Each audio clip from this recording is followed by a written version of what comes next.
Hey, everybody, what's up? Welcome to the start of another stream.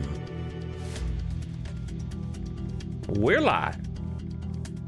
Ready to get back in, do a little storying in the vintage quality. Maybe sip a little bit of booze today, maybe take a little boat ride, I don't know. Or maybe we'll do neither of those because anytime we start a project, 15 other things get in the way. But I aspire to do one of the two. That'll have to be good enough.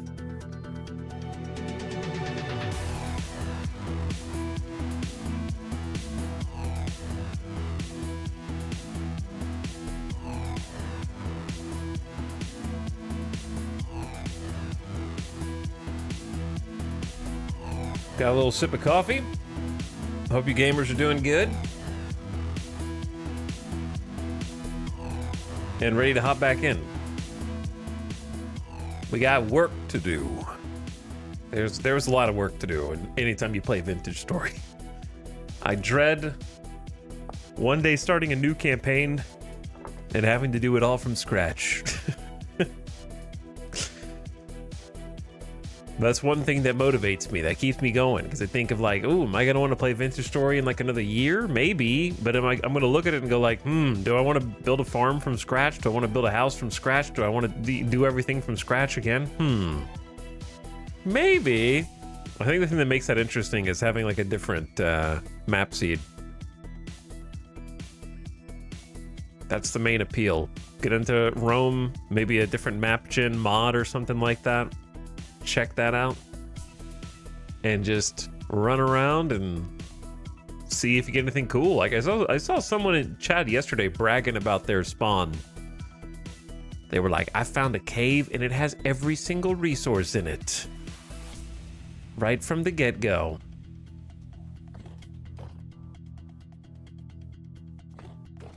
So there was that like Gamba pull the lever RNG factor that I think is pretty fun. See how lucky you get.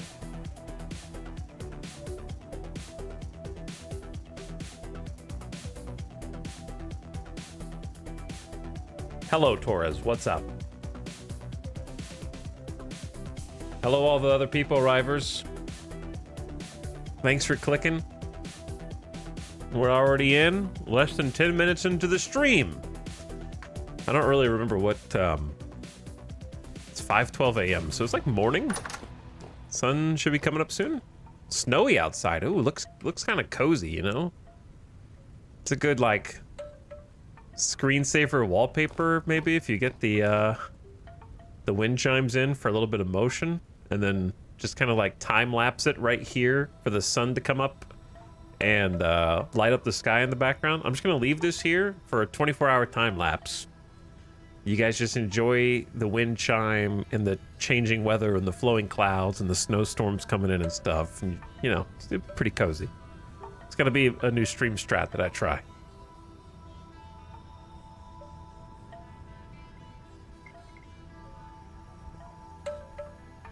I do think that this would be a good game for those kind of time lapses. Because the weather is actually interesting, I feel like, compared to other voxel games. It does manage to feel dynamic and not just like tacked on.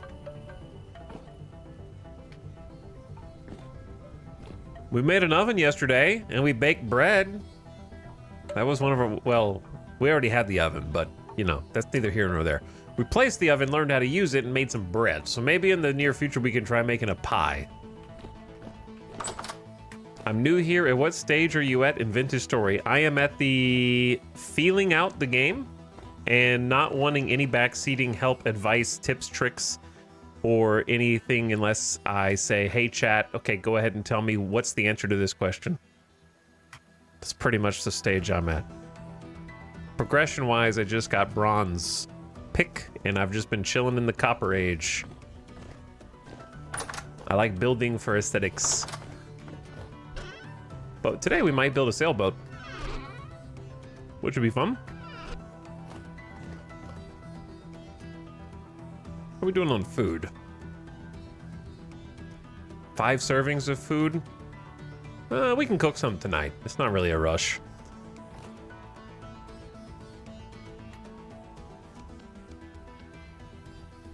I have 6 nails and strips because I think I assumed that I could use nails and strips of copper to make a large trap, but you can't. They have to be bronze or higher.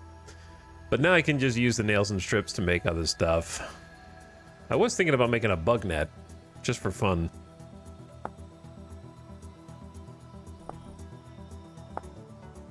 It's also necessary for the huge doors. A 2x2 gate would be kind of fun. Can make a plaque. Can make a scroll rack. We do have a... that might be a fun, like, furniture decoration, actually. And this brazier, I don't actually know how to make. Oh, it's quite easy. This is from a mod. The brazier is. Takes fat in a bowl to make an oil lamp. And then combine that with like 9 nails and strips, so it's pretty expensive. Hammer plus 4 more fat plus 16 firewood. So it is doable. I just don't think I want to do it now. Maybe we'll just make a little scroll rack.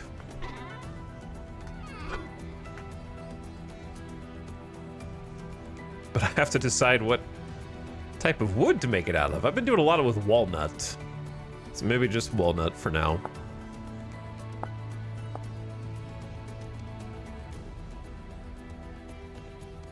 It's like this. Yeah. Scroll rack.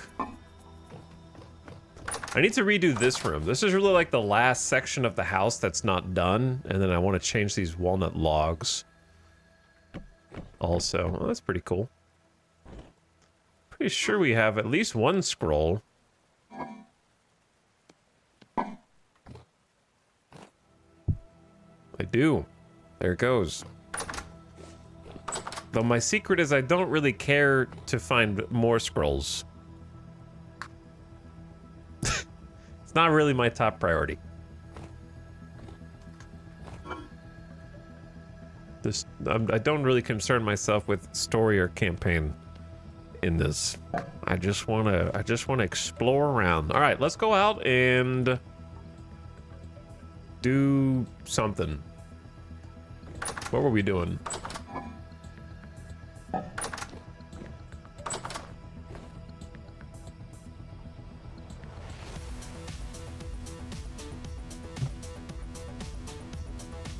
I guess we go check on the chickens to see if they need to be fed, and then maybe check on the bees. And then I'm pretty sure all the berry bushes are dead, but we go check on them anyway. Getting some heavy snows. We are in December 4th. It's almost halfway through December. Yep, the chickens are gonna be hungry. They're running! Panic!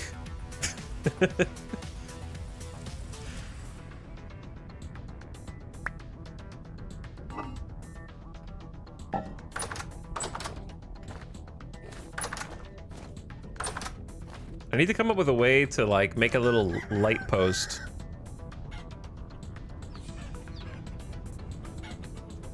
So I could put some torches out here. The snow is taking it out. Can I reach that from here? Not while crouching.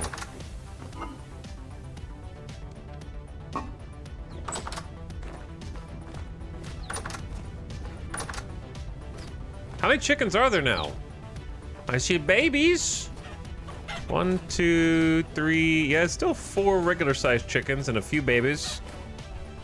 Yesterday we had to painstakingly build a little grate underneath the chicken coop because the little chicks could fit underneath the coop and escape. So I had to build like a little thing there. All right, they got a food refill.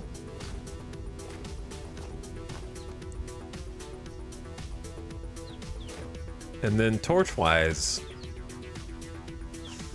I need to come up with like a lamp post style covering like it did over there so that the snow doesn't put out the torches.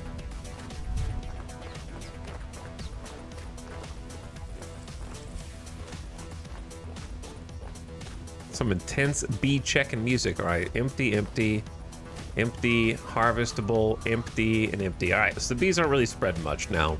Winter's probably not helping that, you know?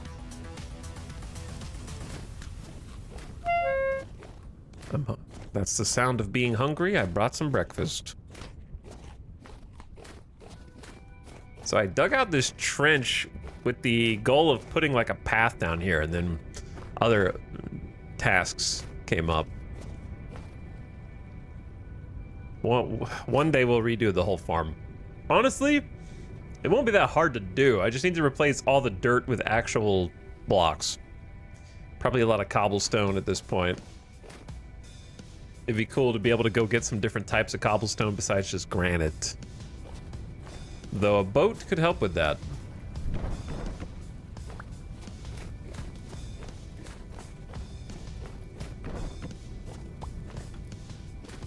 Okay, so the berries are over there. If there are any left, I doubt there are. We're gonna go look anyway.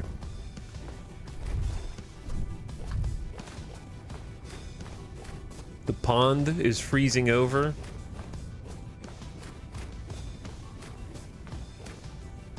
So we can just cross all this water. I get so used to that during the winter, and then the snow starts to melt as the seasons change, and then the pond becomes a huge inconvenience. Building a bridge across would be fun.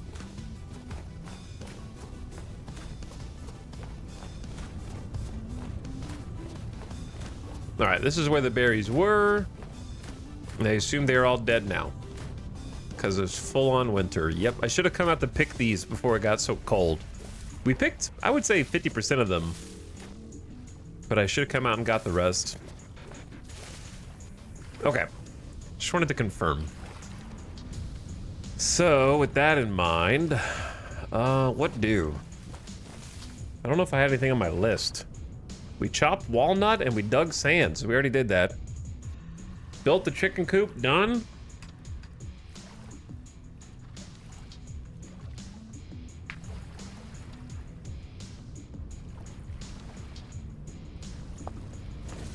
I think one thing I want to do is either go get some more copper and do some distilling, or start digging a path toward the ocean.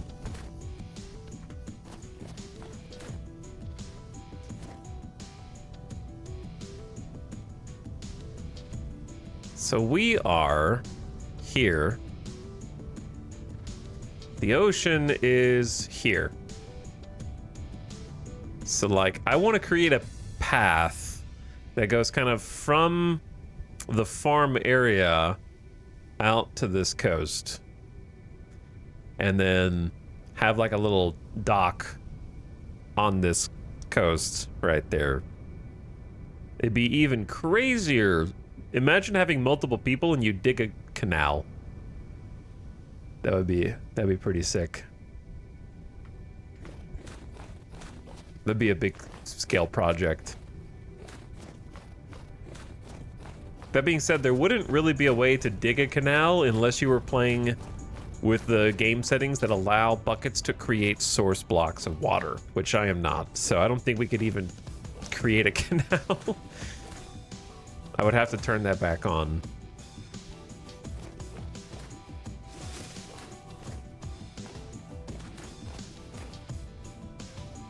Okay, well, let's just run over there and kind of scout.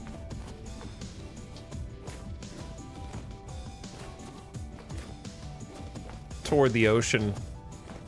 Drop a little plan.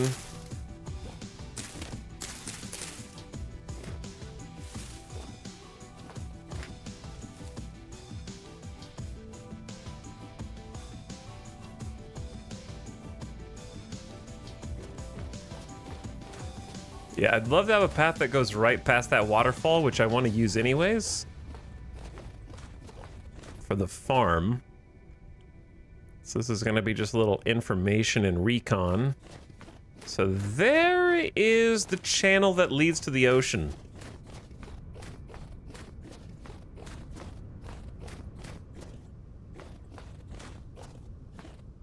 All of this.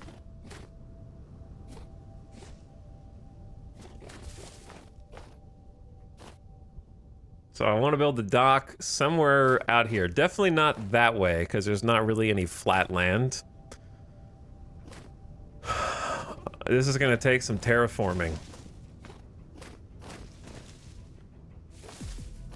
Definitely going to take some terraforming. To be honest, I think this spot is quite good for a dock. Like, have a staircase that goes down, right? Flatten that section out where there's like this tiny hill. Flatten this out. And then have the dock just kind of stretching out there. You know, maybe dig this away. Something like that. This is going to be a kind of a huge terraforming project. Now, if I was cool, I'd build a tunnel, but I don't know how to build a tunnel with block physics on. Like, if you just dig into something, it's going to collapse everything. So, like, I don't really know how to build a tunnel. The best way to build a tunnel is dig out an entire trench and then just cover it up afterward. And boom, there's your tunnel. So it seems like twice as much work as just going over if you've got block gravity on. Why are you over here? You're not supposed to be over here.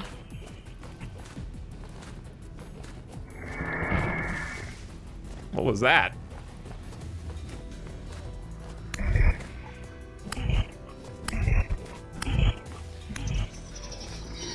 Sounded like the roar was behind me. Was it his audio file just playing behind me?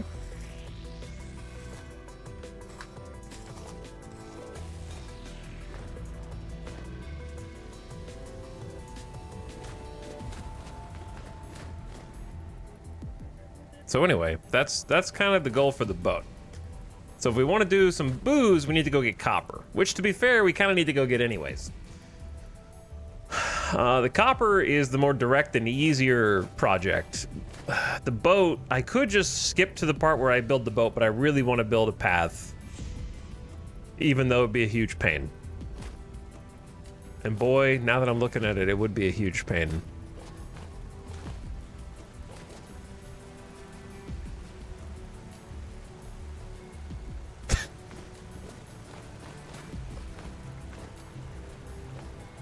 Every single project right now sucks because it's wintertime and we only have like a limited amount of daylight every day.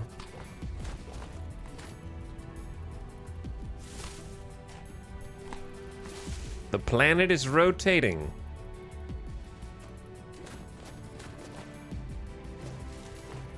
But I do know where at least one, maybe two deposits of copper are that are not too far away. They're somewhat close to the dirt outpost, which I would need to go to anyways to get stone so that I can make the path.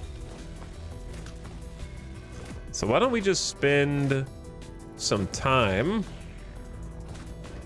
getting ready to go back out to that outpost, and then maybe we can go get some copper while we're out there. So I'm gonna need a stockpile of shovels. I'm gonna need a stockpile of food.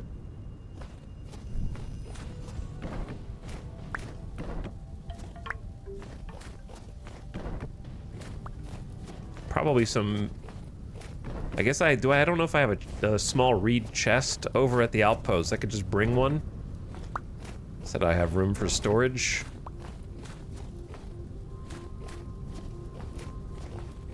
I like how we did see the snow settle across the mountains first and the valleys after. Very cool. Yeah, the weather in the snow system is really sweet. And the seasonal changes of the map add a lot of visual interest as everything keeps changing. I just wish that like foliage would spread. I think that's the one thing that I'm really missing, is like having a forest fire go through, burn everything down, and then it never comes back unless you replant it is unfortunate. Some kind of like wilderness growth, nature reclaiming what it had before I intervened. No, it wasn't me actually, it was lightning. Lightning burned down the forest. Like what Project Zomboid has? Yes, like what Project Zomboid has, but to be honest, Project Zomboid is overtuned.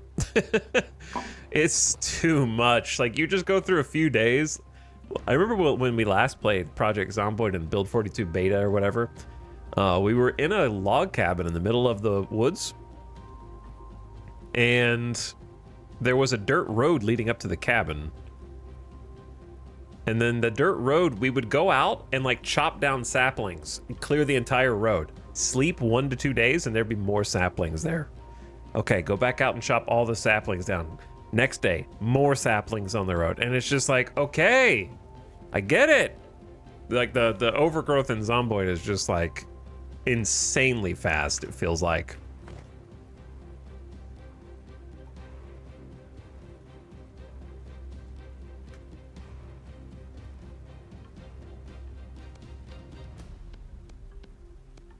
But I like that it's there. It just needs to be tuned.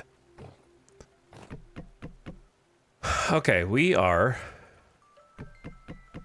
gonna prep to go get copper.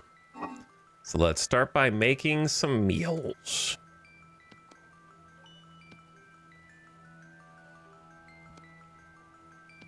Namely, porridge.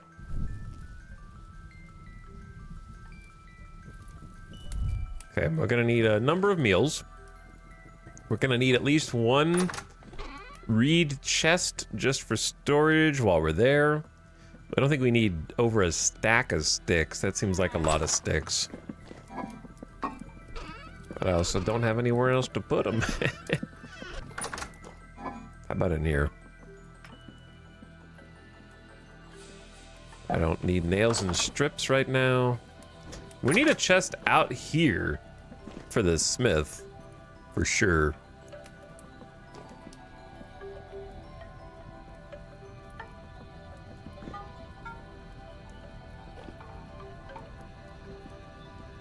I want to rotate this block. Did we try to rotate this and we just couldn't?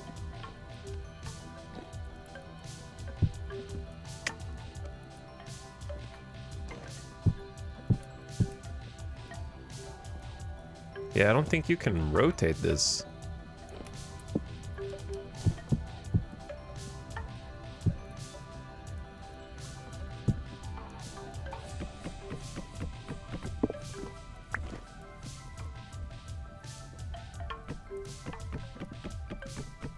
Like, doesn't matter what you look at to place it.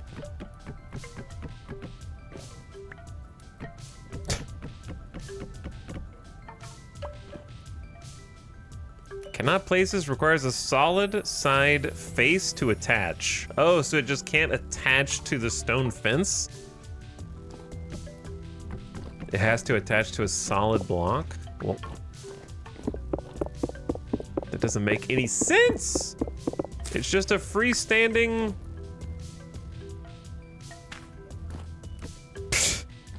It's just a freestanding piece of wood! Why does that destroy it? Oh my god, why? Why does it have to be attached to a block? That can't, is that intentionally programmed or like an accident? I don't understand.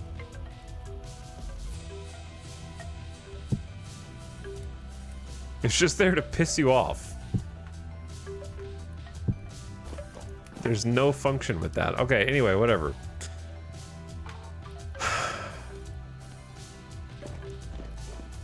Food. I got a little sidetracked. Carrots, turnips, spelt, rye. Okay, my character died yesterday. We got murked by a bear. It was very embarrassing and also sad, and also the bear cheated, and I do not respect the bear.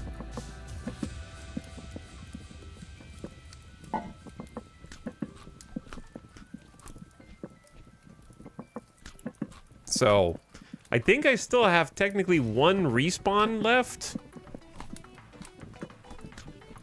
Maybe? I don't know for sure.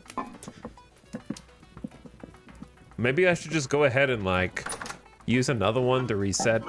Yeah, I'm just gonna do that. I don't care. We collected some temporal gears, and I'm just gonna go.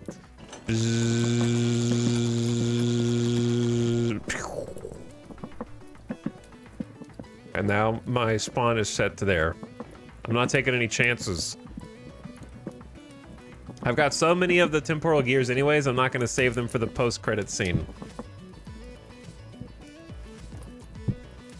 So those are basically like consumable respawns.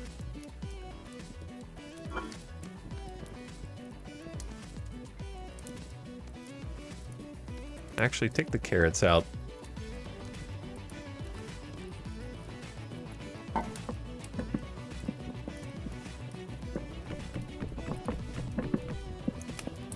Okay. I was doing something. Let's make a chest. Doesn't really matter what boards you want to use.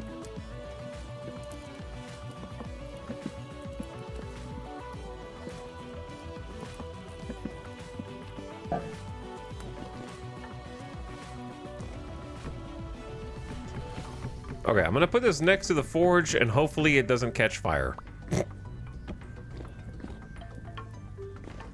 Or I could put it over there.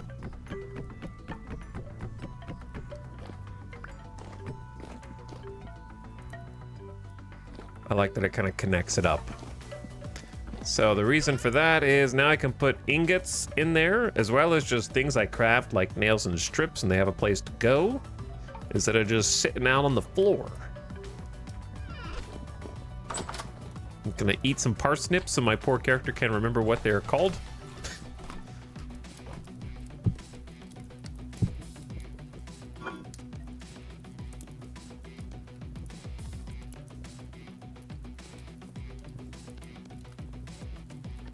We also got 14 loaves of bread, and we can make more bread if we want. How long does bread last for? 60 days in storage. How long does it last for here? 6 days. I mean, we could make some more bread. We should also repair clothes. If we're gonna go out, we want to be able to stay warm. So I know this face mask doesn't really help, but I'm gonna repair it anyway.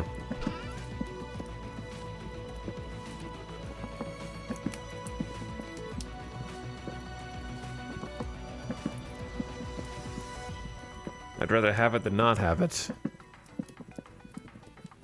Everything else is a little bit worn. We have a bunch of flax fibers for now. We grew 2 separate flax harvests last year. This previous year. All right, so the clay oven needs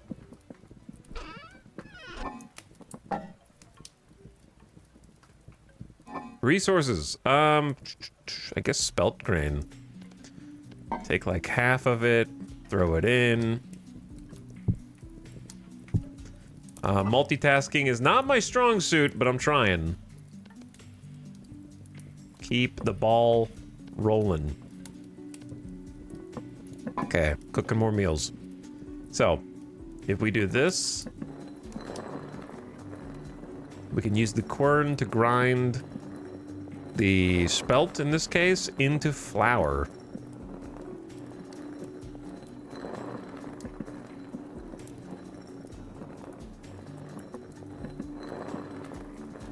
So I'm gonna do like 8, I guess?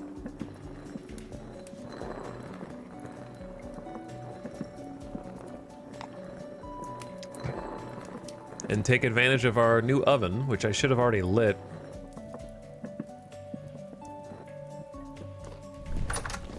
I got some wood in there, so we're gonna go ahead and light it up. So the oven needs to heat up with the logs. And then the logs need to burn out completely, and then the oven will be hot enough to put dough in. So for dough, we need water.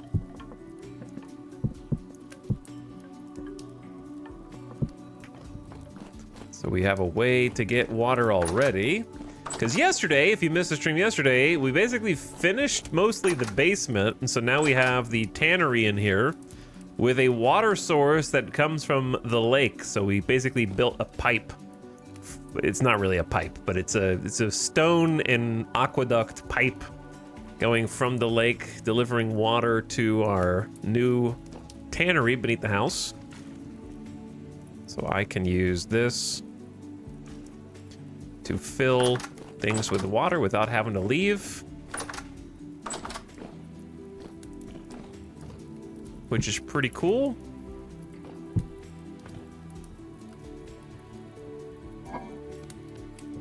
I'll cook one more.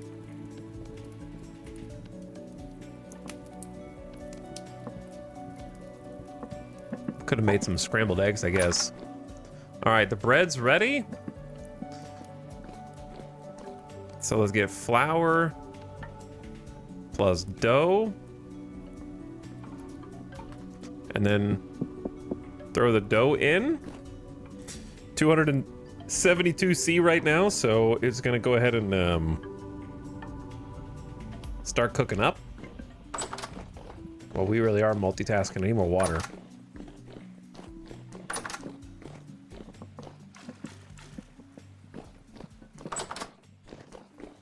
That is very convenient. Okay, then let's make, I think, 3 more. Or 4 more, rather. And we should have enough oven heat. Hopefully the bread's not burning. It's fine, it's probably not burning. I wouldn't burn the bread, okay? It's part baked right now.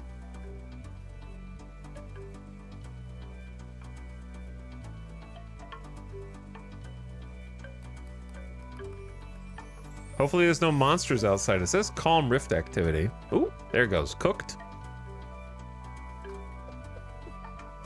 Put the other dough in. Let that get going. Okay, well that is going. Take the flour out, combine with water.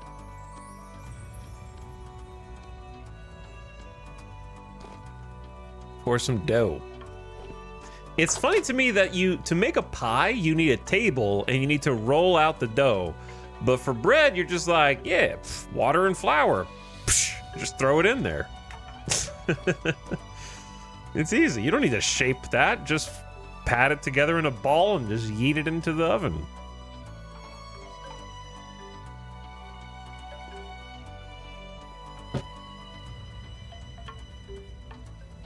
Okay, so that's part baked.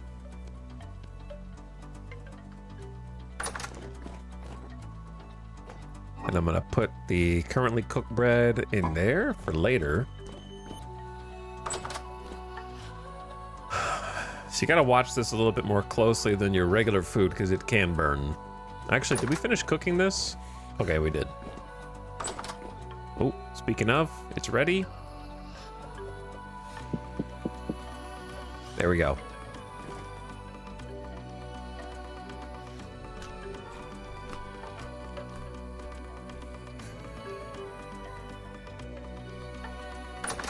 So, 12 at a time seems to be what works for me. That's about how long the oven has heat for. Maybe you could optimize an extra serving of bread, perhaps. But that's what's been working for me.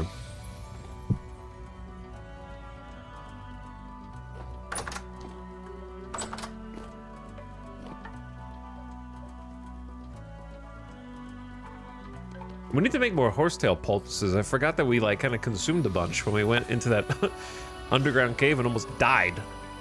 Cattails plus horsetail.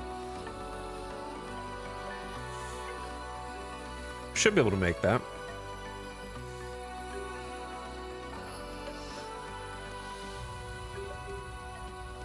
Can't put those in the hotbar yet. I think it's still warm enough. Maybe you could get a 4th serving in, because it needs to be above 200C, and this is 222. You might be able to get a 4th serving in. But we're just gonna do 3.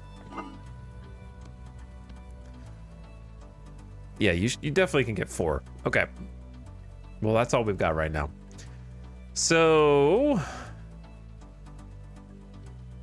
why is this knowledge 70% learned? I think I know what it is. Fresh for 79 days in storage, but that's also because it's freaking cold. It's negative 2 degrees Celsius right now. So it is quite chilly.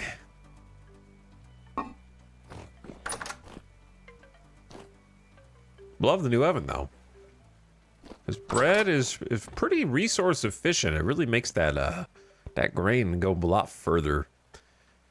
Okay, let's make some poultices. So horsetail is in something, maybe. Okay. Horsetail plus cattail equals horsetail poultice. That's 16. Okay, so I did too much. Whoops.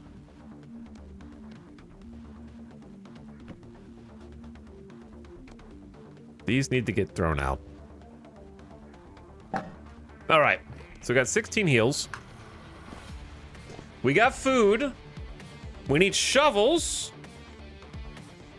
And what else do I need to go on a copper expedition? Certainly shovels. Let's go refill the water. Just so that future me doesn't have to go do this.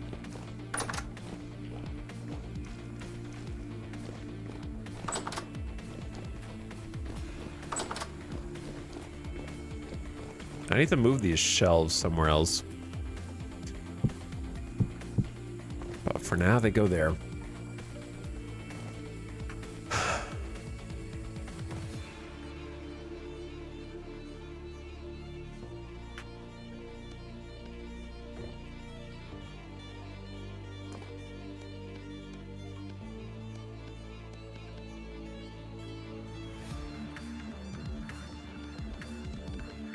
Okay, how make shovels? I love that we have like 12 granite stone left.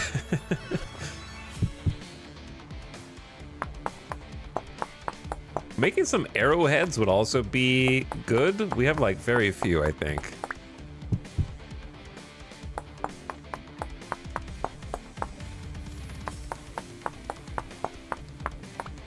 Imagine making a copper shovel.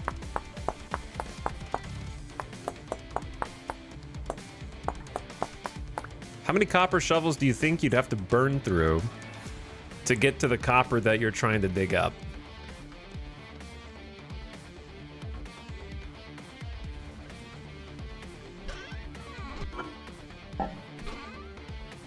We have a bunch of flint. 6, 12, 18, 24, 30, 36. Oh dear. 5? 3? Prospecting pick if you're out there anyway? I guess so. My regular pick should still be good. And then where is the prospecting pick? It didn't break, did it? That's right. Okay, we got 2. That one's at like half. Should be fine.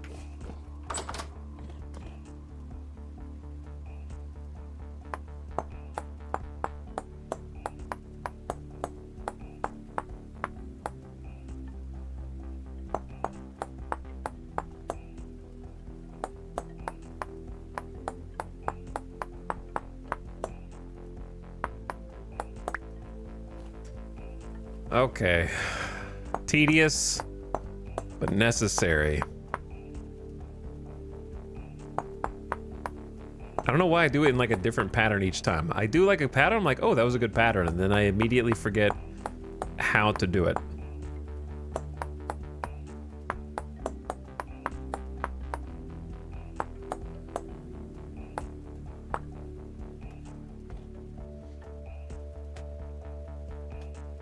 Brynjar Bjorn, what the hell are you talking about?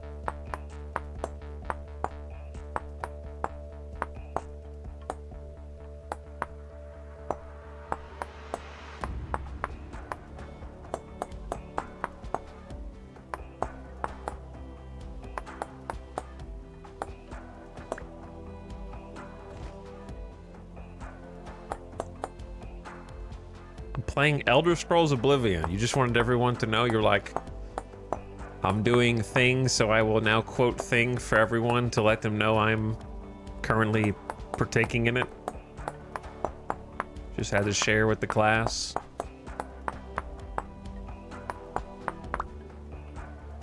Chad, did you guys like show and tell as a kid? Or not? I feel like I could definitely, now that I'm an adult, I could see the potential problems with show and tell.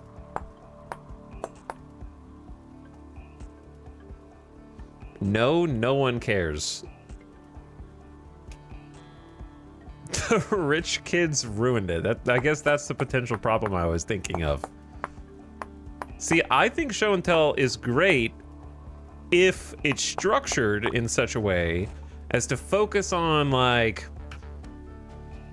family and, like, for example, there's a better, instead of like show and tell where it's like, what's your favorite toy? Like, I think that's problematic because in a classroom setting, it might just create a feeling of disparity between different children who are more or less advantaged in each other. However, being like, bring in anything that reminds you of your grandparents or something like that, and talk about like something to do with like your family history or something is cool. Something along those lines, as opposed to like, bring in your favorite piece of technology.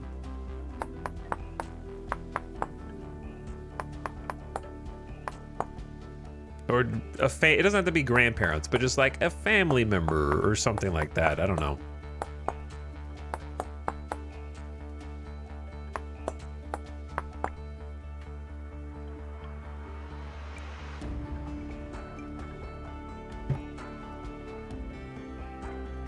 There's something amusing about this topic question in the midst of commodified gaming show and tell. Streaming is kind of show and tell. Like, it is if you are doing IRL streaming.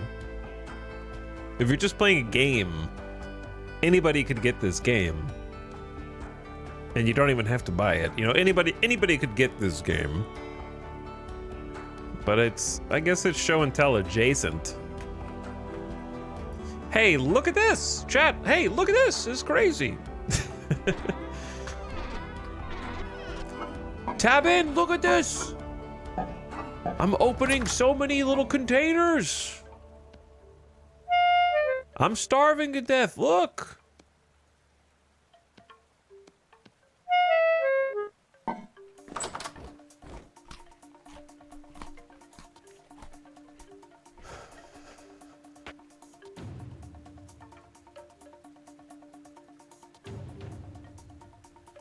Our show and tell, we were assigned a letter and we had to find something in the house to bring to school. I had the letter R. I brought in a dead roach. I thought it was funny.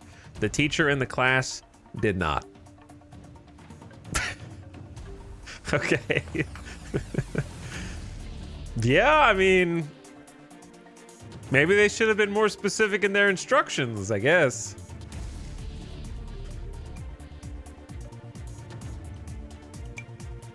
My question is, how did you carry it? Like, I'm hoping you didn't just, like, pull a roach with your bare hands out of your backpack. Because, yeah, that would have been sort of mortifying as a child. To see one of my fellow classmates. You were like the weird bug kid. I was not the bug kid. I was like weird in my own right, though.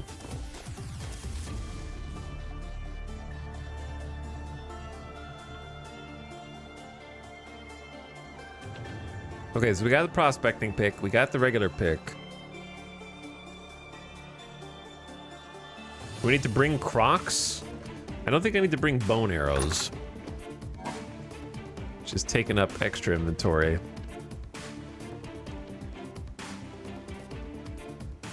I'm probably just gonna drop this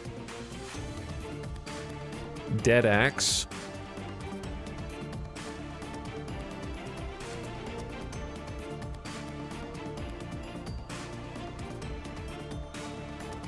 Might be nice to just make some torches.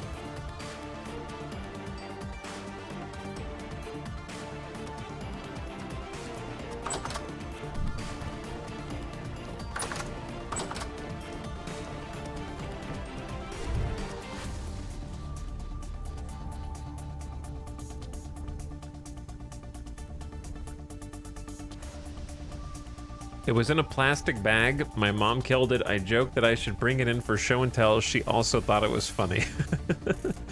Well, as long as your parents don't get mad at you for getting a bad grade on show and tell, which is supposed to be a layup. Be like, Mom, it was your fault.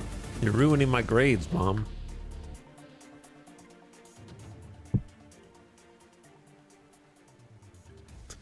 Okay, so if I hold this, it's only fresh for 2 days. If it's on the ground, it's fresh for 21 days.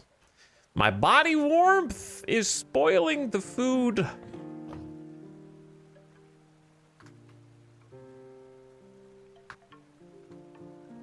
This thing is basically broken. 0 durability.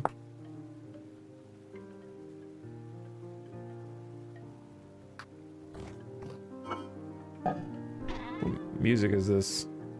Oh. Okay. It's fine. Let's listen to something else.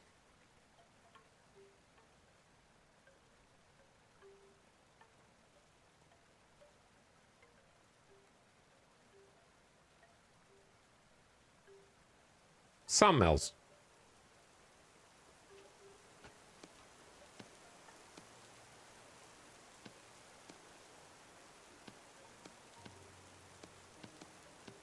You can't use linen to repair armor, can you?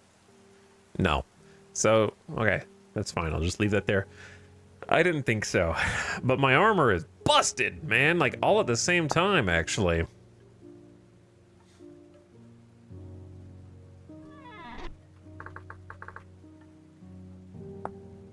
Copper lamellar needs a lot of copper lamellae, which itself needs like a bunch of ingots. Like, how could this be worth it? 450 durability is like 2.5.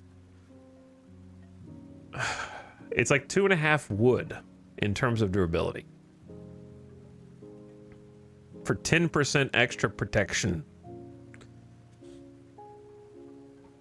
Am I reading this correctly, chat, and thinking that this is 1 ingot per copper lamellae? So that's like 1, 2, 3, 4, 5, 6, 7, 8, 9, 10. Is this 11 copper ingots to make 1 body armor that is only 2.5 times as durable as wood? Am I? What are these balance numbers?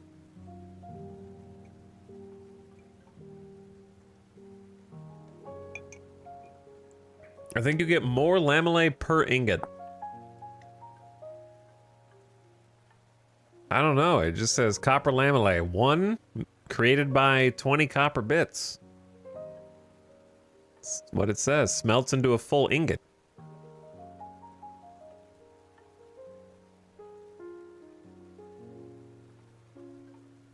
What is Gambeson durability?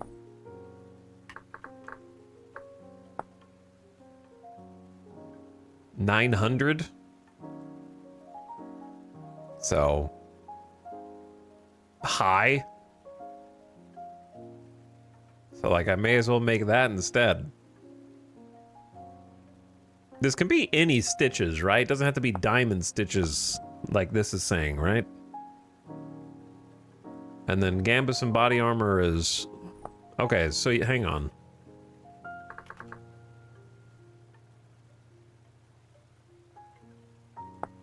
Okay, so on copper, it takes 1 to repair it.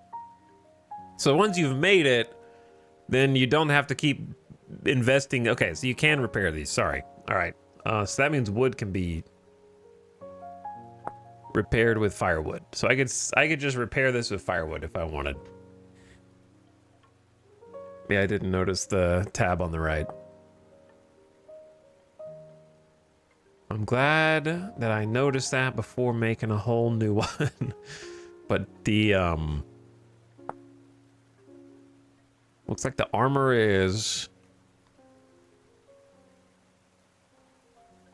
Each armor has their own up and down side. Low tier armor breaks quickly against high tier attacks.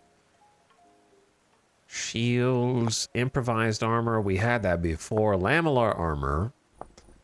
Then leather armor, which we cannot have because of the complications of getting leather right now. Gamboized.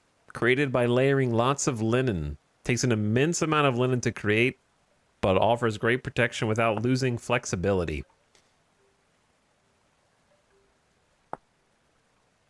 So tailored gambeson requires you to be a clothier. The cloth. The man of the cloth.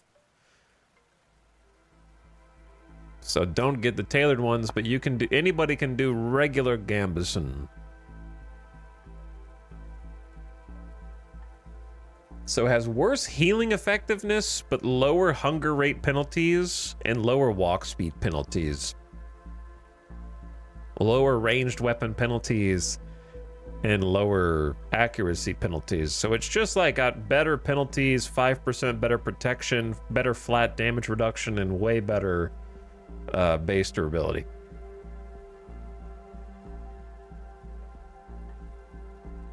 Let me see what else I can do with linen first. Like just regular sheet of linen. I don't know, with normal stitches, I guess, is the one that I can make. Sheets of linen can repair clothing. Yep, we did that one. Okay, so I can't do a sling. Oh yeah, I wanted to make a wooden bed. We should just make one now. It's 3 hay grass. I wasted so much hay on that last trip. 1 linen, 3 hay, and then boards. 1 linen. Do we have another stack of dry grass, or did I use all of it?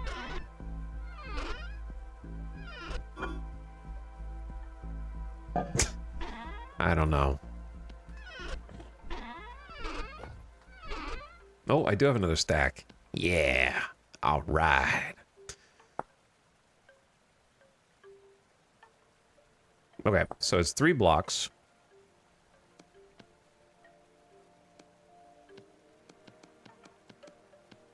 And then this shape, and then some boards. Boom. First wooden bed, which I'll actually take with me because I can use it in the dirt hut to sleep longer. It lets you sleep 8.5 hours instead of like 7 hours. So lets you just advance more time because you're more comfy. Okay, well that's not originally what I was interested in. I got sidetracked, but it is good. So plain cloth is an ingredient for things I may or may not be able to make because I am not a tailor. But you can make a homespun shirt, which I don't know why I would want that instead of a hunter shirt.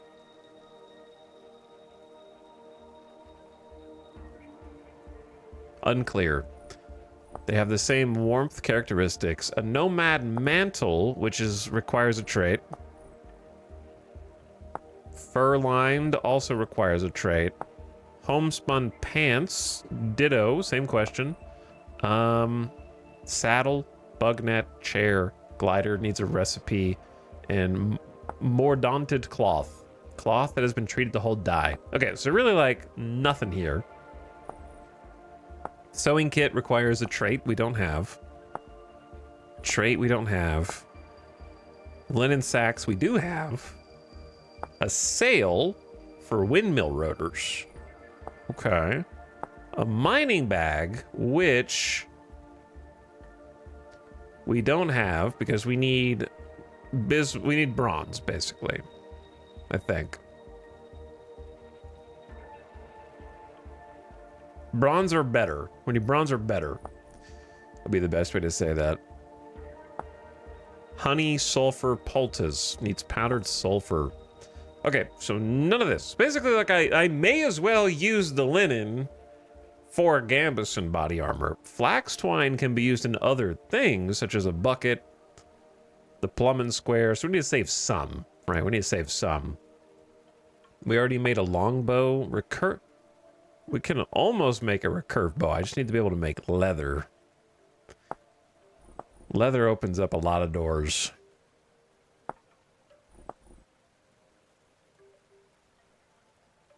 Yeah, I may as well make the Gambeson.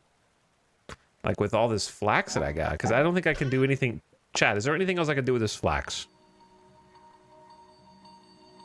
That you're like, wow, look at all that flax you got. You should spend it on this. What would you say?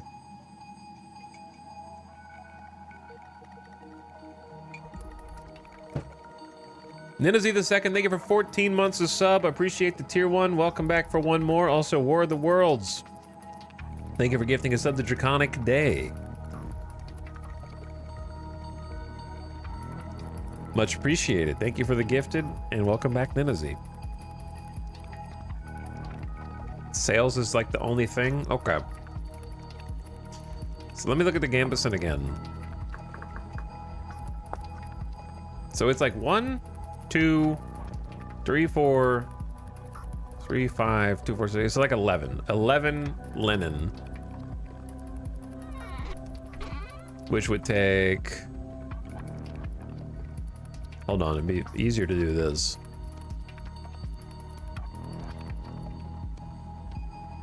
I don't know if I need to math whether or not I have enough.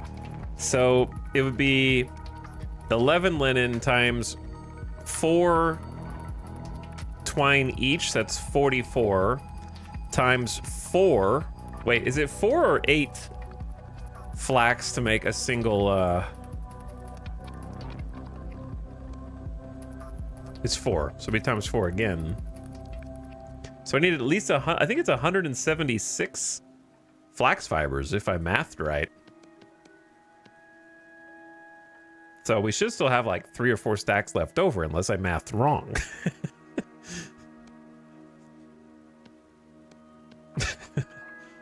So it seems like no problem. So I want to do the right amount. So it should be 11 times 4 is 44. So we need 44 flax twine.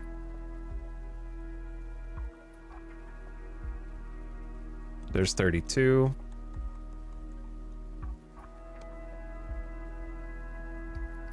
There's 10. Put that back up, and then we go ba-boom.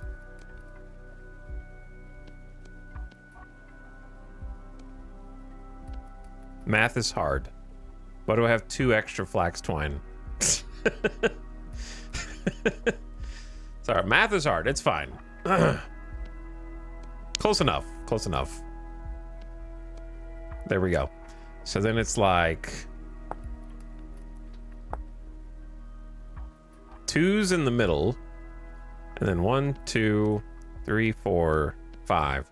Gambeson body armor, 900 freaking durability.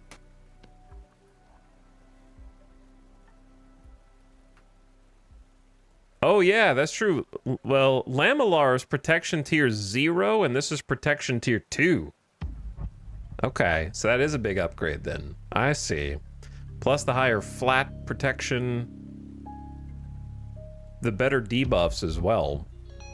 The healing effectiveness is the only worse one, but I think everything else is better. Oh, I'm looking civilized! Maybe I just go ahead and make the rest of this set then, since everything's busted anyway.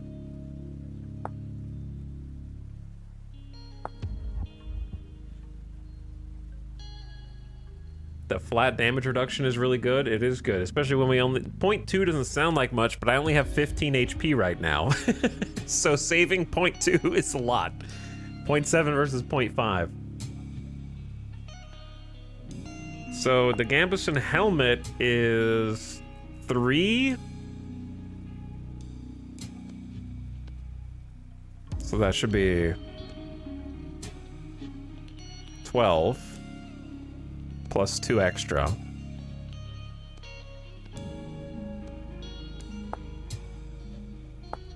Okay, and it's like in a pattern like this. Gambeson helmet! Alright, and then why not just continue to go the distance? And then cry about not having enough flax for a sailboat later.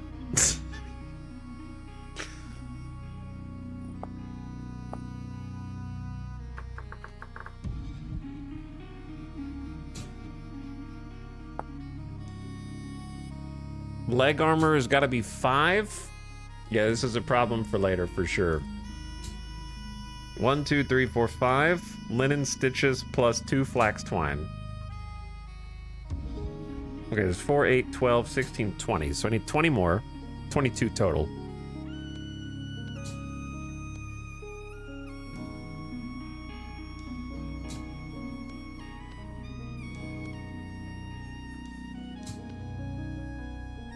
And we're left with about 2 stacks of flax fibers.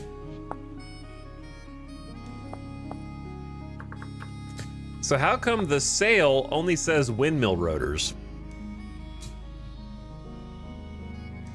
My other question is, for a boat, how many sails do you need?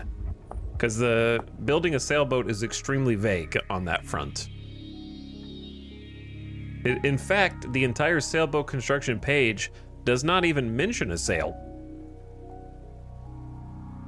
Which is ironic, to say the least.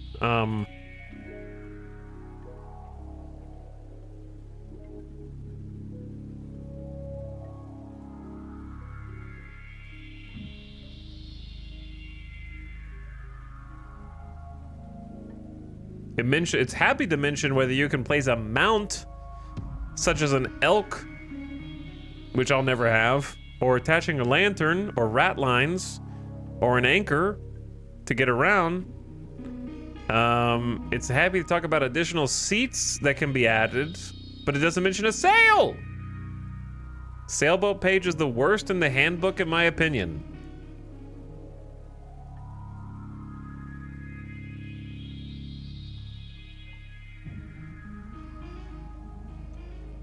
Sailboat wiki. The number of times I visited the sailboat wiki page is high. Yo, come on, man.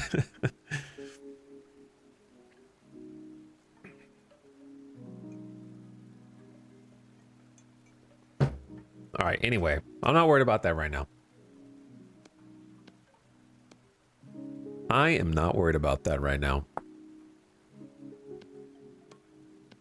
What we got is what we got, and right now what we got is armor. That's what I want. Freaking armor. So it's 5 across the top.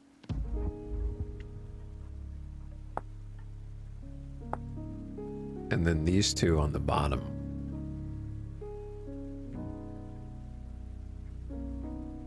These leggings are constructed of several layers of linen quilted together, though not as many as a gambeson, to retain flexibility. You say that, but it still has the same flat damage reduction, the same percent protection, and the same protection tier, and the same durability. So for all intents and purposes, it's the same. The flavor text disagrees.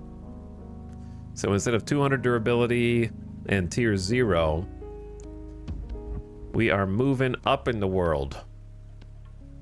Now I look like a completely different kind of dingus.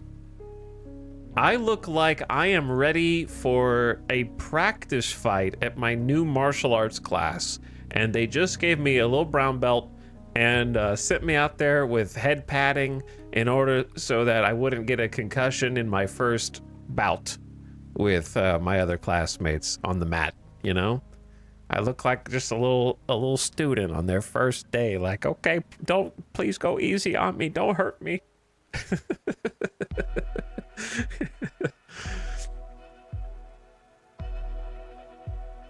Question for the devs. Why does covering myself head to toe in dozens of layers of cloth not give me any warmth bonuses for temperature? Why is only wearing a hunter shirt or hunter leggings matter for warmth? Shouldn't these all be connected to one another? Shouldn't that be another thing you evaluate when making armor? Do I want armor that protects me against inclement weather better, but has less protection maybe? Do I want to wear full metal armor, but it makes me hella cold, but it gives me a lot of block? Those are interesting decisions that I think should be in the game.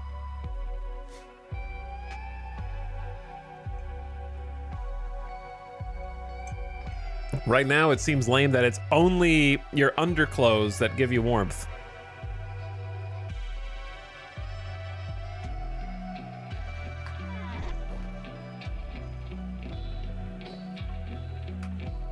Anyway, ads starting right now. Turn your volume down, ad watchers. We are about to head out on a copper excursion. We know where a couple dig sites are. Make sure the chickens are fed first. But yeah, ad coming in hot. I'm gonna keep it here for the ad break. I'm gonna ditch the old armor. Actually, no, I'm gonna keep the old armor. Just in case. In case I die. So I can repair it. Which I'm gonna do right now.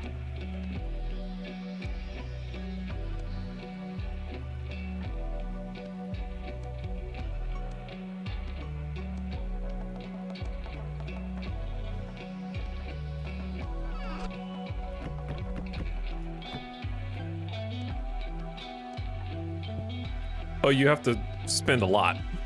Well, not a lot, but you gotta spend more than one.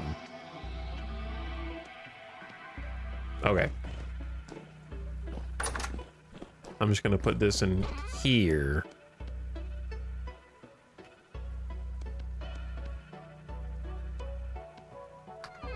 In the old aged chest. And then we're gonna go find copper. All right, ad just started. So let's just chill here for a minute. Trolls, thank you for 48 months. I appreciate the sub. Happy 4 years, dude. Thank you for the 4-year sub anniversary. Welcome back for one more.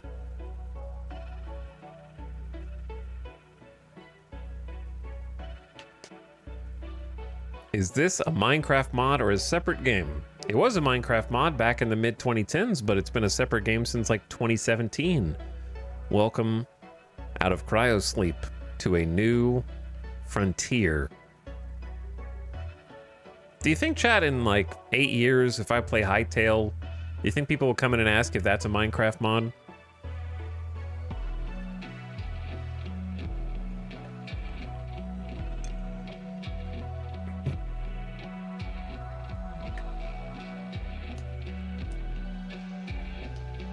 People ask that now. Yeah, but what about 8 years?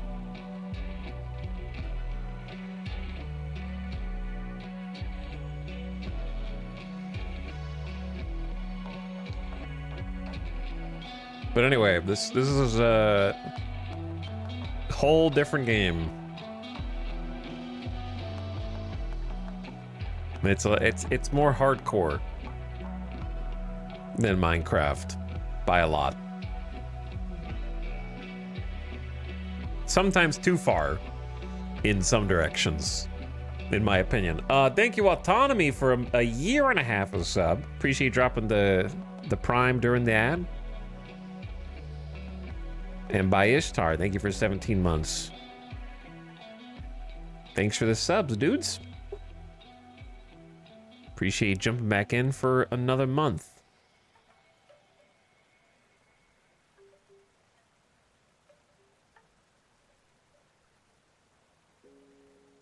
It's like Skyrim, but with cave-ins. Brynjar Bjorn, you're too obsessed with Elder Scrolls right now. For your hyper-focus is leaking out into the real world.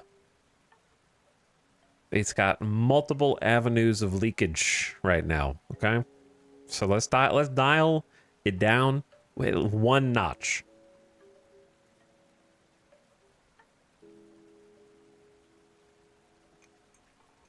Welcome back from the ads, everybody.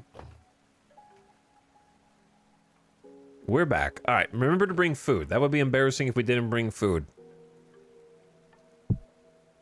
So we got crocs with 4 servings of food cooked each. So we're basically going to be bringing 12 extra servings of food.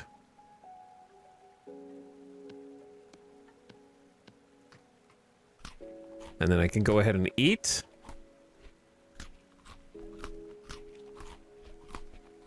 And then fill up on that. And then we're pretty much as ready as we're gonna be, I think. I got a bed. I don't need the firewood. All right, let's go check. It should be calm outside, so there shouldn't be any creatures. We're gonna go make sure the chickens have food before we go so that they don't starve while we're out on our little copper adventure.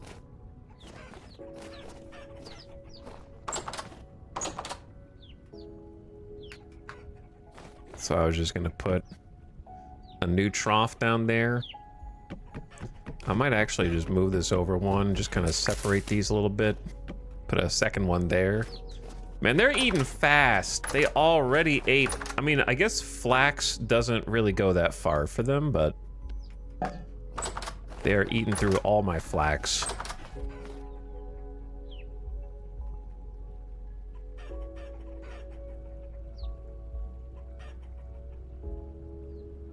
Okay, well, I gotta get more.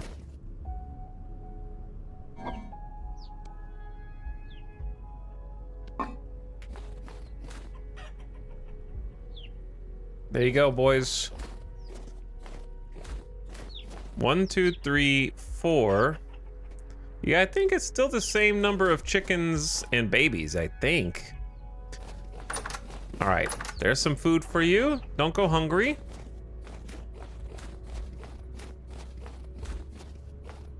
And now we're off on an adventure.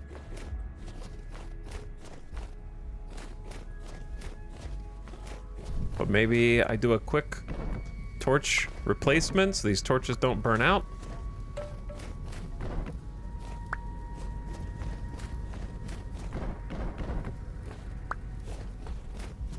At least the ones around the house.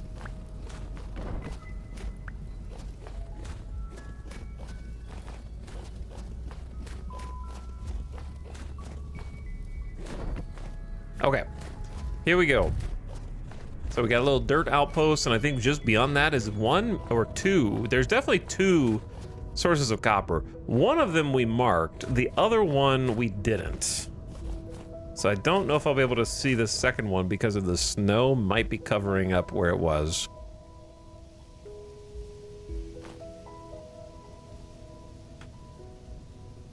Well, one of them for sure is marked.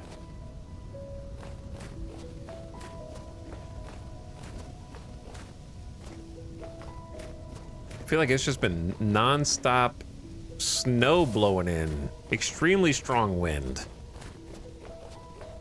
I did not bring my compass or I did bring the map. I did not bring the compass. I don't think we'll need it though. Gotta go through the wasteland.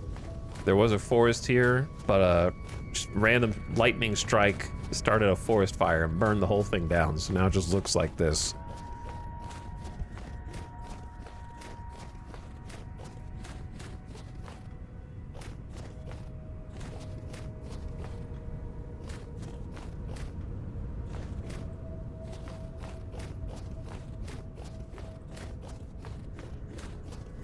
Okay, if I see the bear over there, I'm getting my revenge. Just kidding. I'll double down and then he'll probably kill me. I forgot that there's like a giant stack of clay up there on that mountain. I wonder if you dug just the top one, if it would all like slide down the hill. Dude, catching one of these goats would be sick.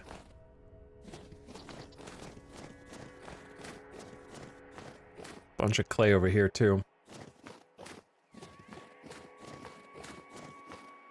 I might be able to just like create an enclosure and then chase the goat back into it and then seal it up, kinda. That'd probably be a good way to go. Oh, I should have brought some firewood. Because I'm gonna have to swim across this if I didn't bring a raft, and it's -4 degrees Celsius right now, so it's a little bit cold.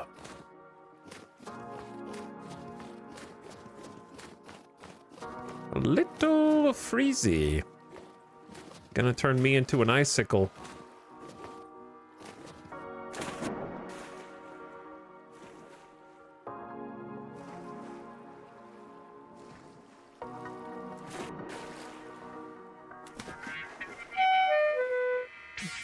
Well, that's taking damage for a different reason.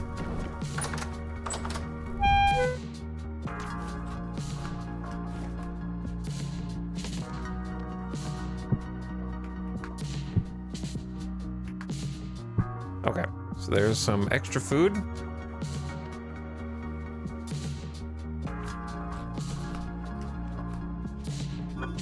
Oh, we have some firewood right here.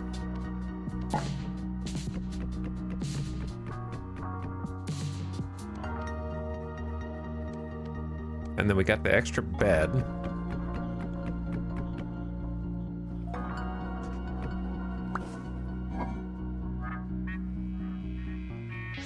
And then we got the extra basket.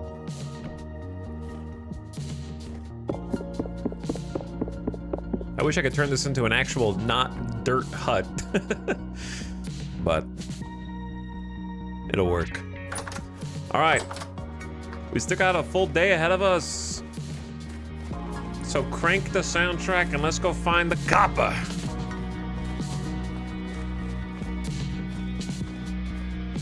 Which is up here.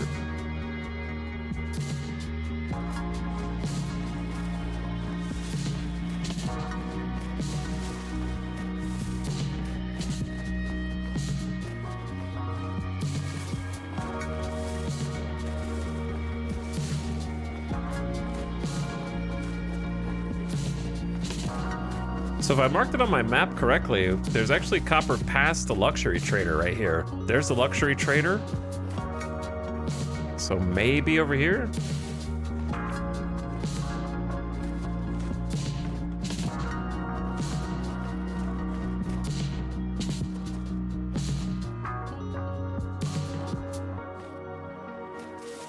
Did I not mark it with a dirt pile?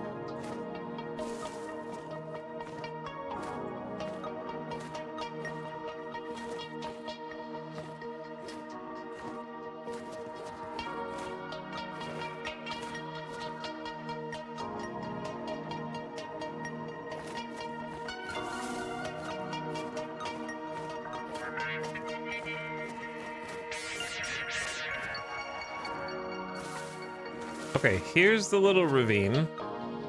So if this is this little ravine, you follow the ravine out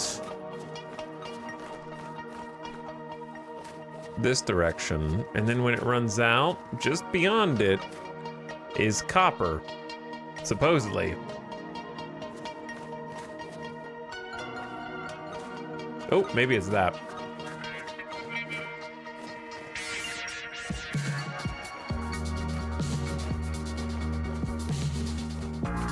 Past me, put a marker down. Hey, copper. Okay, sick.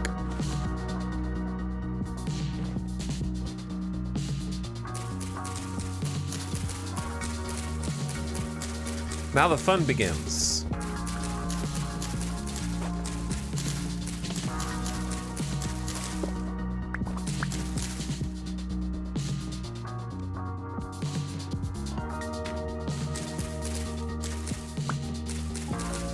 I accidentally moved one of the copper bits.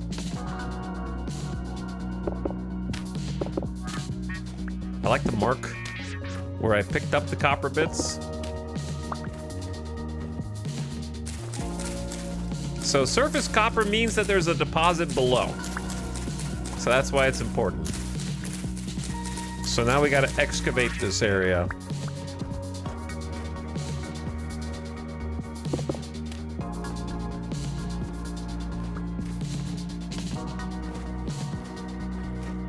So I generally like to kind of go in a square that mirrors where I picked up the other copper.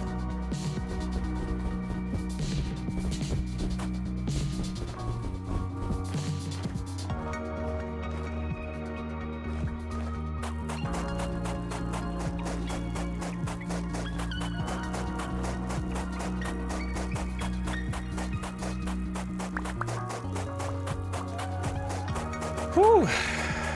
Captures the winter vibe perfectly. I think this is my favorite song on the Red Strings Club soundtrack.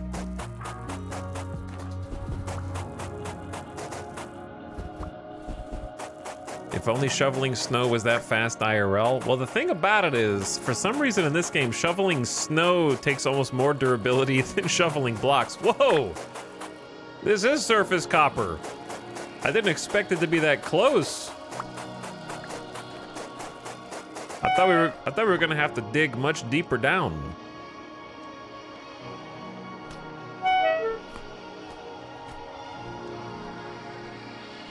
Oh, I'm getting cold.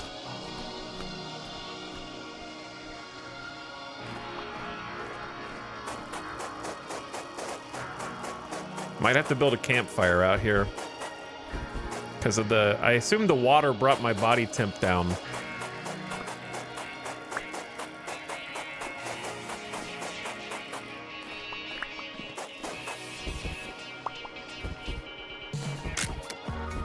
-1 shovel.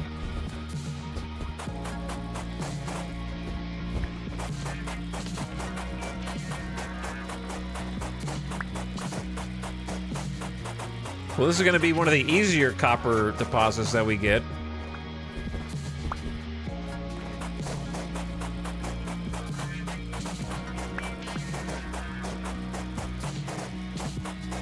Okay, so I need to go back to the base because I don't feel like building a campfire out here.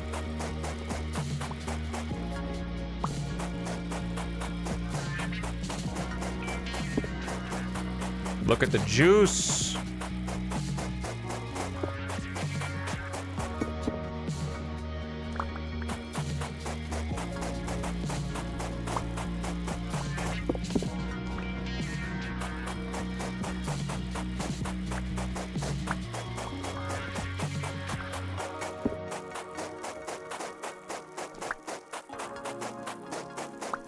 Might be more down below it too, hopefully.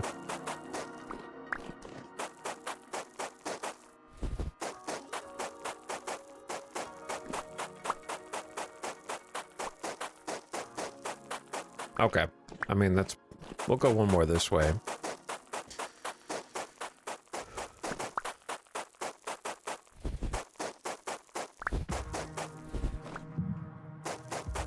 Just to see... -2 shovels.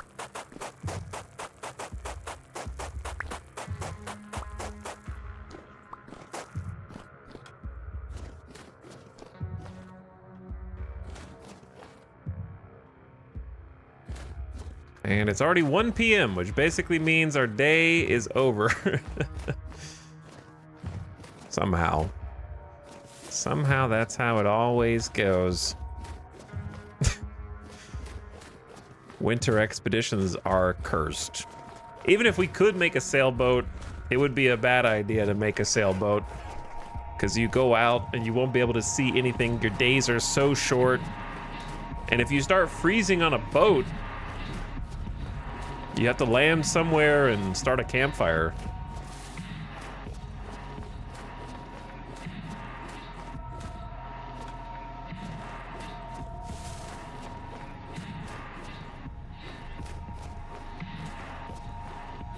So just winter is not the best time for sailing expedition, I don't think.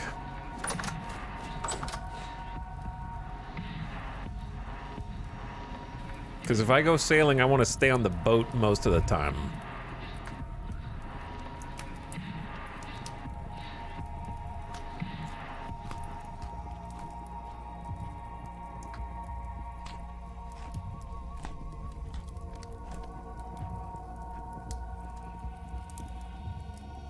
All right, getting some warmth. We still have 25 emergency rye grain out here. We need to bring some granite stones back too. I need to use this to make some more cobble. Some cobble. Wait, what did I just click?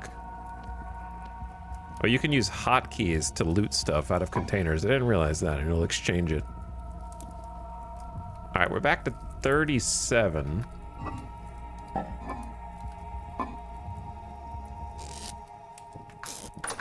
So I want to see if I have time to go get a little bit of that copper before the sun goes fully down.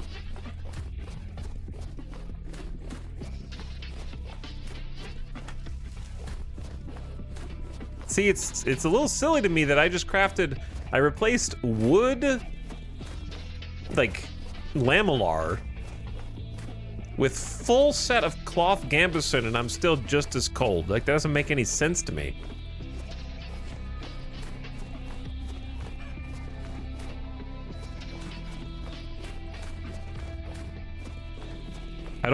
I think the thing that I find the most grating about Vintage Story is the pick and choose real. It's like the cherry picked realism.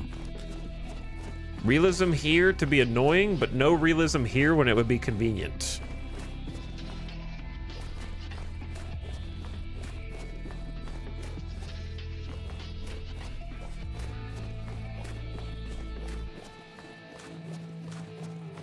And I think if it was just more consistent in one direction, like either be more realistic or more gamified, I would enjoy that. But I feel like it often wants its half down the middle, as they say.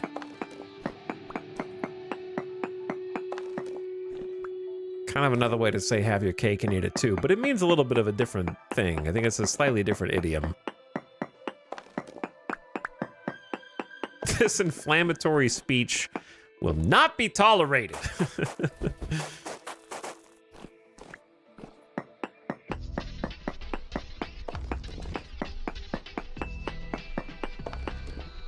All right, there's got to be more down here, or else this is going to be a very sad surface deposit, actually. Oh no. This is not what you want to see. Okay. Okay. Okay.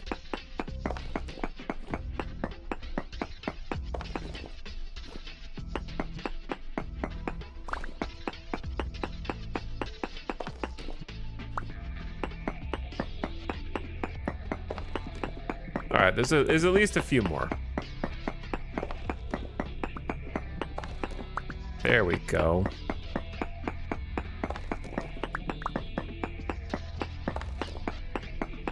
I knew that couldn't be it. Ooh, yeah. 3 more in the back.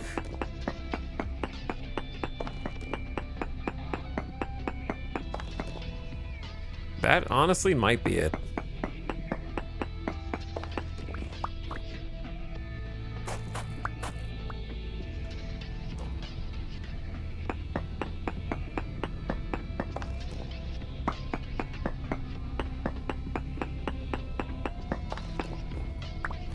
Yeah, that one might be it. There could be another one out here, but I find it unlikely at this point.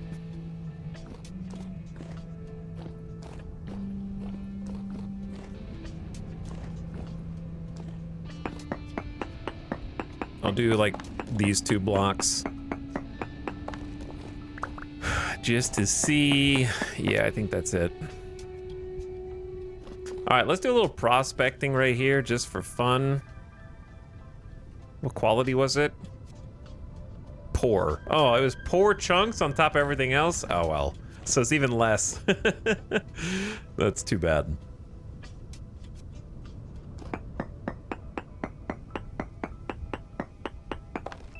Okay, 2 samples. Let's go sample here.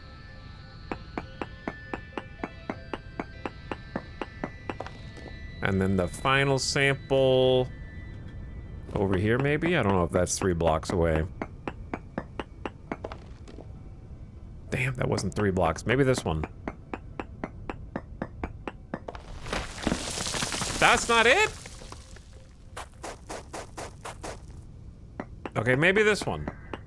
I'm getting shot.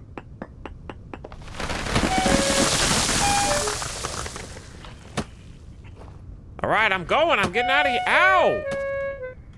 Chill. Snipers. Very poor sphalerite, minuscule cinnabar. Is that what it said?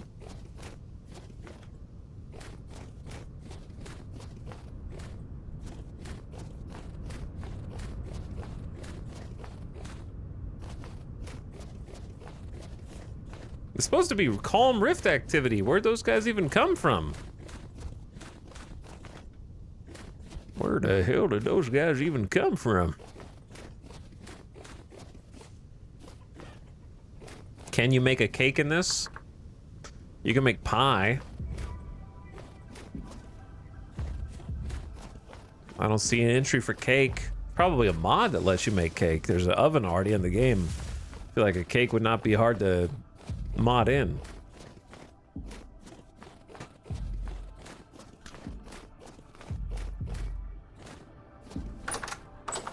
Okay. So this is where we're gonna be sleeping tonight. I'll put the copper up in here for now. The gravel, the random birch seed, and the nuggies.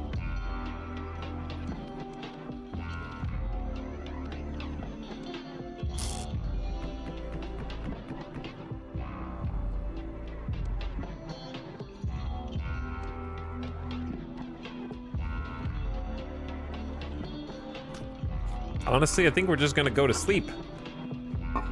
That's why we brought the nice bed out here. Sleep for 8.5 hours instead of 7. Ooh, it still looks so cozy.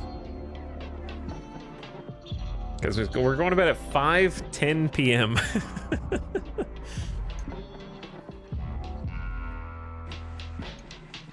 It's ridiculous. I got nothing else to do in here except sleep.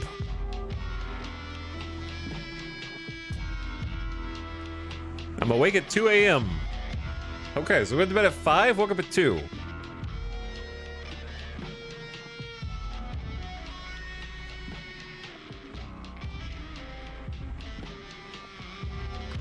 And we're gonna cross this one off the list here.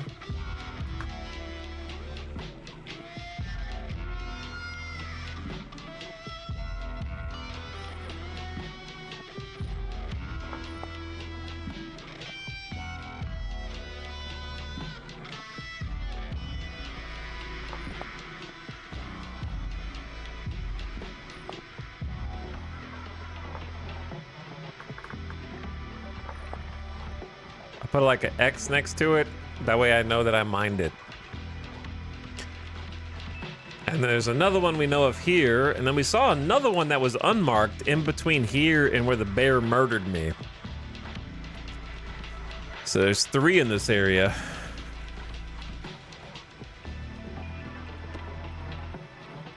Why does this not show me? Yeah, there's really nothing there. Very poor sphalerite. Okay, so it's just surface copper here.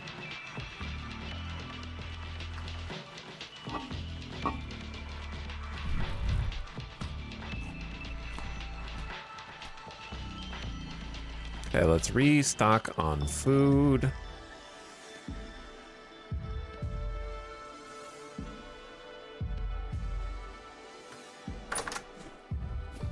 It's a little too dark. 3 a.m. It's a little too dark to be wandering out there. There could be bears out there. You don't know. Oh, we gotta eat some eggs and get some protein in our diet. I wish I would have picked the berries to get the fruit. Oh well. I love this new bed. Getting to sleep an extra hour and a half means I don't have to idle in here as long for these types of adventures.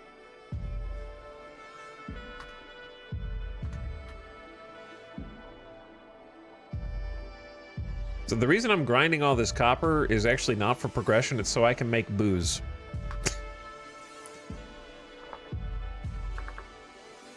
Brewing and distilling alcohol requires a substantial amount of copper because the boiler apparently needs 5 copper plates. Each copper plate is 2 ingots. So that is 10 ingots, which is 200 copper bits, plus the soldering iron, which is another 20 for the chisel. So 220 copper bits, plus a lead bar. And then the condenser needs another 2 plates plus a soldering iron. So it's gonna be another 100. So it's like we need 320 copper bits just for the booze. Wow, it's -9. Was it this cold last winter? I don't remember it being -9 last winter.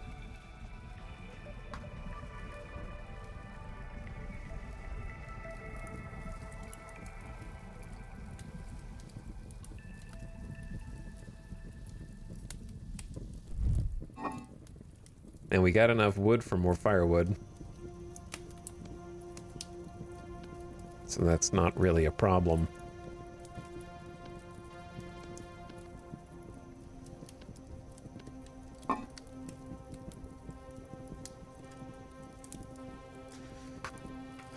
Because, like, the benefit of distilling alcohol is basically longer term resources. You can make brandy, whiskey, or vodka. You can make aquavite. Repeat the distilling process once more, but with spirits rather than fermented alcohol. This product will be nearly pure alcohol, which can be used as an ingredient for useful items.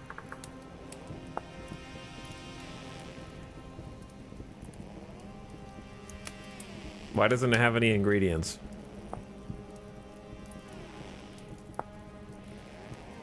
How do I find out what these useful items are?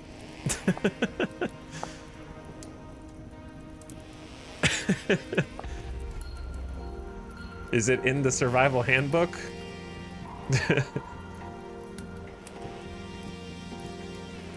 All right, take the wood out.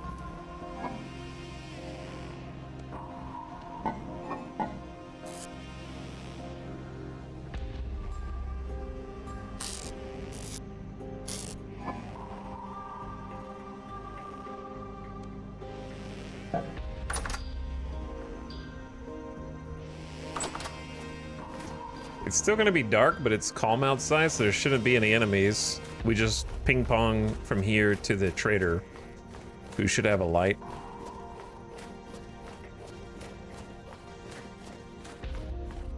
Anything with high alcohol content is by definition useful. It's true.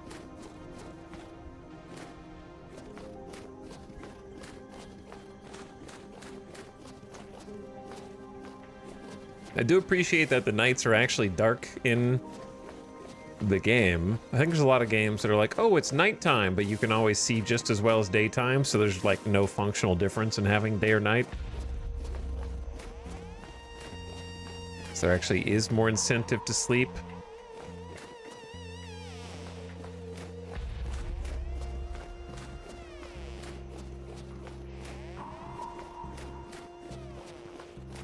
And it does feel like the light goes further on the snow.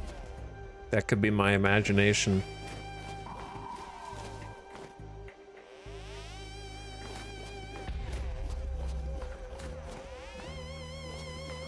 Spooky nighttime exploration music.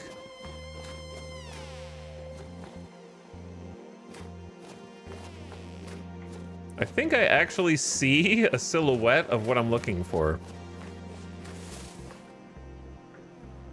We get a nice early morning start because I put it up on a hill, so I couldn't miss it.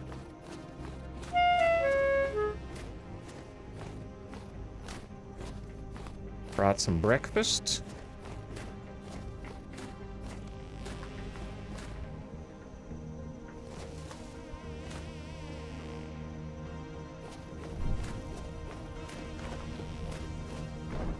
There we are.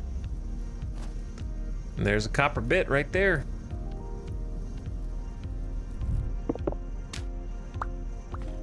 And a copper bit right there. And a copper bit right there. And another one right here. Though digging the ones out that are on these like slopes is kind of annoying actually.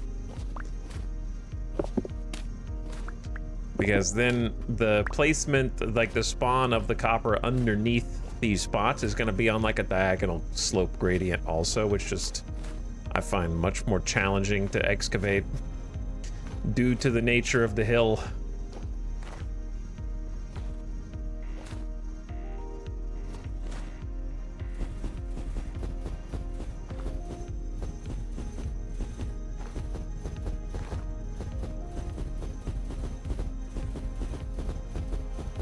And this tank's durability.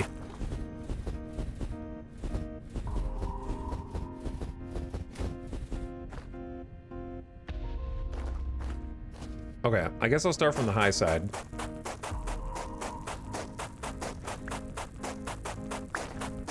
We need some high quality ores.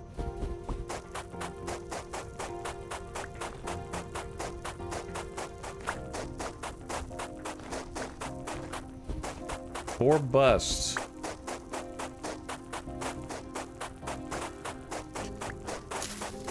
What is the highest quality you can find?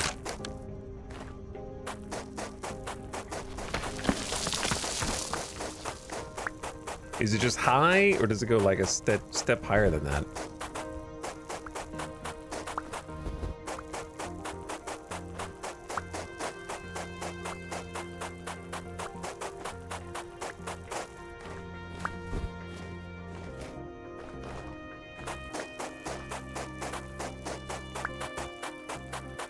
Oh, bro scared me.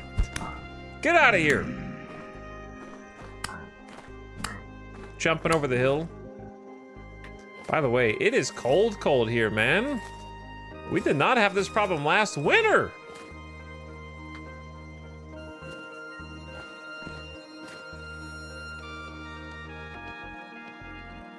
Also, we got enemies.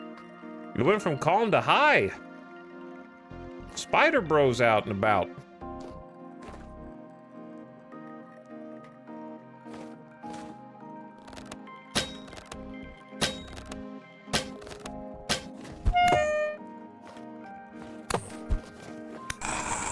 I hate that dude. I always hate these dudes. I haven't got 2 hits in. I hate the shivers. Spidery bastards. And there is not a tree in sight for a fire.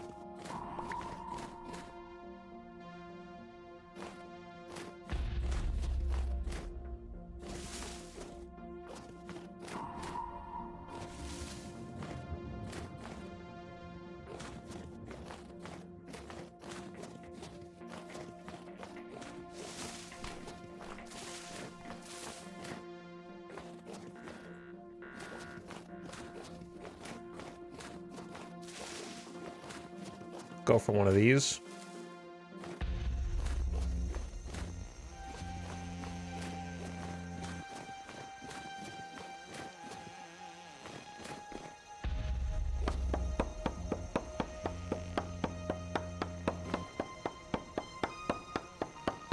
Hopefully I brought enough food to be out here for this long.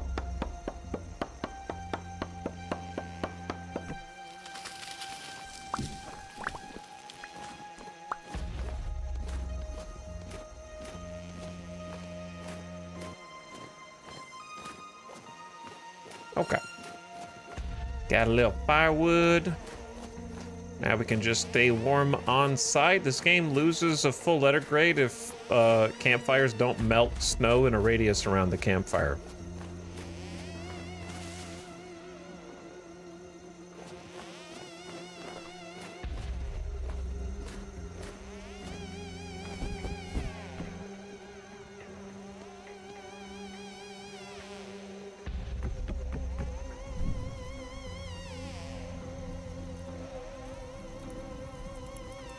All right, you stay cool over there.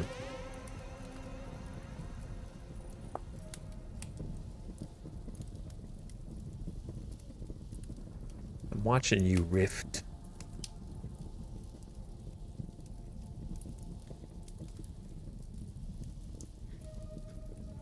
Okay, how we doing on food?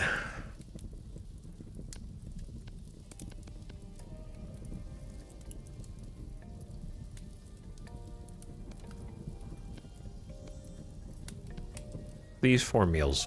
Here's what we got.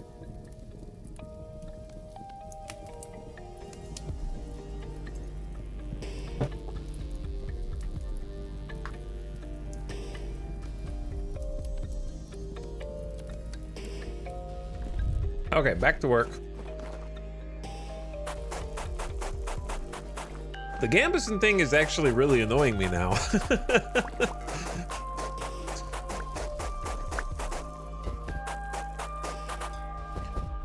Like, is there any way for me to craft warmer clothes without being a clothier?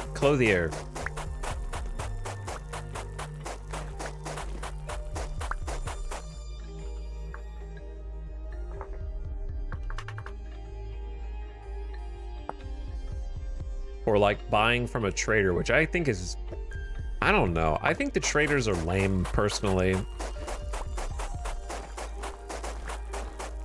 What was the reason why I played with lore on? So that there would be enemies in the game? That's pretty much the only reason I played with lore on. I don't like the traders.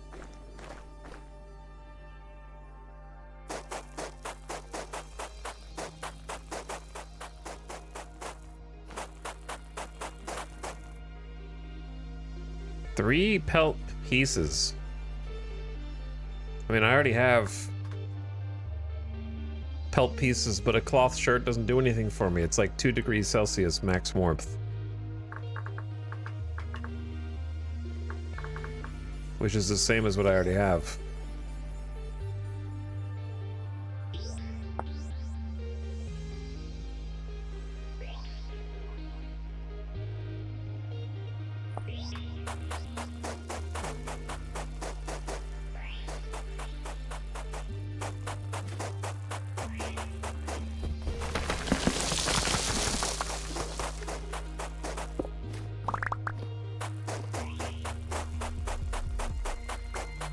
But yeah, I don't know. I just think armor should be included in the warmth calculation.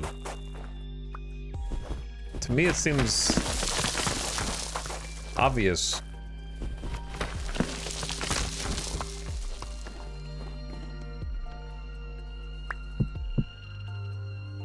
That I'm just like shocked that it's not.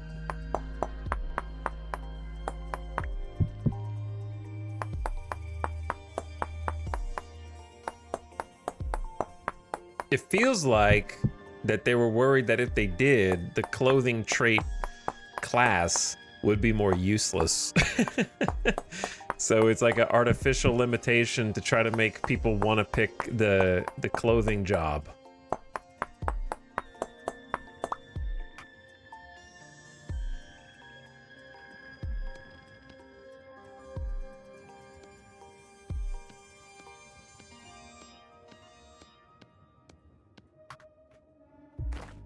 And it's just there to prop up the class gameplay, which I think most people don't like anyways, unless they're playing on a multiplayer server. Chat, if you're playing single player vintage, do you play with classes or no?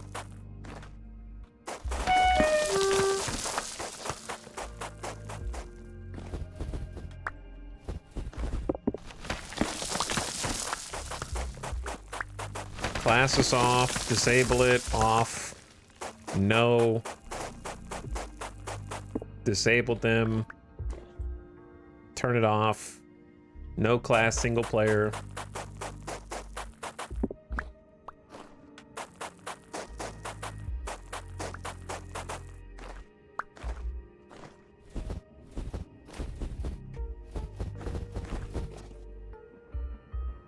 Why turn them off? Because most people see the class restrictions as things that are just there to arbitrarily make your life more difficult, and they only exist to support a multiplayer ecosystem. They're not actually made with single player in mind. Does it limit what you can use? Yeah, it limits what you can craft. So like, I can only make a basic gambeson. So if I wanted to make a tailored gambeson, I have to be the right class.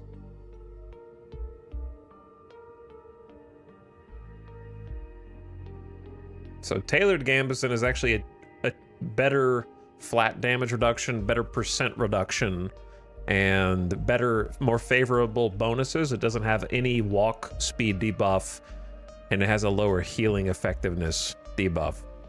Yeah, if you turn classes off, you can make anything in the game that is class limited.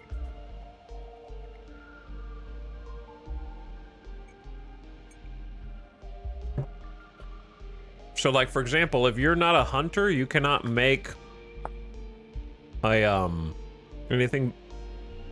Well, hang on, which part of bow is it that you can't make if you're not a hunter? Is it longbow? Or is it arrows? Yeah, you can't make arrows unless you are a bowyer. So there's no reason to make a basic bow because you can't craft arrows unless you loot like bone arrows, which you don't get that many of them.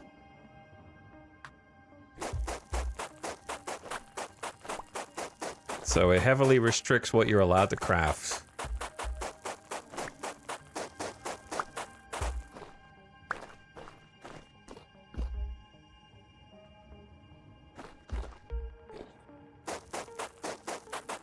Today I learned I will turn them off next time.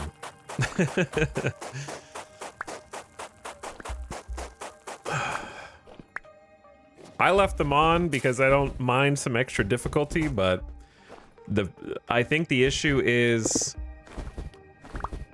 that it's not fleshed out at all.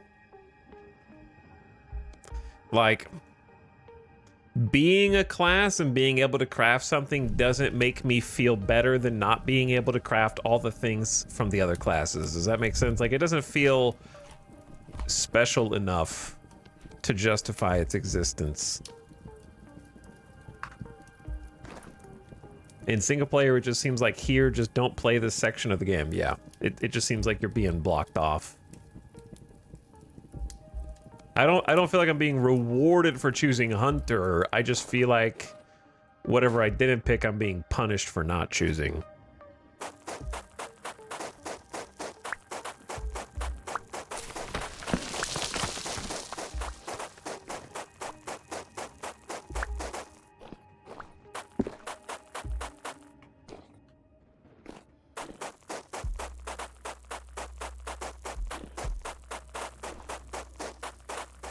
Listen, chat, if you elect me president, I will patch Vintage Story to make classes make more sense for single player, more balanced. I will do a complete balance pass on the entire game. I will use common sense patching methods.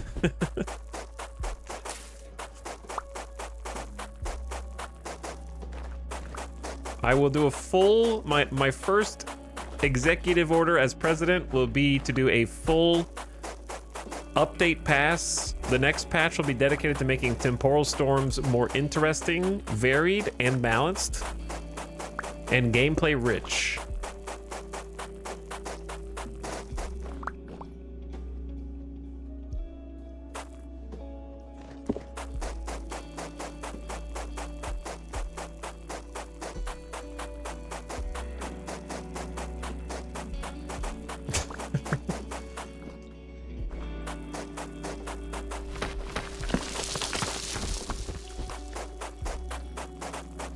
All right, I don't know where the hell this copper is, but I'm just gonna dig. It's underneath the packed dirt. That's why I placed the packed dirt, so I can look up and see where it should be below.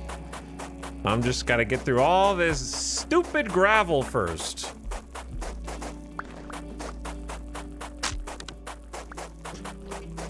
And then it's gonna be somewhere below the rock surface, because the last one we got lucky and it was right there visible as soon as you got through.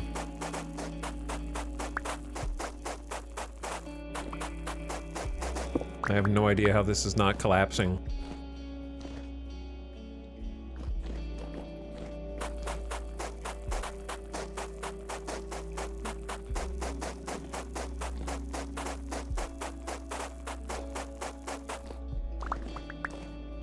Okay, so I'm gonna find roughly the middle of where all of it came from, which is like here-ish, and just go down a couple layers.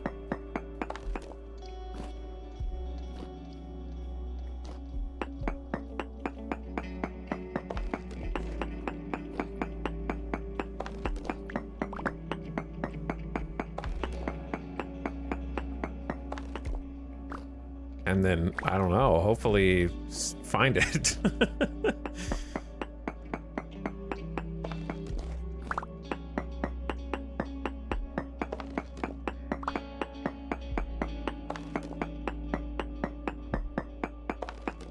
Boom. All right, there's something.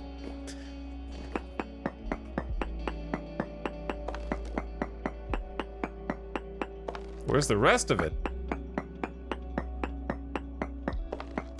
Okay, there's a little bit more. So this is also poor quality copper, but you take what you get.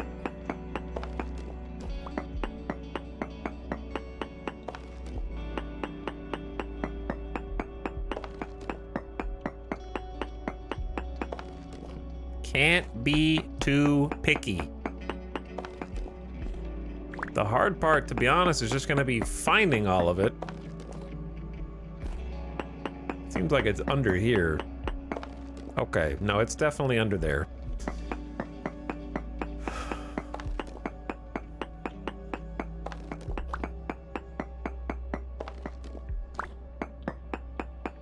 Must go deeper.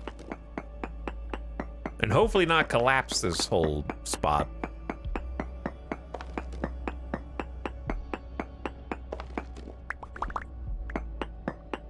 Hopefully.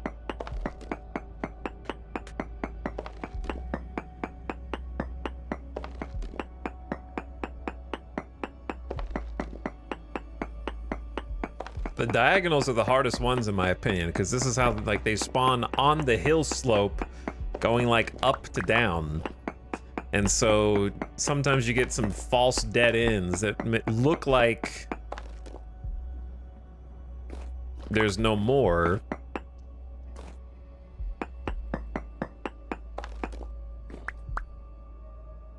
Okay, I hear we got high rift activity. So we don't want to linger here too long.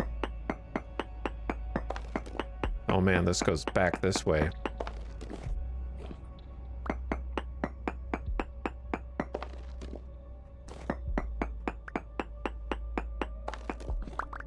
And then these two, and then I don't know if it goes down any further than this or not. But you gotta break a little bit of it here. Starting to get dark. Because you might uncover another bit in the diagonal like this. Do I hear monsters already?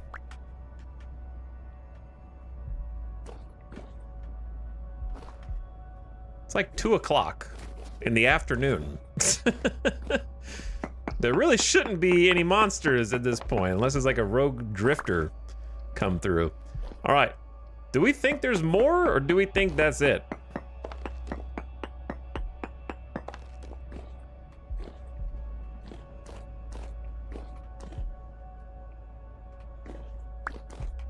That was like 19 chunks. I mean, it goes like pretty far down that way. There might be more like up that way, because we didn't really go that far.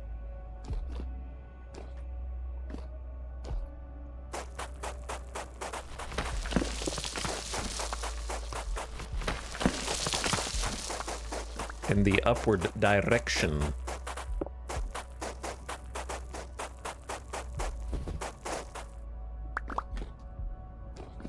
So like there honestly could be some under here or something.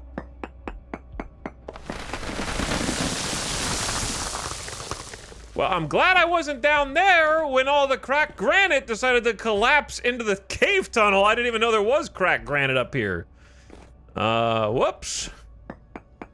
Yeah, that could have been my head that got crushed.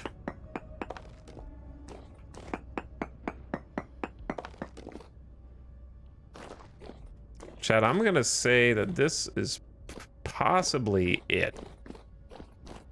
That we got as much as there is to got. Okay, so we were barely like... I did not realize how unstable this pit that I was digging was, actually, but I feel a little more confident now that we didn't miss any copper, and I'm just gonna go and be glad that didn't get squished.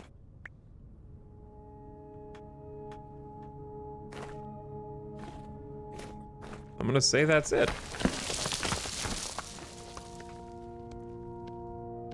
I don't really like leaving a bunch of floating blocks around, so I'm just gonna make these kind of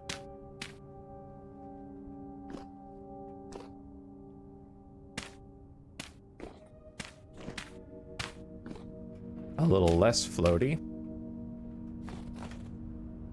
It'll be like a Stonehenge for another civilization to find and wonder what all these like dirt pillars were about. Okay, so that's pretty quick and dirty. 2 separate copper dig sites done. Reasonably fast. And then Gotta go home before the monsters decide to come get me. And before I freeze to death. And then I guess decide whether we want to go further.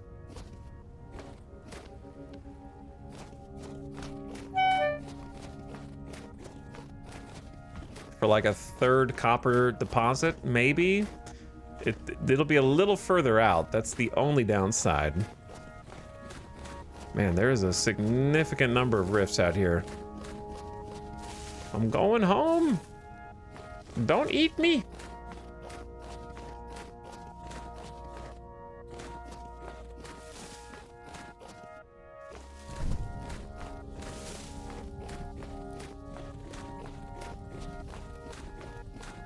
Archaeologists will be like, man, that dirt was packed. That was some incredibly well-packed dirt.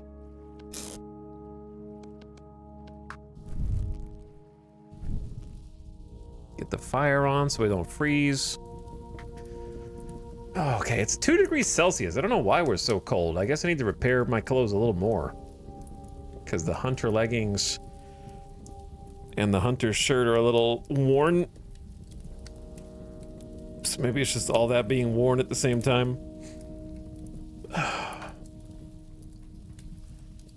Okay, well, let's add, so we found 23 at the first one and only 19 at this one. But then we found 14 surface bits.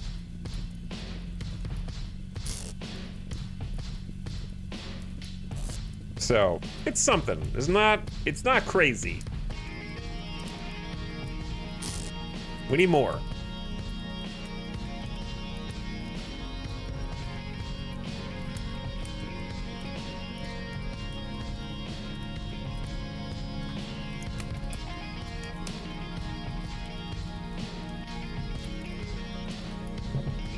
We were gaming, bro.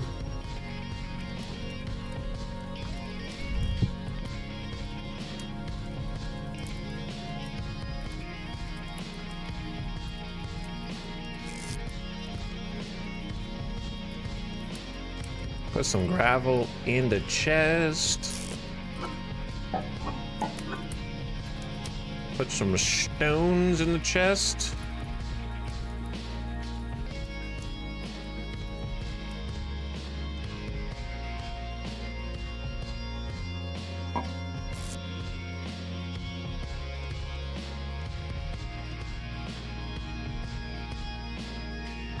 Put the firewood in the chest.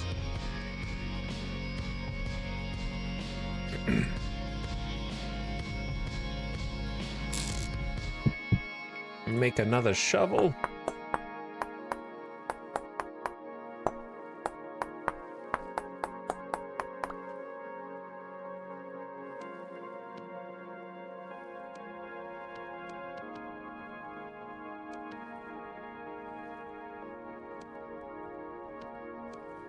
Okay. Nice and warm. Ready for sleep at 5:45. But before we sleep, let's go ahead and take a quick game or death break because it's about ad coming in. About time for a little 3-minute ad break. And then I'm gonna go get a drink, get a snack. I'll be right back. And then we gotta go see if we can find a third copper deposit. Burning through copper. When I get all the easy ones, these are the easy ones. Then it's gonna get like, I guess we're gonna take another trip up one of those other rivers. That was like one of those rivers that we ran up. We found like 3+ copper spots. And I marked one of them, but I didn't mark it on the map. Let me remember to mark this on the map also.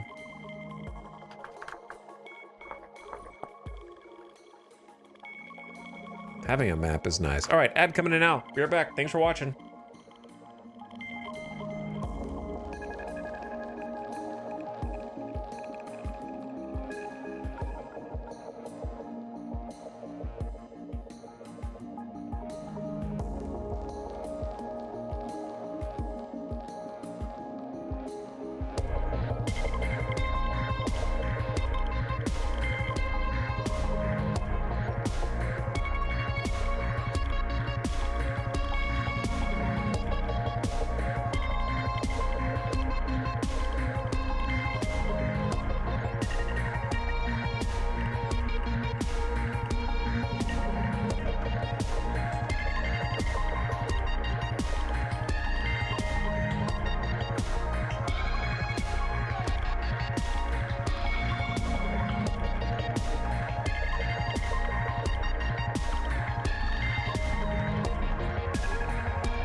Yo, what up?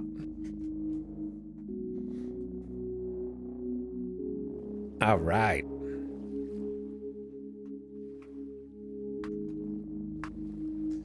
And we're back.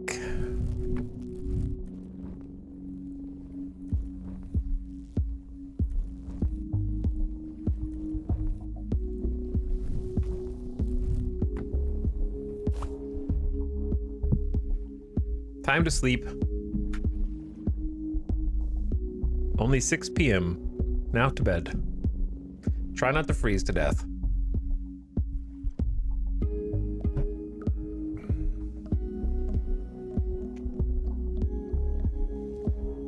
Every time I come here, it's chair gaming every time. Well, maybe you should show up at a different time, huh?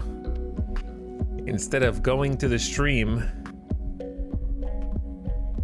It's almost like the stream starts at about the same time every day, and it's almost like the ad break happens every hour, and it's almost like I stand up to take a BRB on the second ad break after 2 hours have passed. So maybe you just go to the stream the same time every day. Have you thought about that?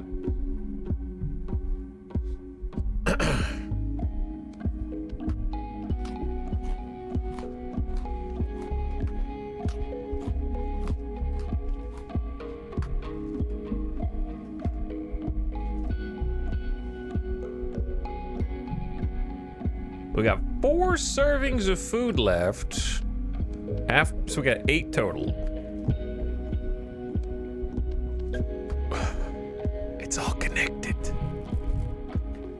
See, now it's back to calm, but it's -10. Whew. Cold. Chat, what does -10C in, like, the correct measurement system for ambient air temperature?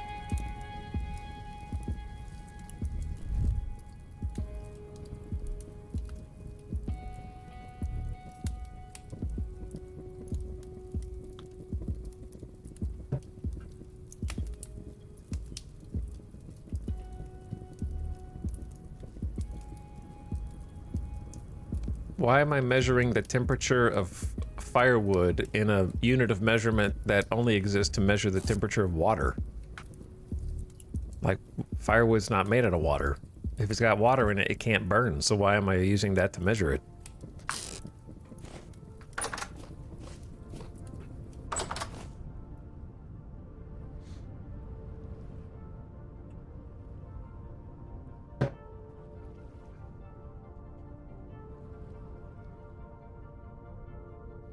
If it's calm, I should be able to go outside. What we're gonna do is kind of retrace our steps and go up the river. Because I remember there was copper along the river here. But it needs to be light enough for me to see. So by the time we get to where we're going, it should be. And I got some food with me.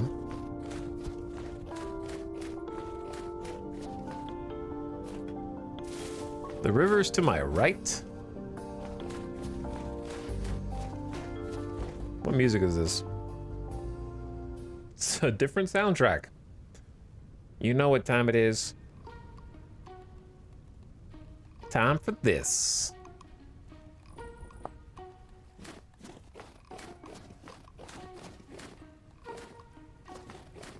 Old familiar.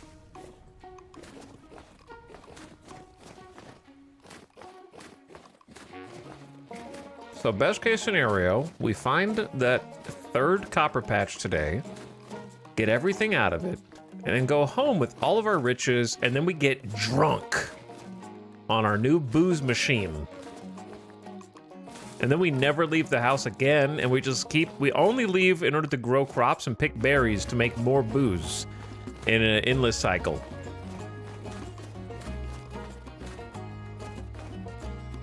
And that'll become my new mission while playing Vintage Story.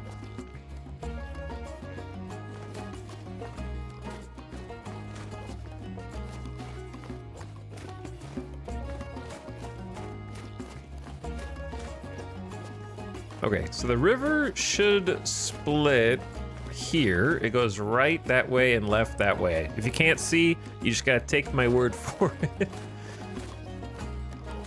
The cave right here that I don't think we ever... Oh, I did go in this one. Probably back when we were desperately looking for copper in caves and realize that was a fool's errand.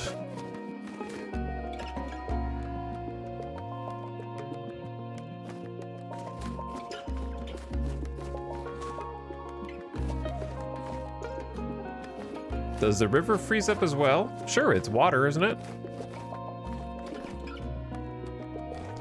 The game doesn't really care about sources of water, given that rivers don't even exist in the base game. It's just a mod that makes water that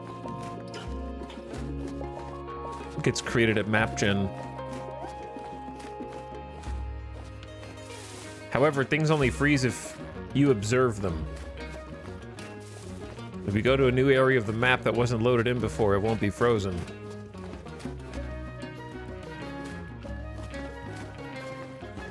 The technical limitation of not being able to simulate and render the whole map simultaneously, okay? Sorry, if you can't accurately simulate 1 million by 1 million blocks simultaneously, okay, on my potato, I am going to refund the game.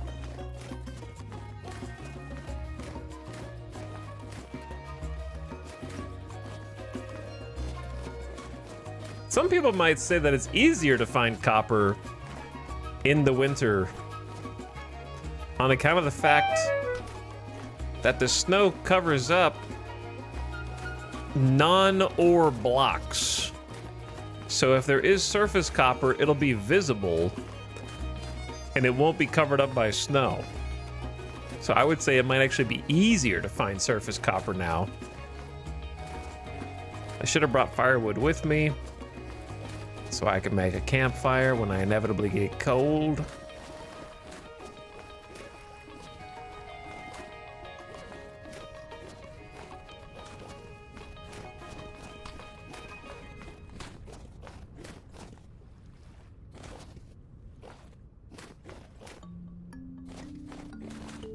I don't remember how far up. We didn't mark this copper source.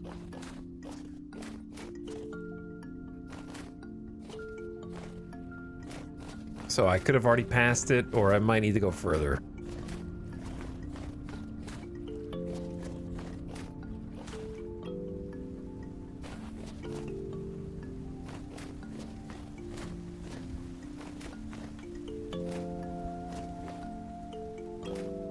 Though I think it was closer to the water.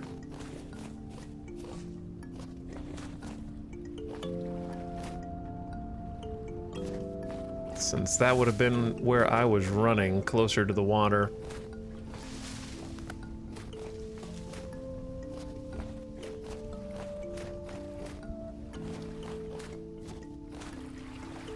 Okay, where am I? We are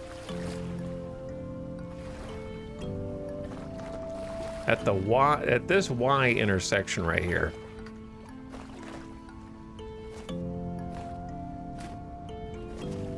But I don't remember if I was running up or down. I think I was running up on the cliff face.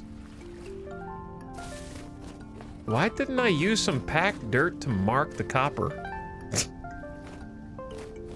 Maybe I was like, well, there's already 2 marked. I gotta get through those to even want this one, and now here I am.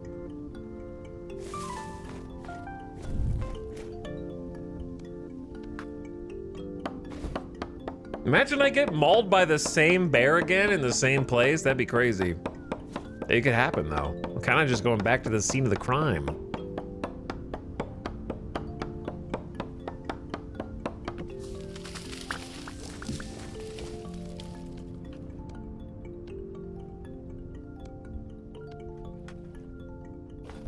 I am 1% faster now, though. And that'll make all the difference. This is where I died. And here's the copper. Okay, so now we just gotta watch out for a bear body slamming me in my new copper pit.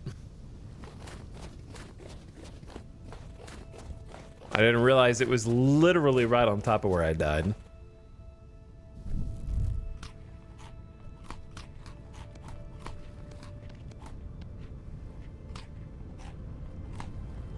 Okay, so let's do...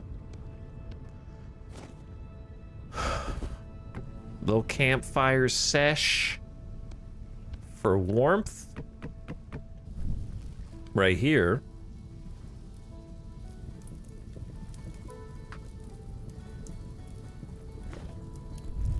And then mark the copper.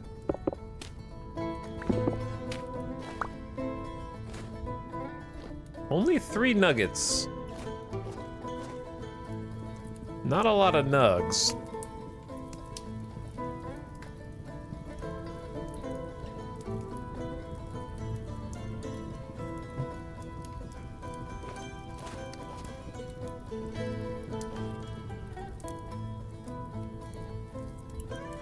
That would be funny. I just take my hands off the controls and then you hear...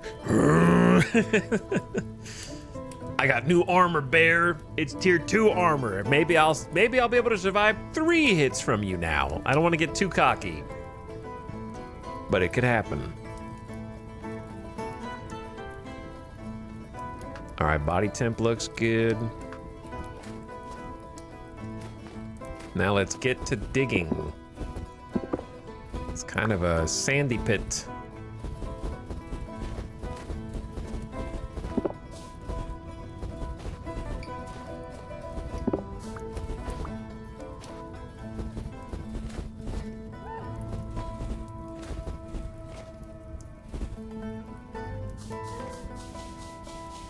With gravel underneath. Okay. My shovel.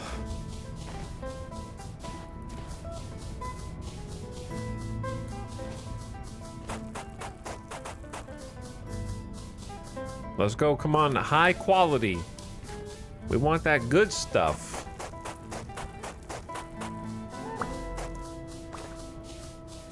Give me the juice. Well, this is relatively flat ground, so it should be pretty easy to track down here.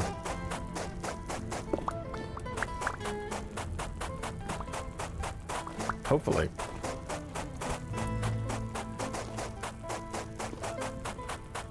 And then after this, hopefully we have enough to go home. I don't know, we'll see.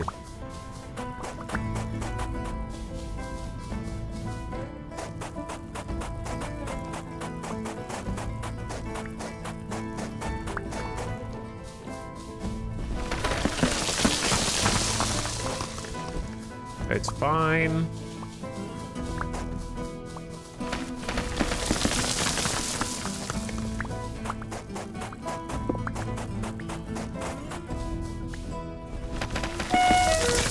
Disturbing the snow layer on top triggers the physics. Another shovel dead.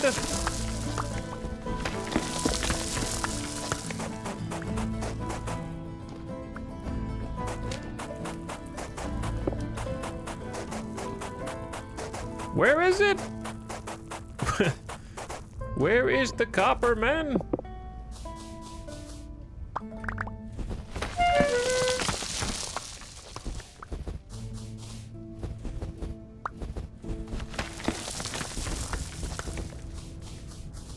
I keep imagining bear noises.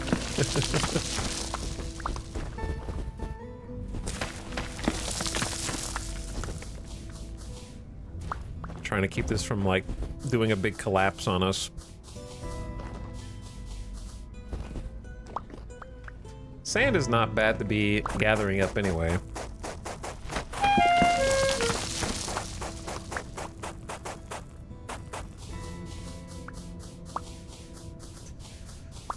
Okay.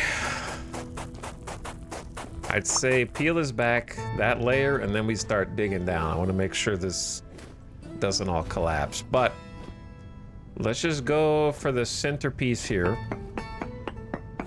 This is the bear pit. Yeah, there's a forest right here, right on the edge of a forest. So I'm gonna do what you're supposed to do and dig a huge pit to lure a bear into. A very sane and rational way to play this game is just to dig a bear pit everywhere that you want to go.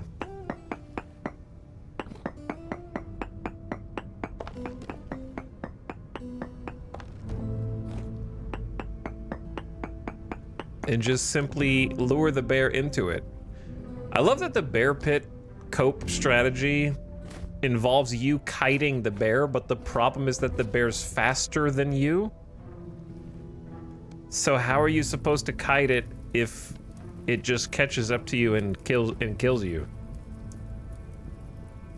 Like, that would work for the black bear that's like slower, but not for the brown bear that just stays on your ass the whole time. Like, how would you be able to dig a pit far enough away where it doesn't aggro to you, then go aggro it, and then it not kill you before you somehow lure it into your pit?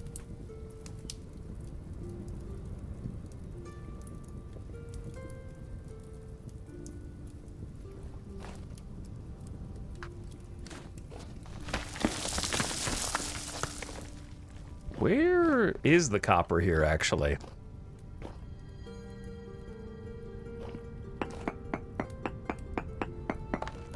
Let's kind of lower the floor here.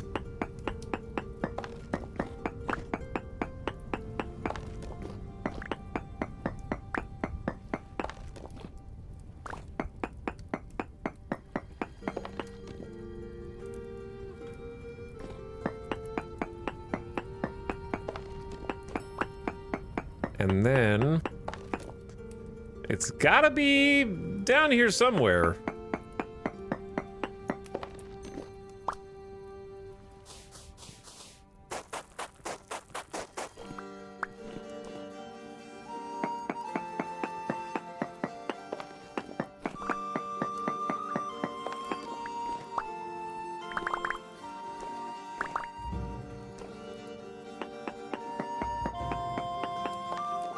I don't know, maybe it's weird.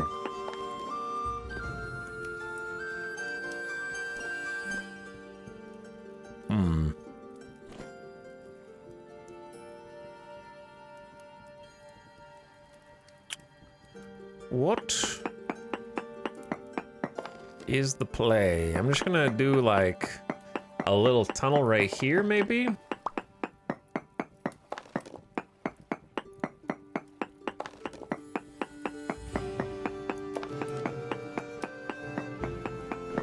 This is weird. We found a nugget right there. And we found the nugget here and here. So it's gotta be like around these. For sure. I mean, it could be deeper, but...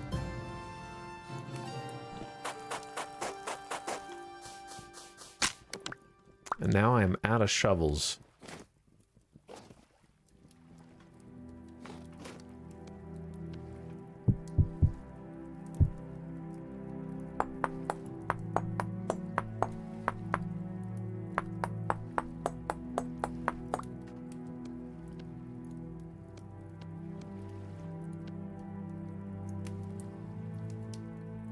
Did I just make 2 of these?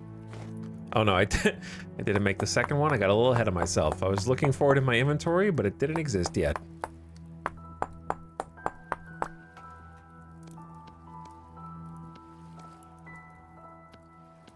Okay.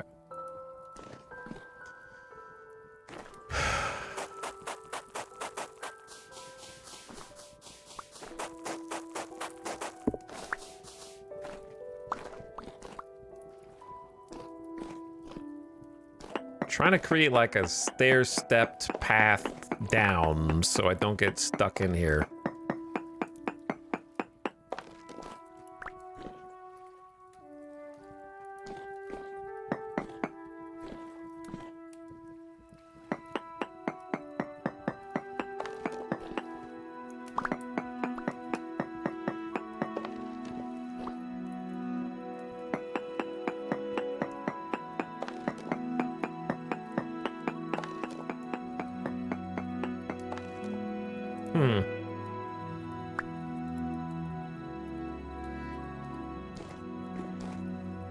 This is definitely the most elusive one yet. It's also almost 1 p.m., which means it's nighttime.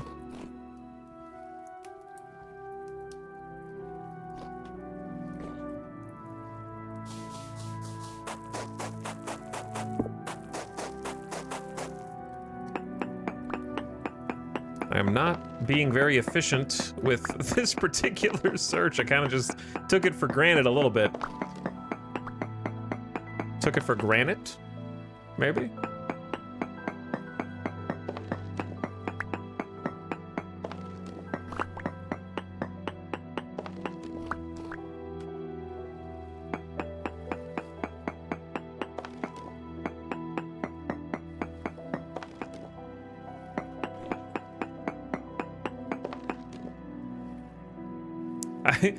Huh.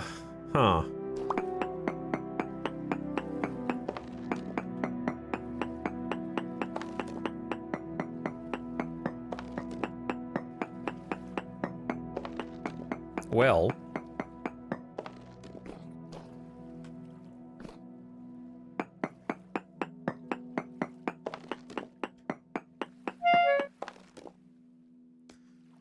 I'm a hungry gamer. Maybe I should just go home since it's getting... Is it gonna get dark already?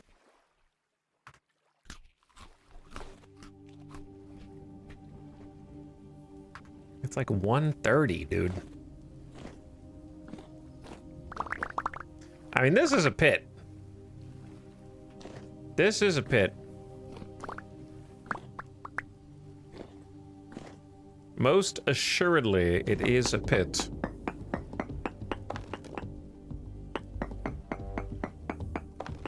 Oh, finally! There we go. And it is medium quality, so it actually is better than the other two. Finally. Deep down here. I hope there's not a lot of cracked granite here that collapses.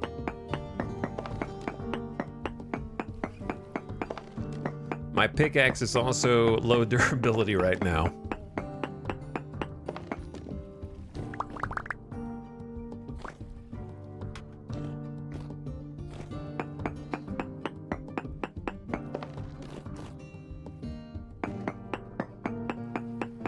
Alright, if I get destroyed from my greed, then it was worth it.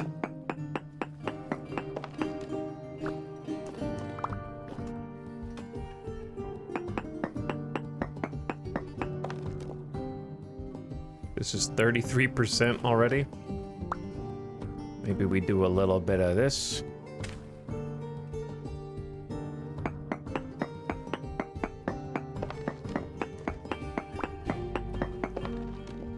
That's probably as far back as that one goes.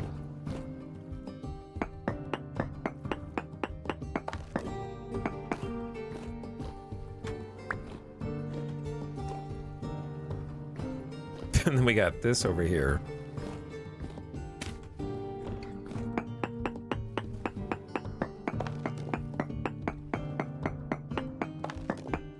Which is in a bit of an awkward spot. I guess I'll take this out.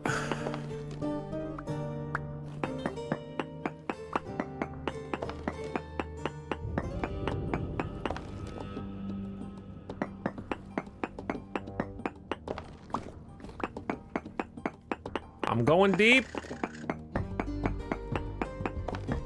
Okay. Do you think that's the whole vein is the question?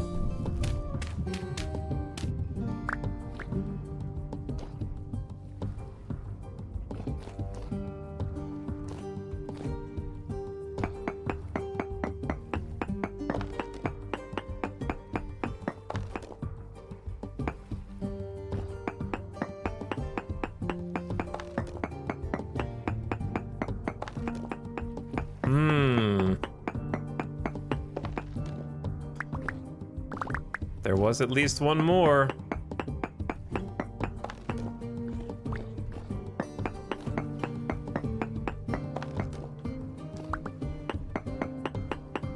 That's why I'm wondering if it goes up.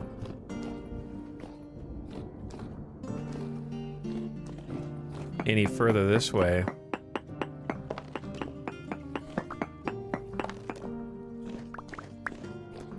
Should I just say that's good enough?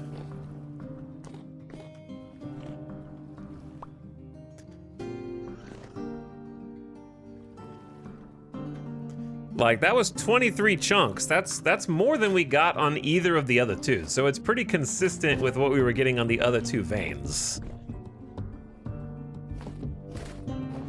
Maybe worth finishing the pickaxe. It's 21 durability. I'm just gonna kind of go underneath this one a bit. It's like 1 durability per block is kind of the problem.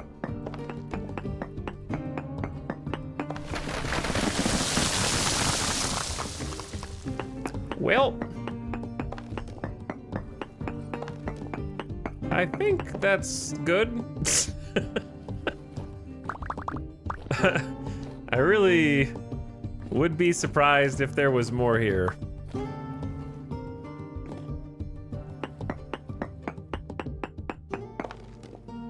There was more.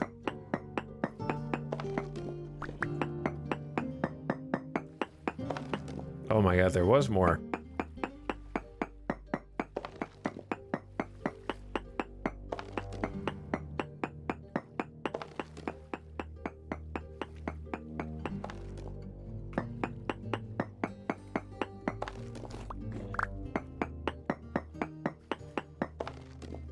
Okay, now that is probably it.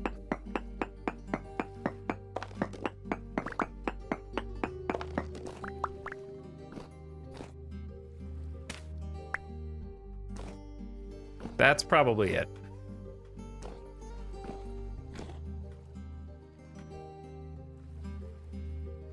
Because that was 30 chunks.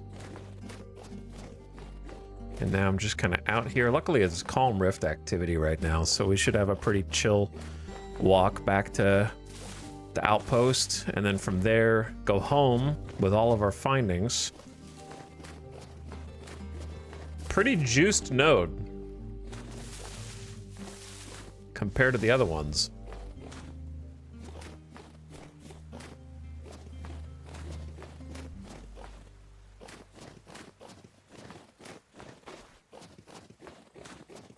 So I'm pretty happy with that. Third one was the best one for sure. I also want to like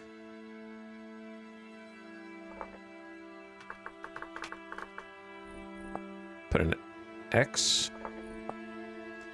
that just has a tag that says I mined copper there for the future. Good to have that info.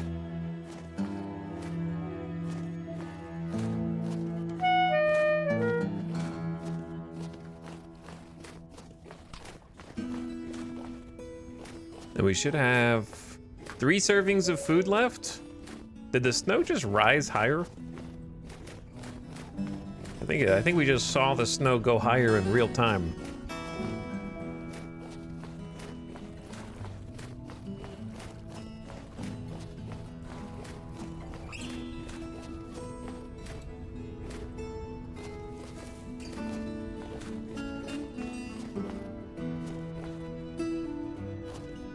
Okay, I must have tried chopping that tree and then failed or something.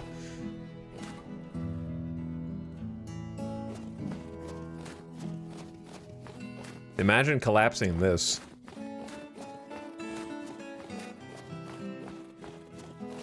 That'd be pretty cool. Stupid, but cool.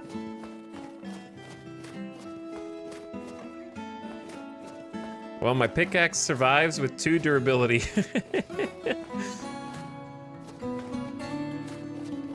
2 whole blocks.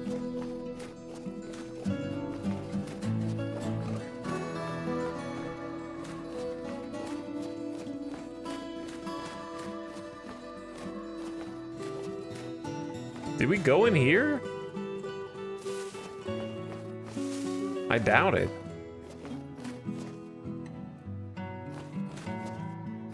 Some kind of granite portal.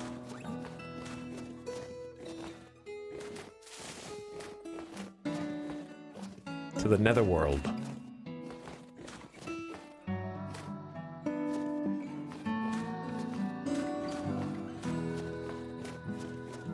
Okay, so we got checkpoint 1. The luxury goods trader. And then checkpoint 2.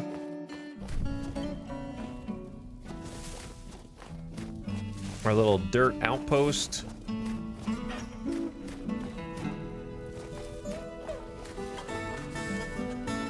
And then we'll sleep there, wake up, and then take our haul home and see what we can do with it.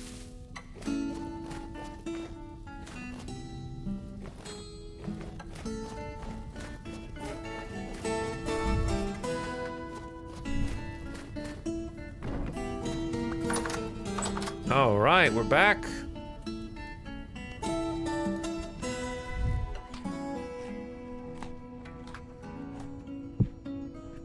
So, what do we got?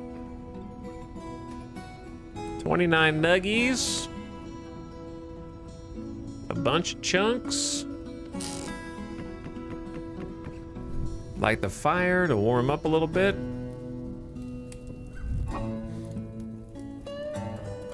And then try and take some stones home.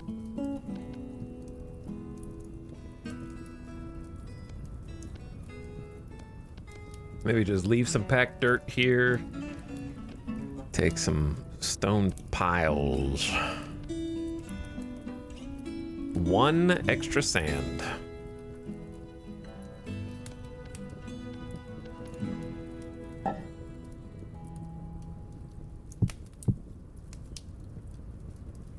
Can these not stack? Okay, so the ceramic crocs can't stack. That is very unfortunate. Stack a full pile of firewood? No problem. 4 crocs? Sorry, that's not allowed. An entire mine's worth of copper chunks? Yeah, that's fine.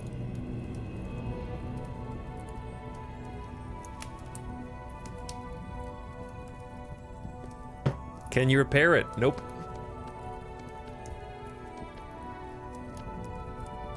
Nope. I cannot.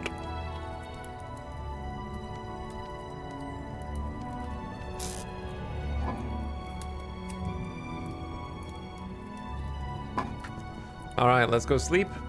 Boop. I guess I didn't need to leave the fire on, but it's fine.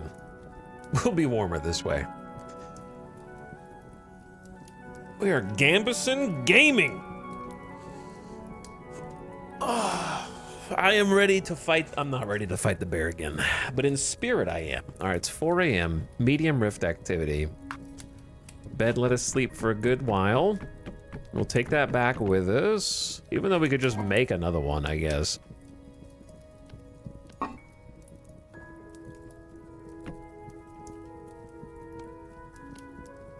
And I don't need the birch.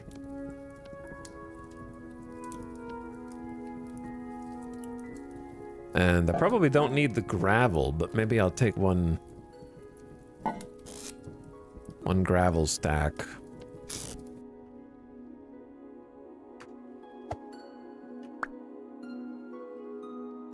Just to have it. Well, I need to take these crocs back, or I need to make more crocs. One or the other. I guess I could leave a shovel. Easy to craft. Take a croc. Leave 1 stack of stones. Take another croc. Leave this axe. Take another one. All right. Bring the most important stuff. And then it's almost 5 a.m., but it's still gonna be dark outside. Ah! Chill, man! Ambush! They were waiting outside my door.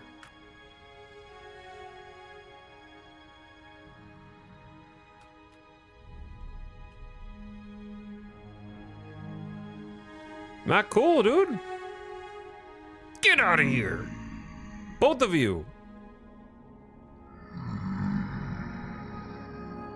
That's why I got a full-size door. You're damaging my brand new armor, man. All right, I'm about to go. I'm about to run for it. Ready? 3, 2, 1. Let's go. Ow.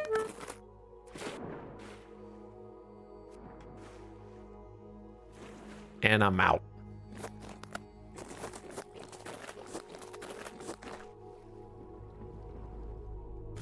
Let them catch me if they can. Oh shit. Ow! How did he hit me? I was zigzagging.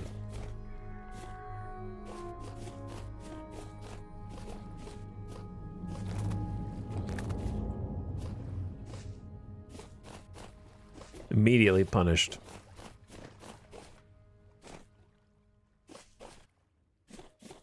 Oh, they're forming rifts right in front of me.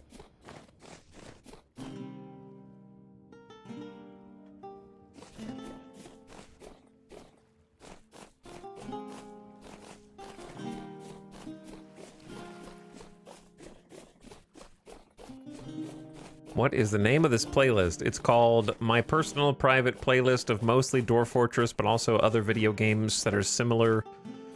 Music, video game soundtrack 2026, version 2.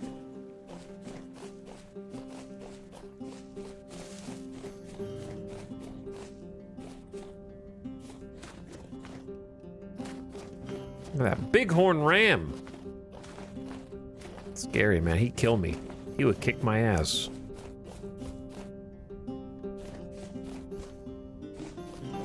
But yeah, if you go to Spotify and you just go to the Dwarf Fortress soundtracks and then right-click on the songs or right-click on the album and like go to song radio or go to artist radio and just listen to a bunch of those songs, it's pretty much ripped straight off of that. The algorithm. This one happens to be Europa.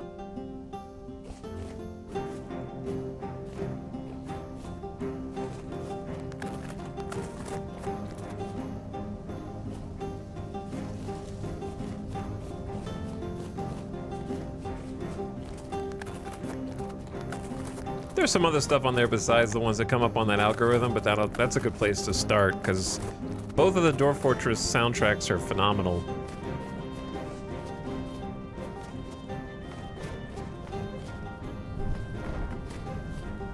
Oh, my torches burned out. I was gone for more than 2 days, I guess. That makes sense. But we're home.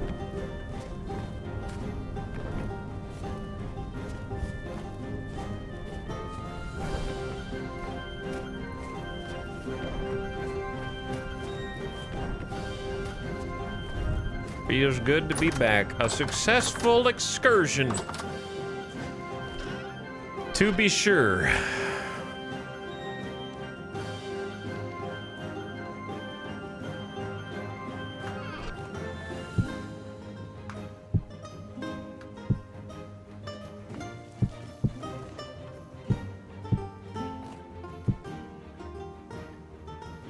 Lots of nuggies.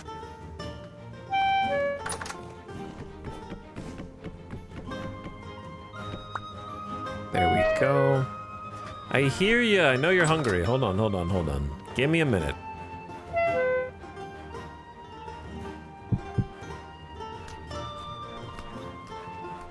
I got some porridge.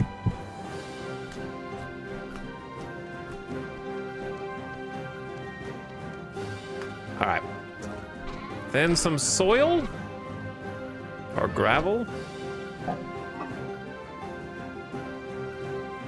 I didn't realize I had this much sand. Oops. Oh well. All right, it's going in there for now. Now let's pop all these rocks with what's left of this hammer.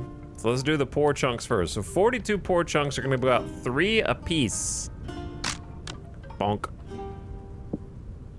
My hammer, dude.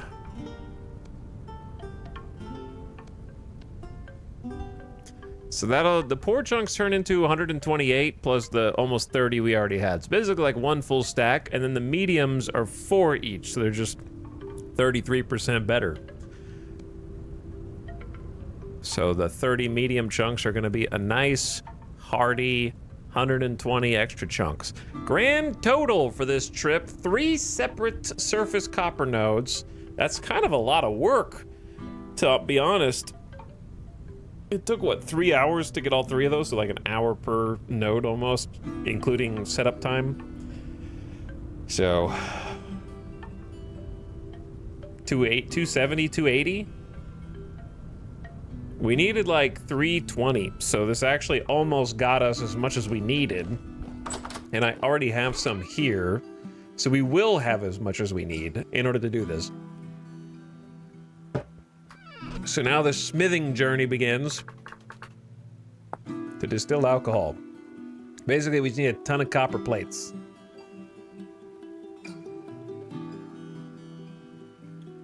We need like a bunch of copper plates. This is gonna be 2, 4, 6, 8, 10, 12.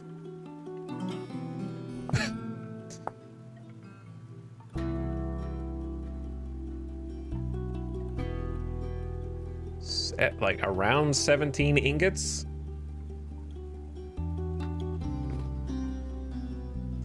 Well, you best get to cooking. That's maybe I need to make more ingot molds.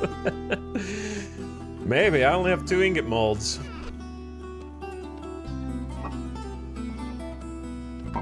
Hold that thought.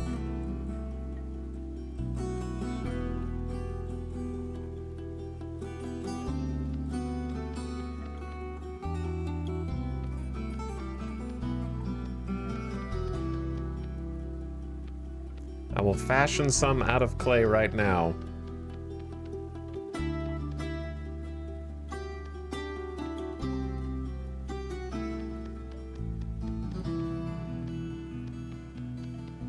And then fire up the kiln.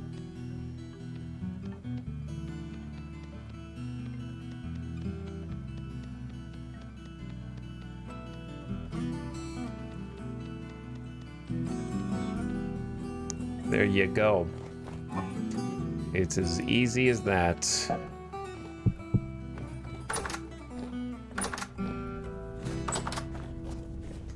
Okay, do we have grass and sticks on us? I think we might. So we need grass for the kiln. And then sticks for the kiln. And then some fuel. In my case, I have chosen peat, because we have quite a lot of it around us. Better than using a bunch of firewood. All right, so that's fired off to harden the clay so we can use it as pottery. I signed up for pottery class and the teacher looked at me like I was crazy when I started tearing the clay apart into tiny chunks, manually sticking them together one by one into the shape of a bowl. But they probably, you know, they were like, oh, at least you're having fun. At least you're enjoying yourself.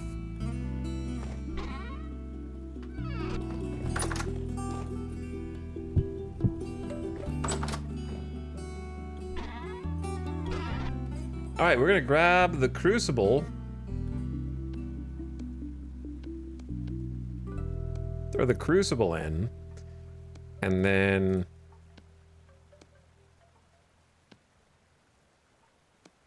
I don't know why I'm doing this in this order. Okay, I'm gonna start with firewood to heat up the crucible first. We need to get this process started. Cube pottery would be pretty sick. It would be pretty sick, yeah.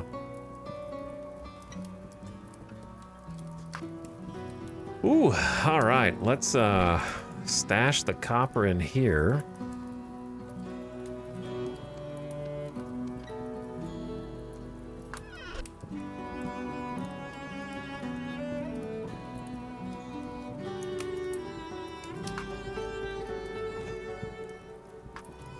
We are well on our way to having some booze today. So we've done the hard part, which is just finding the copper. The easy part now is just putting the whole process together, which I will need probably a second hammer for, because we're gonna be forging a lot. That's true. I will actually grab a hammer mold. Put that out over here. And then I want to put a little more clay, a little bit more copper in. get 60 in the crucible. All right, let's gather some charcoal. Heat this bad boy to melting point. So I start with wood because the wood can heat it up to like 700 C, and then that way you don't waste charcoal in the initial heating process. So then I bring the charcoal in once it's already preheated, and the charcoal will take it up to melting point for copper.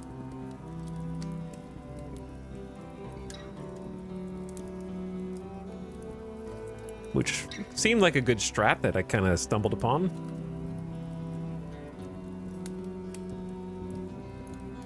And then we need tongs.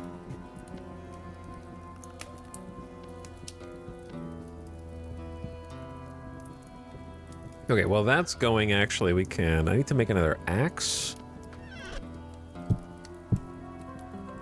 Another knife. And another shovel. No, we have a shovel.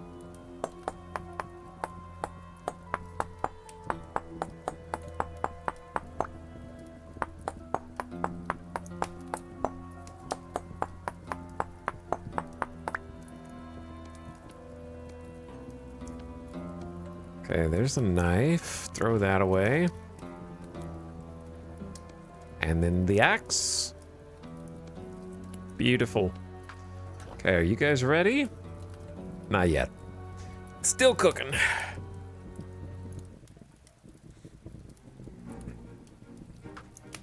No clickbait on this title today. Well, it wasn't a title, was it?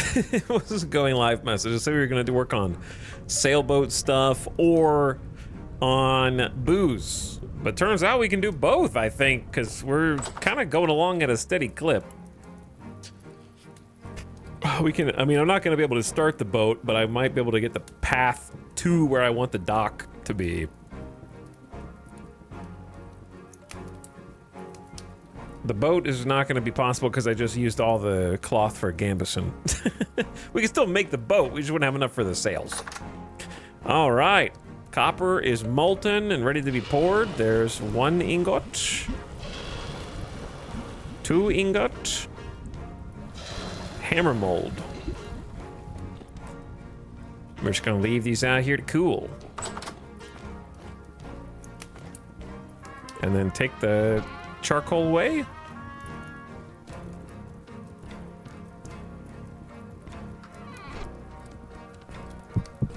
And then, oh yeah, the tongs.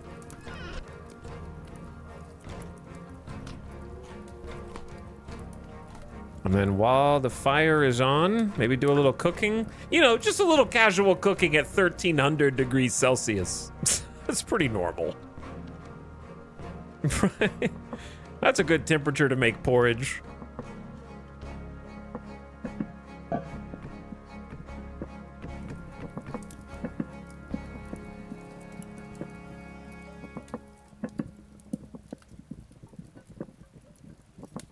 Perfect pizza temperature. Man, how hot would you need to get an oven to flash bake something?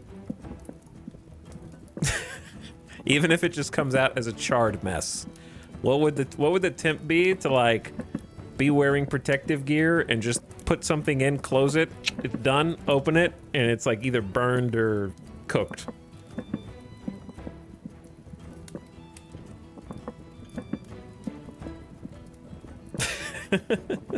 Don't try that at home. I think they tend to explode. Is there a YouTube channel where they put like a pizza, like with pizza dough and stuff on a surface and then explode underneath it and then see what the pizza looks like afterward?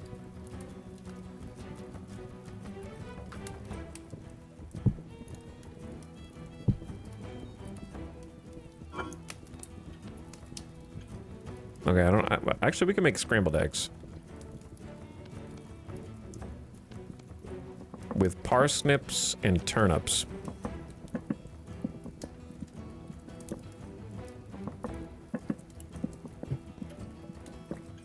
There was someone who did the math on how hard you'd have to smack a chicken to get it to instantly cook, and I think it's the same line of thinking. That does sound like the same line of thinking, yeah.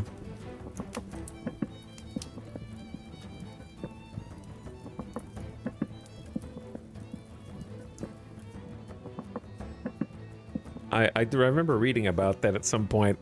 It was just like a meme post originally, wasn't it?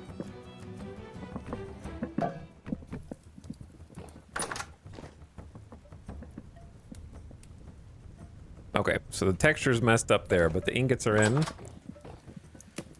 Doing their thing. I don't want to spend all day inside just cooking, but I don't know what else to do outside right now other than go dig. I could just go dig. Who's gonna stop me?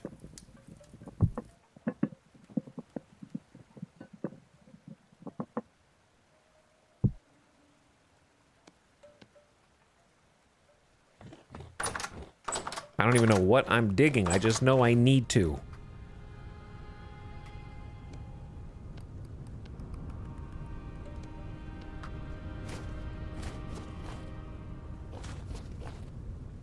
The problem is I can't see. Why did that? You can't dig this snow layer off of stone path stairs. It just digs the whole thing up.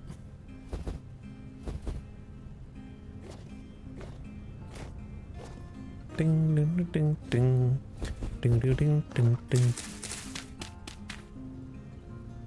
Crank that music.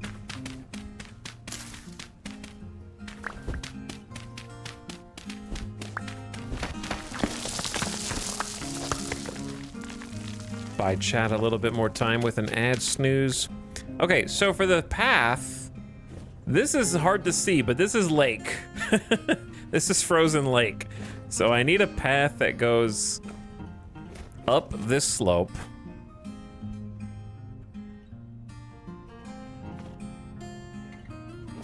Why are you here? You're not supposed to be here.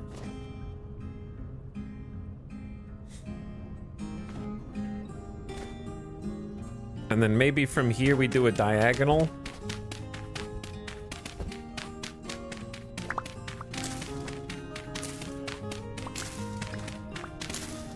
I'm not talented enough to do like a actual properly curved road, I don't think.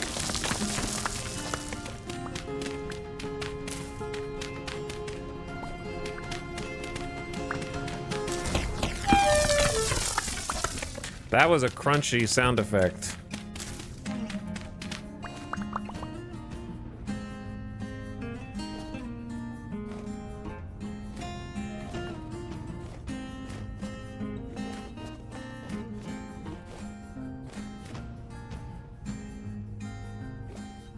So if this is the lake, so we go in 1, 2, 3, 4. I would say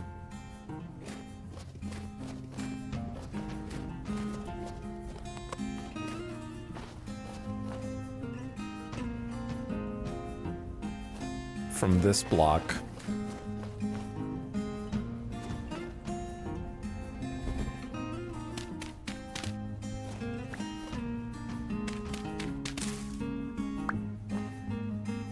Ding.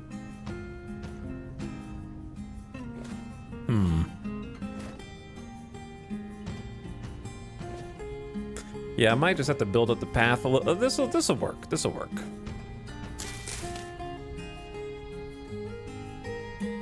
Maybe.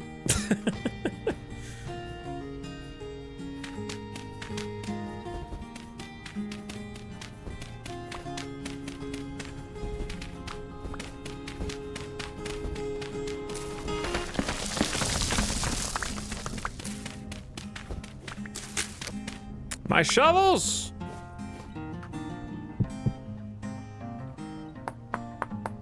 Do I have that muddy path already?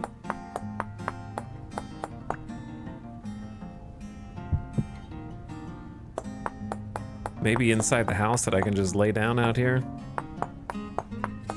Not stone, it's stony path, not muddy path. Sticks?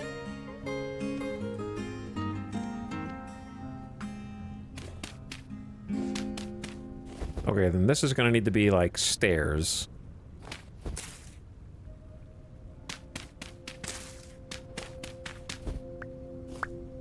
If I have some now would be a good time.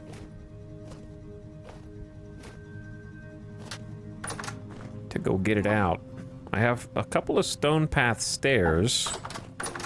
What happened to the actual stone path blocks? Maybe I used them all.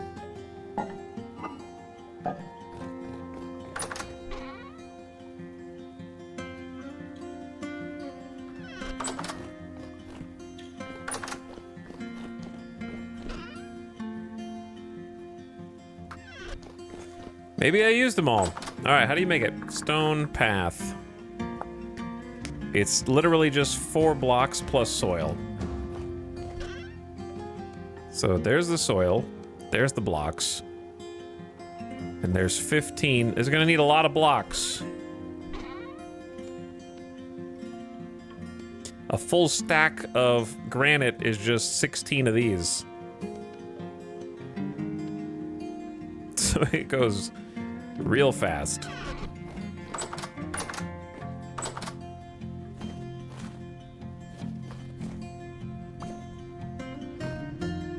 Ding, ding.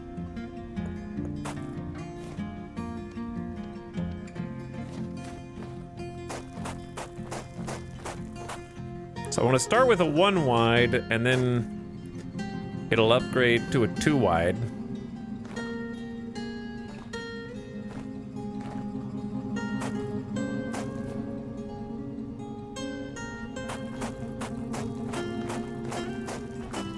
And then a 3 wide. So I'm gonna have to extend the ground to the right, basically.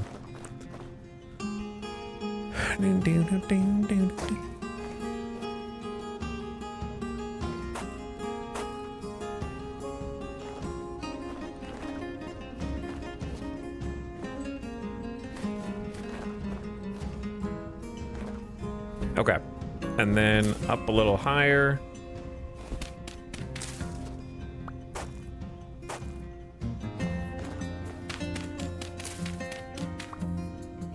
Gonna need some more stairs.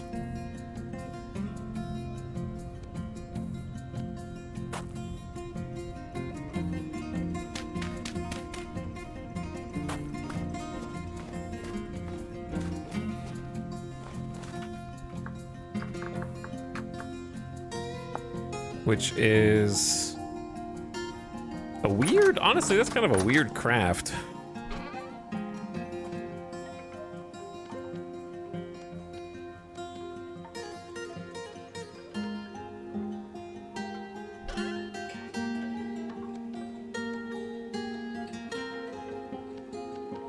There's 10.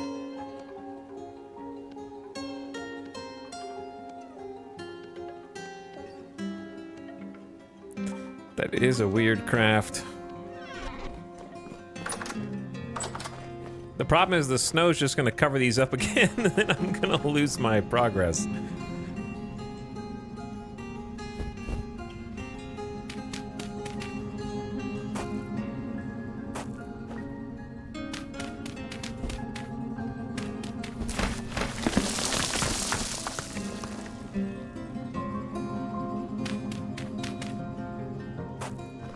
Oh, shit! They're like, no construction after hours. This is a quiet neighborhood. Go back to your home, citizen. I'm sorry, man. My apologies. Okay, let's keep crafting the ingots. Got another hammer.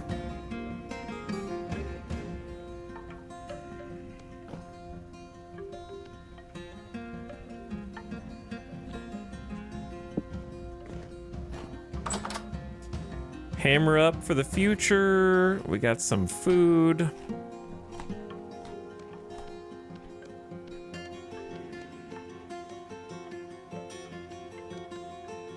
Okay. So,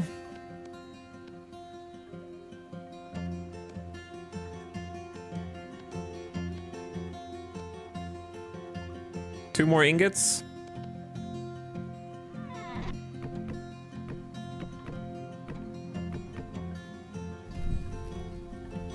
And we need so many ingots that we just kind of got to stay on this. The kiln, we just started the kiln, so I don't think the kiln is done. Nah, kiln's not done. It'll be done tomorrow, though. Then we can do twice as many ingots simultaneously. So that'll be cool. And then we're gonna have to, possibly go out and get some more stones for the path. And maybe some more dirt.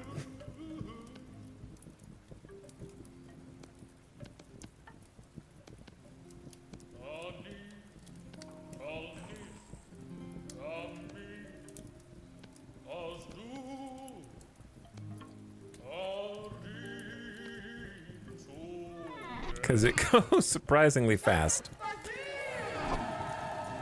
You're never far from the dirt mines, you know?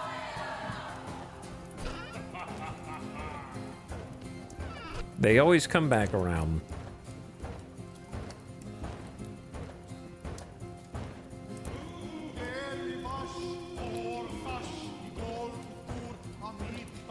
It's time again. Oh, there's an ad in progress? When did the ad start? I got a little swept away. I got a little absorbed.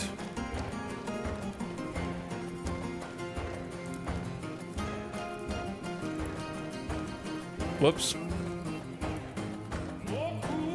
Hello, Kala Monstera. Welcome to the stream.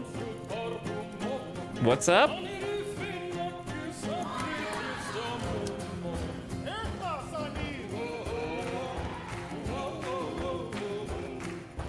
Have a good night. Bedtime gamers.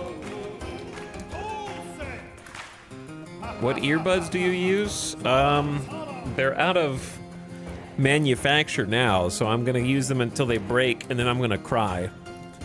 But it's Bose. They were like Bose Sport earbuds or something. The new ones are not the same. They have like a little dongle on the side that has like volume control, and they've changed how they appear. Or I think they're trying to do the wireless trend. But yeah, I've got like the Bose Sport earbuds. They're very comfortable. That's their main selling point. You know, like if you go to like Walmart and you go to the checkout line and they've got those cheap $15, $20 earbuds that are just there for you to grab, those are awful. They just jam into your ear. They like lodge in there. You can feel them. Like if you smile or move your mouth, you can like feel it in your ear, like a little pain. I hate those. These ones have like a weird kind of structure to them. I'm not gonna hold it too close to the camera because it's probably dirty and gross because it's literally a thing that sits inside my ears. But it has like a different style of, see how it's like a different little shape? So it doesn't like go too, this doesn't go very far into your ear. It goes a little bit into your ear, and then this kind of sits in that little like recessed shape, the shape of your ear. And there's like 3 different sizes of it. So this, I don't know what size this is, but it's very comfortable.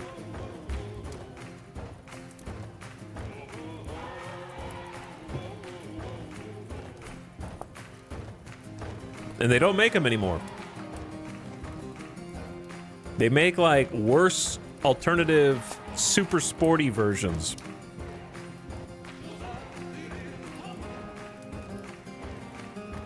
That are different.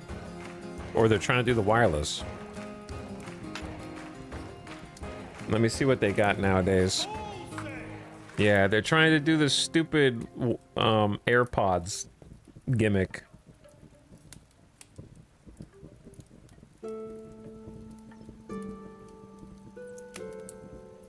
And they're shaped completely different. It doesn't look comfortable to me at all.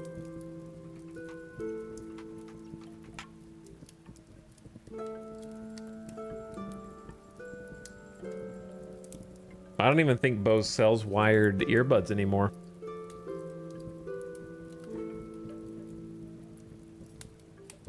There are some that are kind of similar,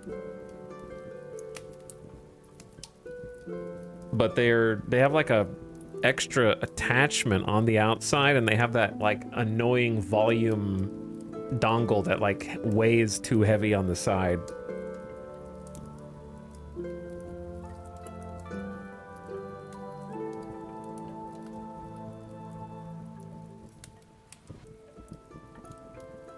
The closest ones I can find there's some refurbished ones on Amazon that are pretty similar. So if you're okay with a refurbished earbud, then that's pretty much the only option, I think.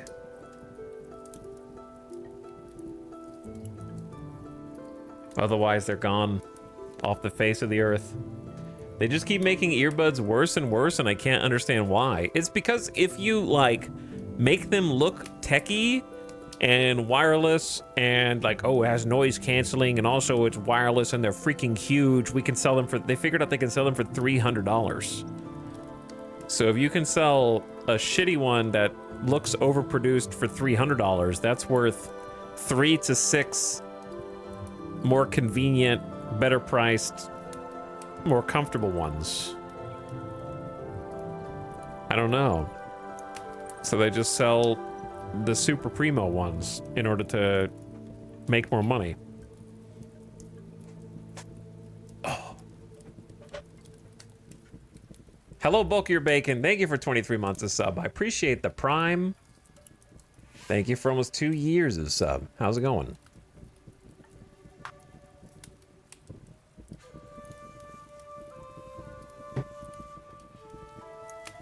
I think when I bought these, they were like $100, which is on the pricier side for earbuds. But guess what? I bought them in like 2017. So they're almost 9 years old, still working.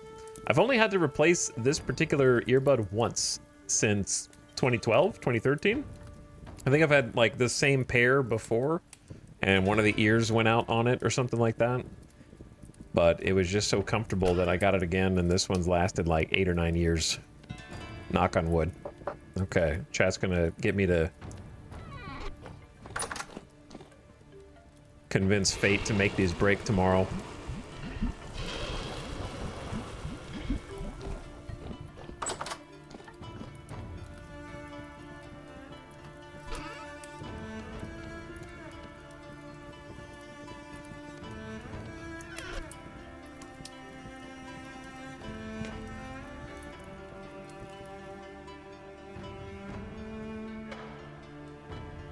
I've struggled to find any earbuds I can stand for more than like 30 minutes. I can't even feel these ones. Like I don't even notice that I'm wearing earbuds. They just fit perfectly. So I'll never be able to use any other earbud.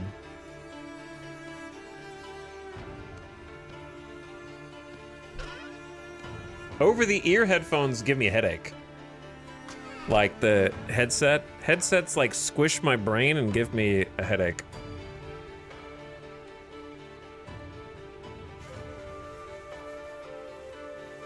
After like an hour.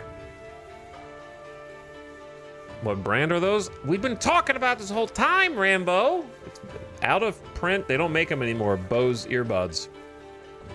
They only have refurbished ones on Amazon now. They don't have any new ones. They're if you want to try searching for them on eBay or something, it's like Bose Sport earbuds. And they're the ones that don't have a volume attachment on the wire. They're the ones that before that version.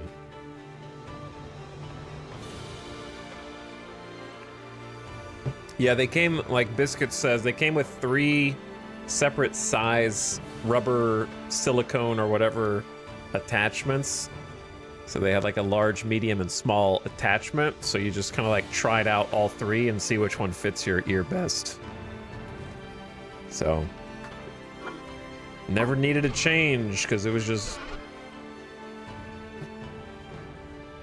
perfect fit.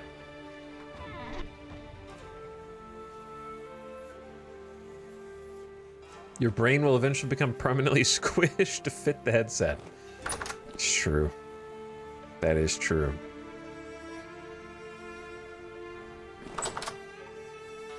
Okay. Do we have any tasks we could do inside the house? Whilst it is nighttime. I've kind of done everything except for decorate and kind of finish up this. I like this loft. I don't know what to put up here, but I like the loft. I think I want to put some... I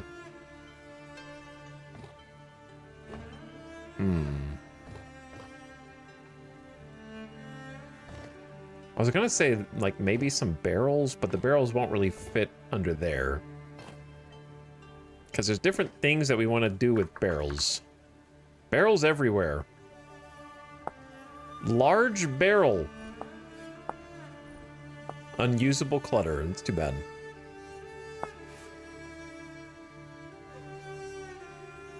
But I was thinking, we've already got leather downstairs. We're gonna have fermenting alcohol downstairs. This could be like mixing mortar.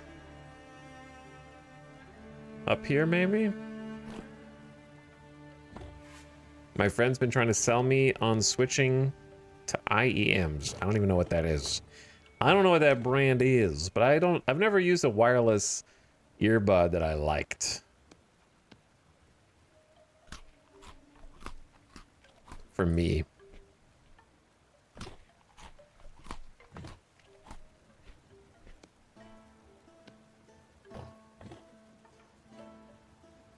Okay, let's start working on this room.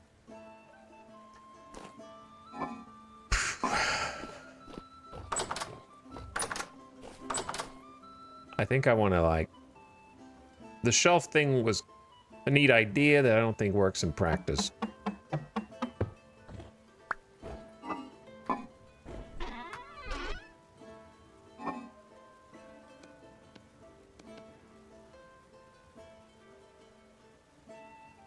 So we're just gonna put a whole bunch of stuff in the junk. Take all the temporal gears.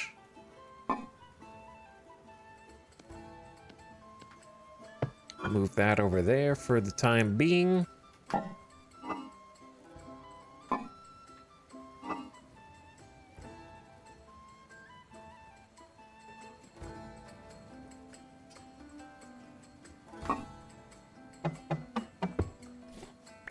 Borrow this lantern.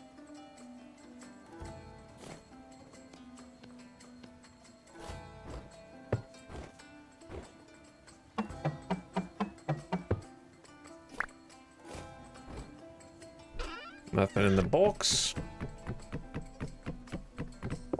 And we got one scroll in the scroll holder.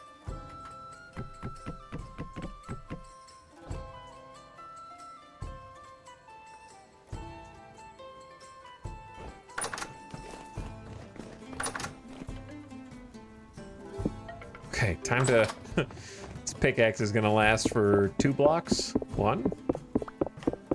Dead.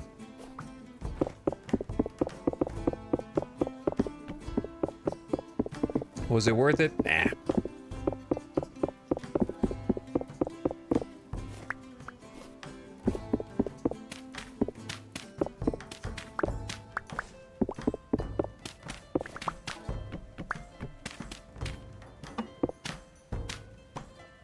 don't think I can hit the bed like this. All right, now what? Now what?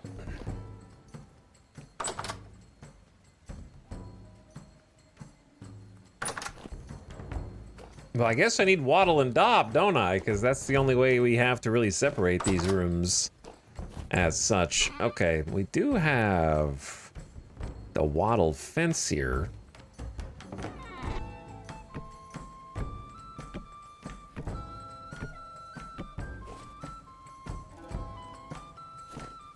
I'm not sure if it's worth doing like a walnut log divider. Maybe.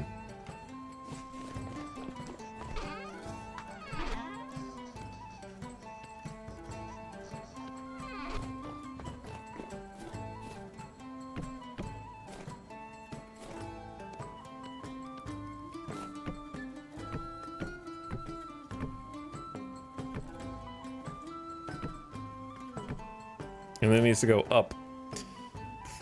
Up a little bit at least. I don't hate the aesthetic that we've already got in this room, so I don't know if I need to wildly change it in here. Might just kind of keep it similar. And just go birch plank.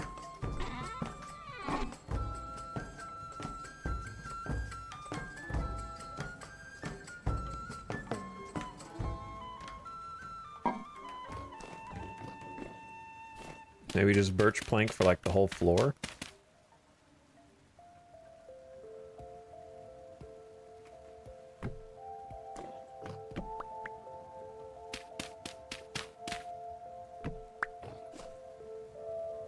For the bedroom.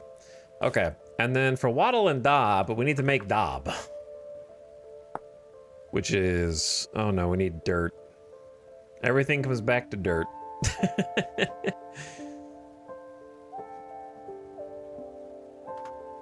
And we're gonna need clay also.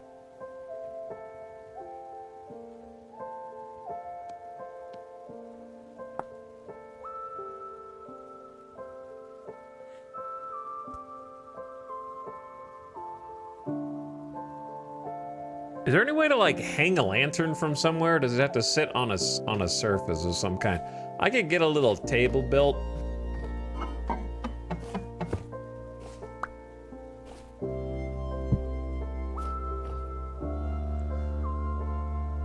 But I'm just carrying around so much garbage.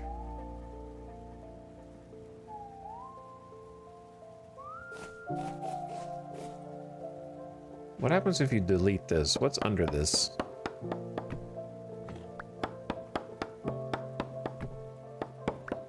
Nothing. That's what.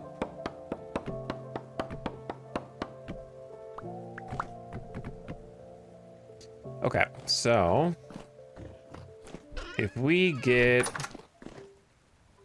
the saw and then we get what's on the ceiling? Walnut stairs. Okay, so we get walnut. Wait, don't we already have some walnut? We do.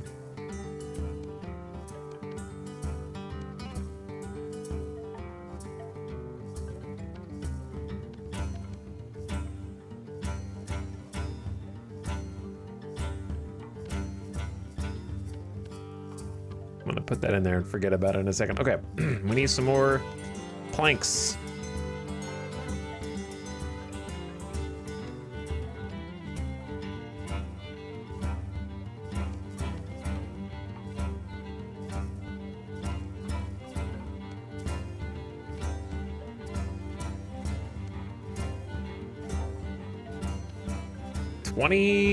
Maybe enough? Let's see.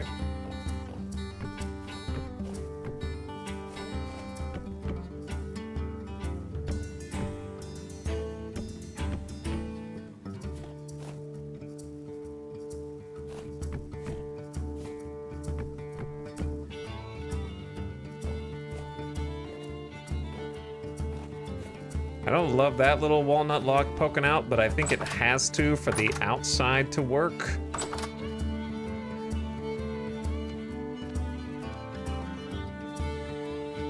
Okay, let's make 10 more stairs.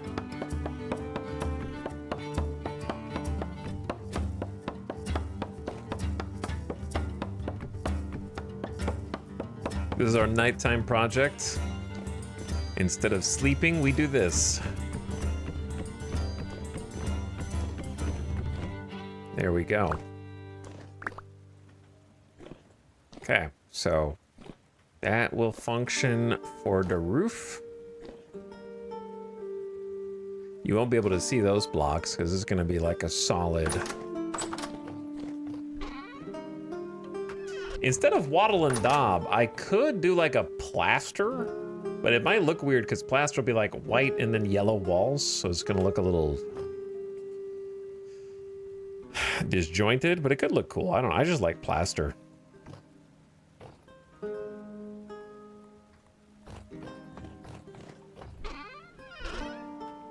I just think it's neat.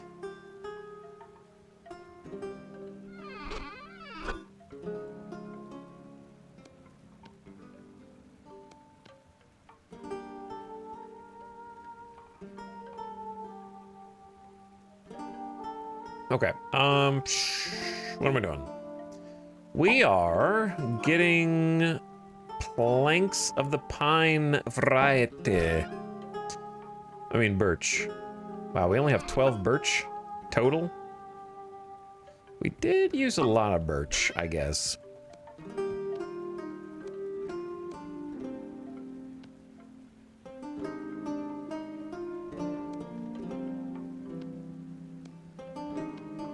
Okay, well, there you go.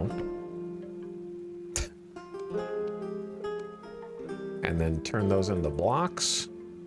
It's 15 blocks. May as well just do them all. All right, there's 30. Then we got 24 more birch boards. Oh boy.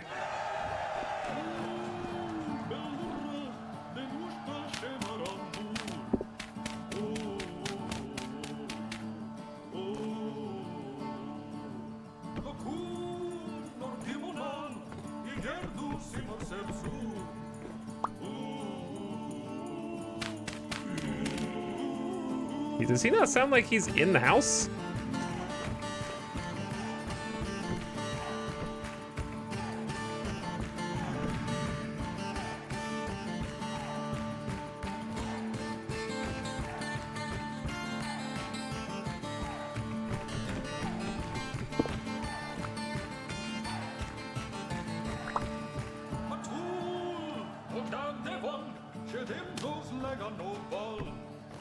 Okay.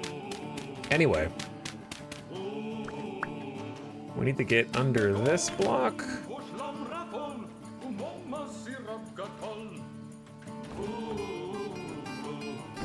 There we go.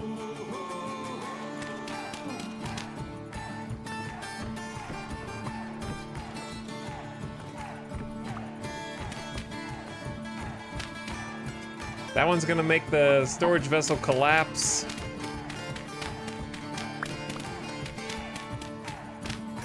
Not sure if the bed will collapse.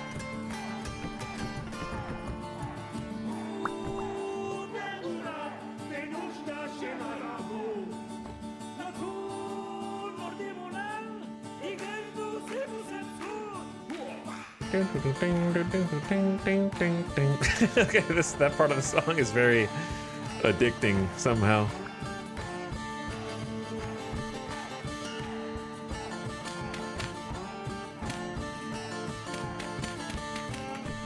Got it. All right.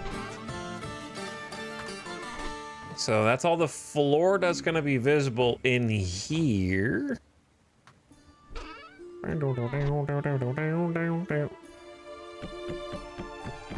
Maybe we try plaster instead of wattle and daub in here as a divider.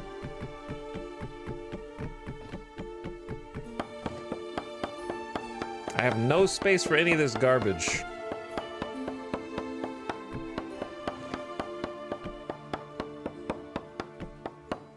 I will, eventually.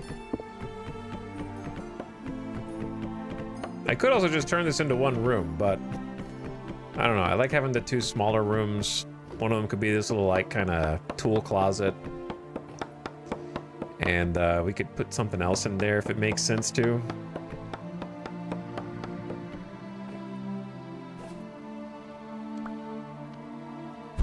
Oh, shit! Did you just spawn in the room with me? Where did bro spawn? Maybe up? I don't know. Where did he come from?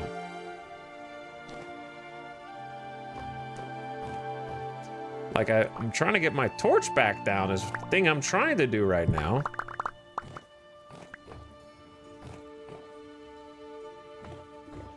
Why are you guys so annoying? Okay. Extra junk that I don't know what to do with right now goes in there. To be reallocated at a later date.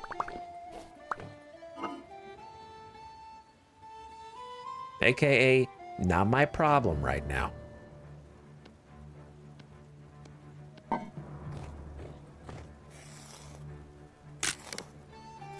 Can I get past the fence if it spawned up? Not unless it went down the ladder.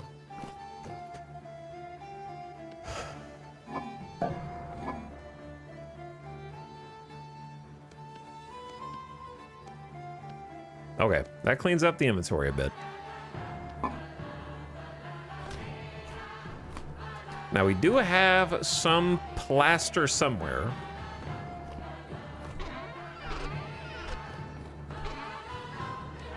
But not a lot.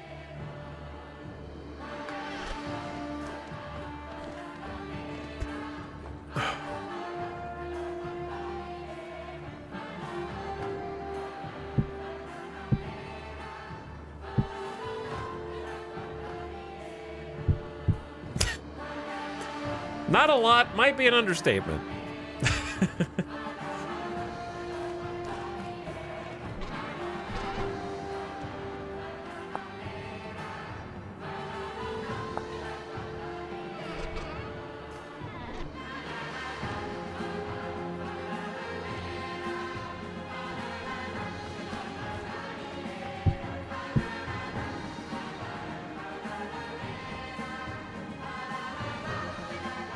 Kind of clashes with the existing Waddle and Daub, but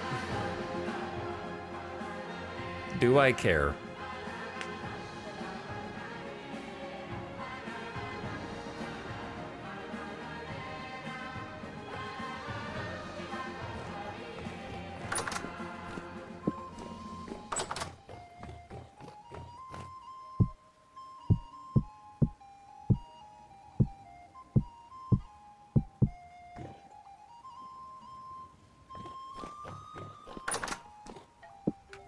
Okay.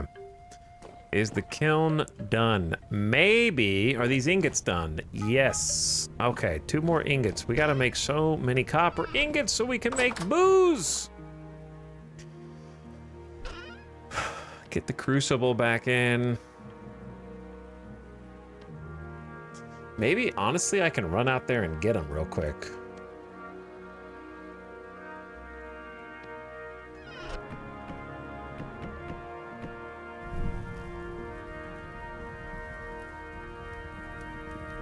It's 4:40 a.m.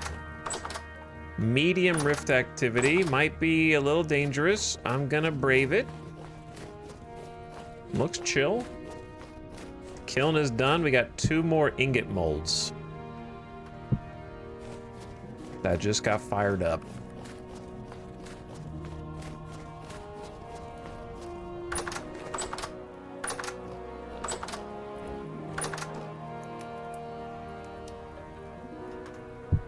There we go. Now we can do 4 at a time. We have doubled our throughput of copper.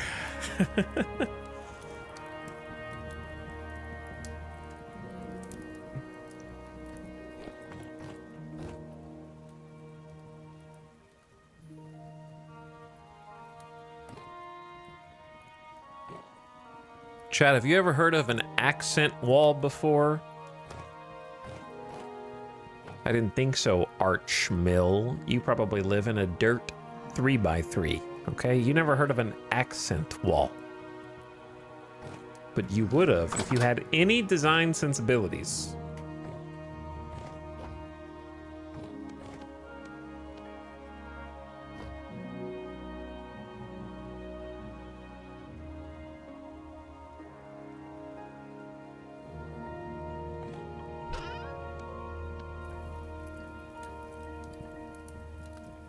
Okay, put the charcoal in.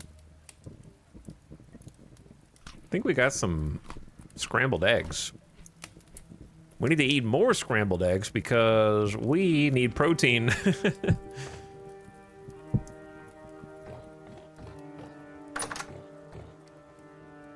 Excuse me, I live in a 9x9 cobblestone hut.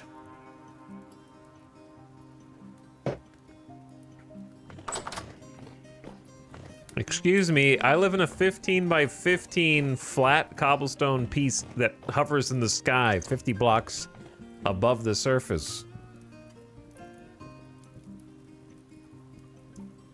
Where I have all of my crafting stations in a arbitrary row. For efficiency, so I can get the steel faster.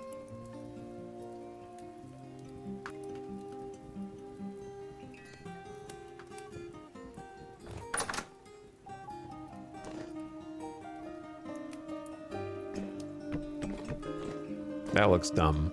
but I knew it would. So what if we do...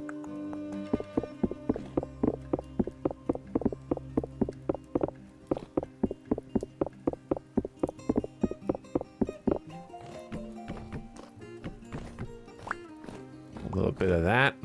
For this room's gonna be separated. I don't mind this one just being all wood, because it's like the bedroom, you know? It's the bedroom.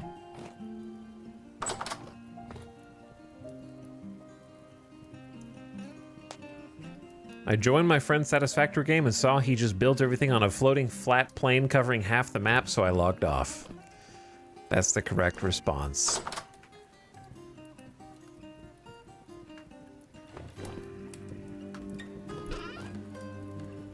Say, come back to me when you have any design sensibility or care about the feng shui. Until then, I'm out.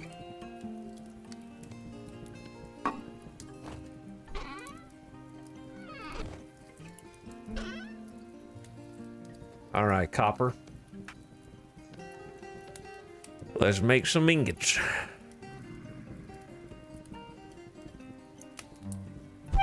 Ow! Where are you coming from? Where is he coming from? Is he coming from this area up here and then just jumping down the stairs? It's gotta be this.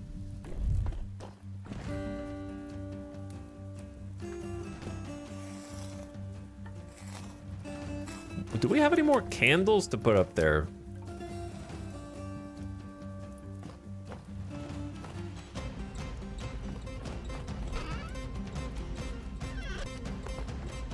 I'm just gonna take one from this.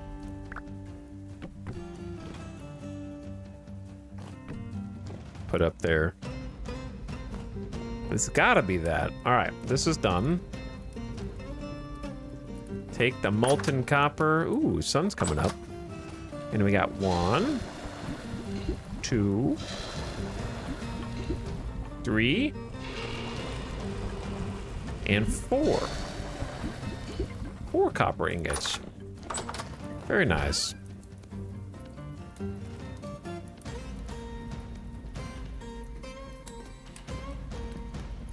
Okay, sweet.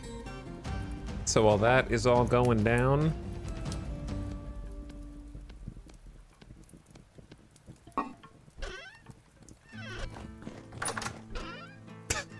don't look in there. Don't look in there. Let's get back to work on the path to the dock to the future sailboat. Yes, they know the ladder techniques. They are adept in the ways of the ladder. Ding, ding, ding, ding, ding, ding, ding, ding. Okay, how high up are we going here? That's what I want to know.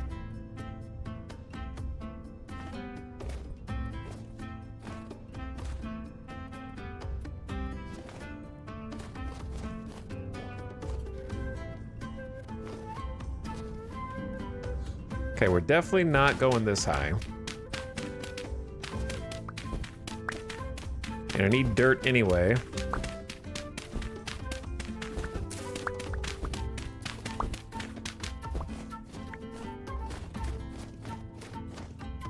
And then I'd say at least one more layer beyond that.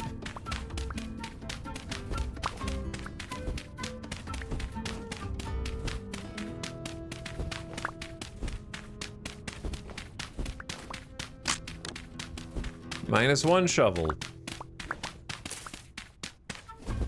I'm doing really tall vertical tower builds in my save. Takes forever, but it's so good when the build is complete.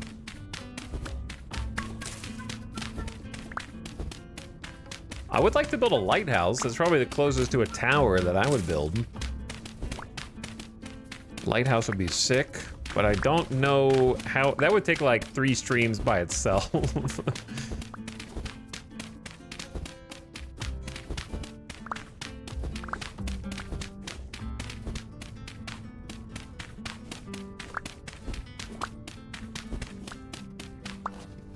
Okay. Something like this.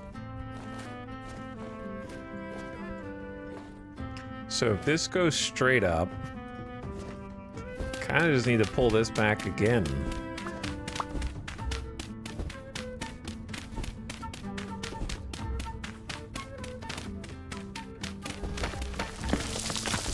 This whole little hill chunk.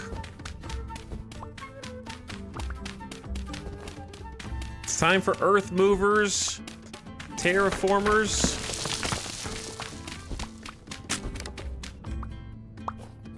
I need like a full-time guild dedicated to shovel crafting in my game.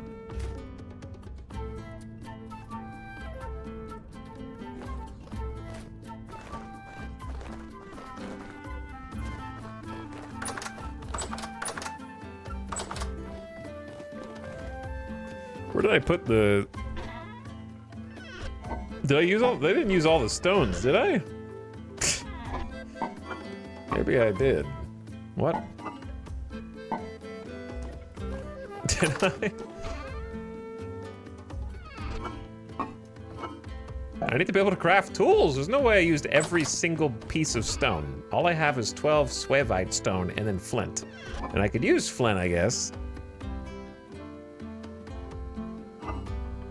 I don't remember what came before Vintage Story. Neither do I. I think it's better that way. I don't think it was worth remembering.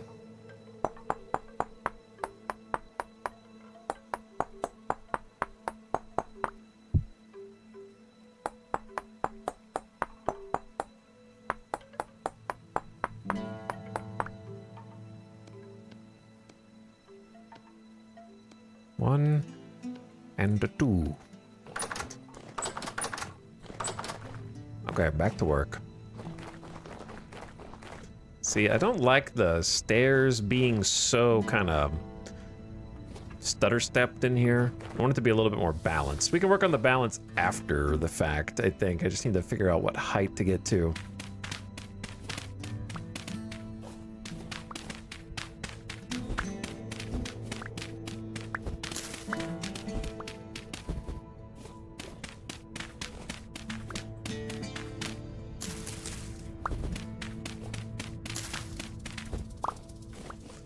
Okay, so this is coming in like this at a bit of a diagonal, and then it's gonna start going up.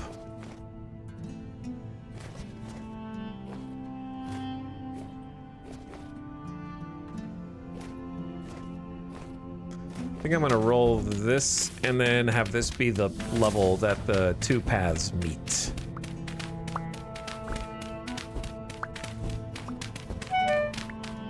I'm dying. I need more protein. Scrambled eggs. Oh, I need to check on the chickens. Are the chickens dead? Are you guys okay? I forgot about you. Oh, they still got food. They're good. They still got food. They're running. Wait, how many chickens are there?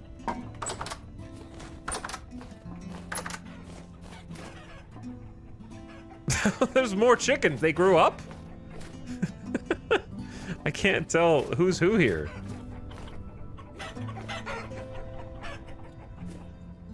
There's 1, 2, 3, 4, 5, 6, 7? We only had 4 chickens. So they grew up.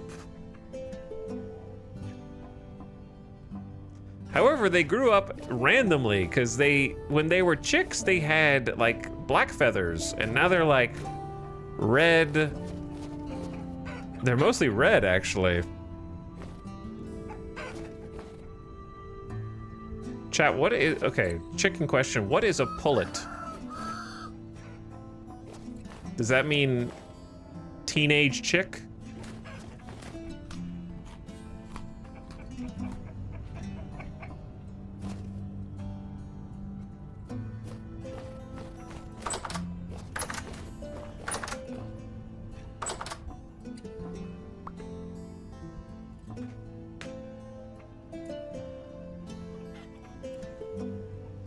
Okay. A broody hen is needed 1 fertile egg, 2 fertile eggs. So it tells you how many eggs are fertile there. We'll leave the one with 2.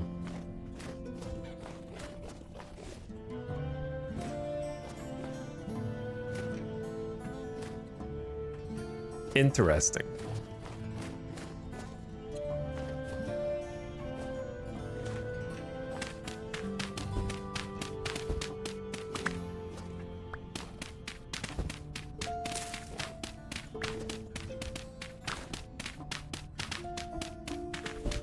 All right, and the earth moving continues. To be honest, this is the hardest part of the initial path. This, like, hillside right here.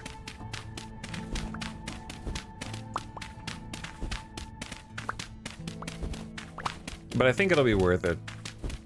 And then we can run back to the outpost, get some more stone, make some more path, and then make it like a nice big 3 wide. It'd be cool to put like some signs down.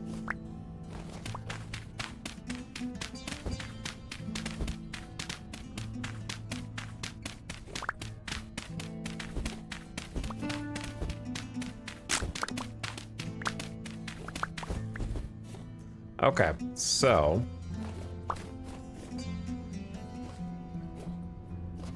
gonna be coming up here. So we need to pull this hill in a little bit more. Or I could just zigzag the path.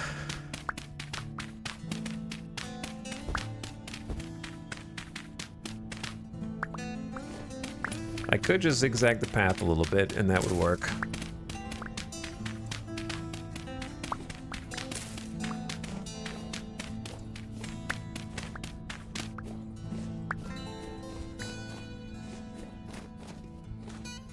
Okay, so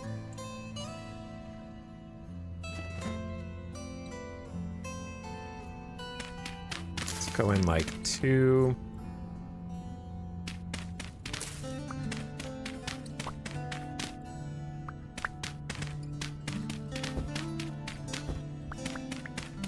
Soften up the slope. And then start putting down train track. That's what it feels like anyway.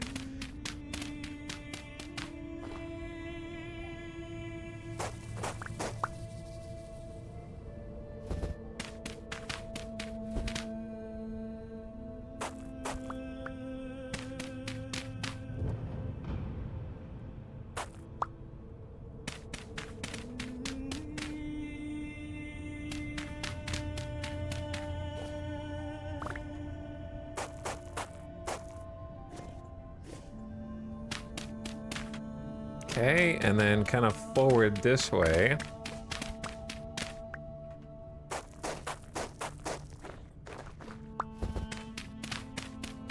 And then we zag again. Kind of to see what I'm trying to meet up with over here.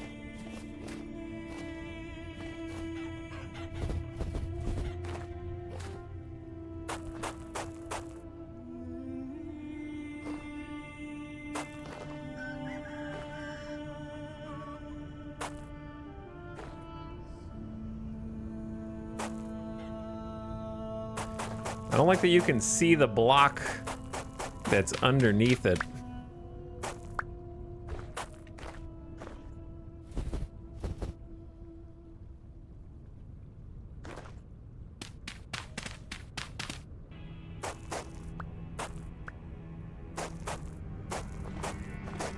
Okay, and then we start zagging this way. And then at some point we gotta go up. Though, I don't know how you go up you don't really go up diagonally. That's not an option.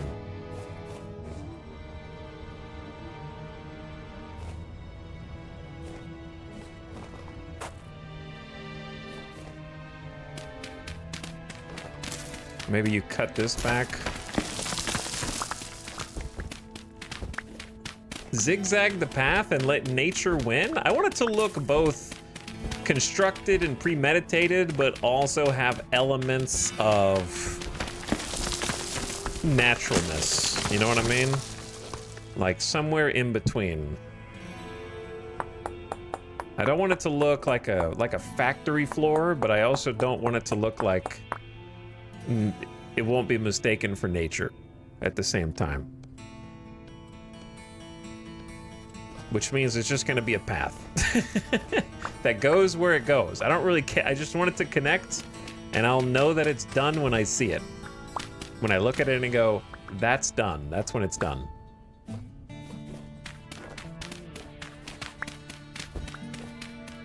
But yes, we could definitely use a backhoe out here. Get some actual construction vehicles, please.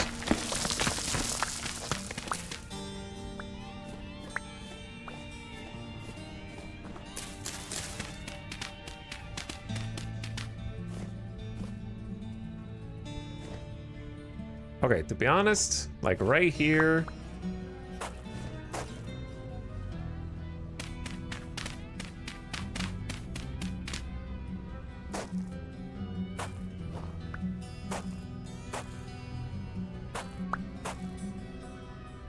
To go up to this level.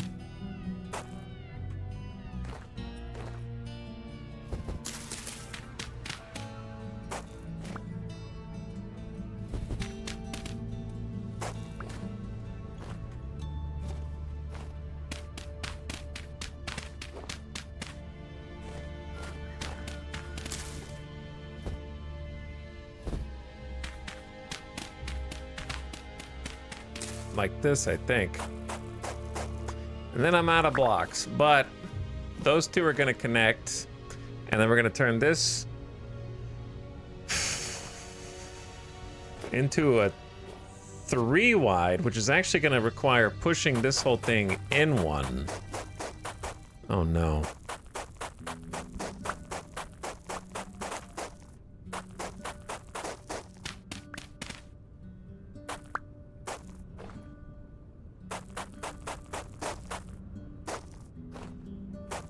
I didn't really calculate this.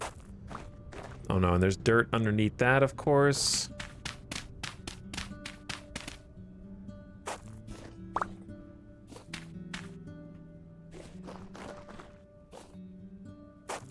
All right, now we gotta make more, and it's sunset already at 2:50 p.m. 2:50 p.m. But you can kind of already see it taking shape. It's gonna be a larger path than this. And then on this side, to have a 3 wide, we're gonna have to support it structurally with like some cobblestone, like a cobblestone wall over here.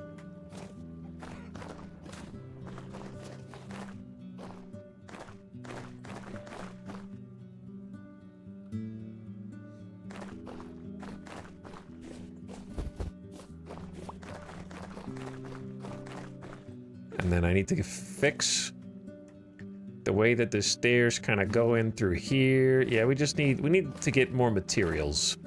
But since we've been doing so much earth moving, we kind of are synergizing right now because we needed dirt. And now we got dirt. But what we also need is rocks, and we got to go back and get rocks. So that'll take a jog over to the prior territory, the what do you call it? You know, the little dirt outpost. We got a bunch of granite stone there, so I need to go get it. This is gonna be an overflow chest for now.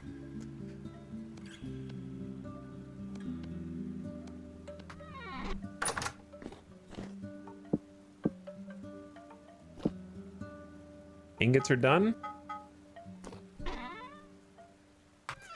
Okay, I don't remember how many ingots we needed, so I'm gonna have to count that again. Oh, there's dirt right here too. Convenient.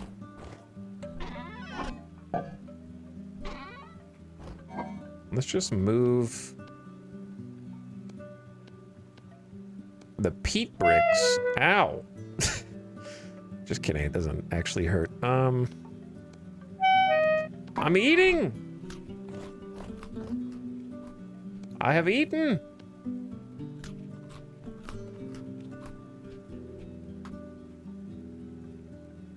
Okay, we need to do some more cooking also, because the meals are gone. Classic. Some flax grain that I didn't mean to take over here, but yet here it is. That goes to the chickens. Some eggs. Let's make some more scrambled eggs.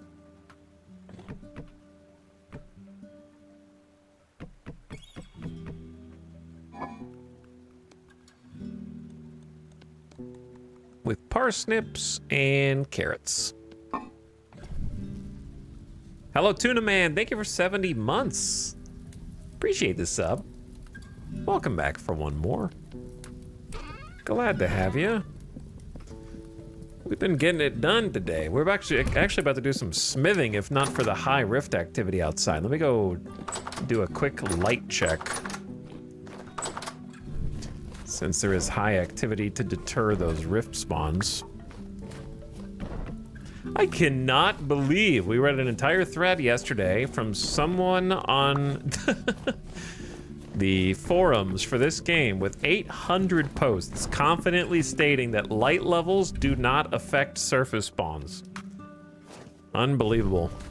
And I've been playing this game for like 3 weeks, and I can tell you that that's wrong.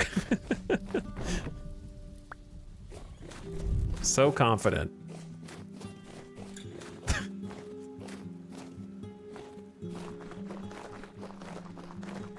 Look at that speed. See, when that's uninterrupted and I could just run the whole thing, it's gonna be great.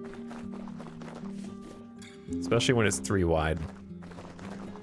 The speed boost. Chickens. Okay, so that fire is gonna go out if it snows, because it's not covered up.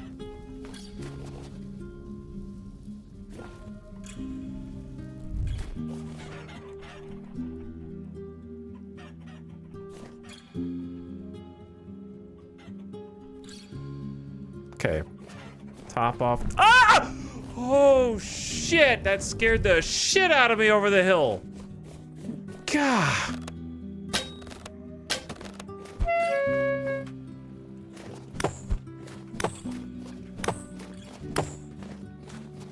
Oh, you want to run now? It's too late.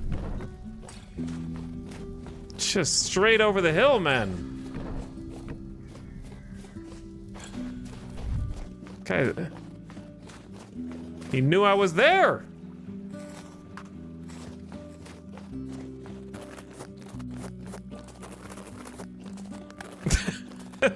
Class, that was a jump scare moment for sure.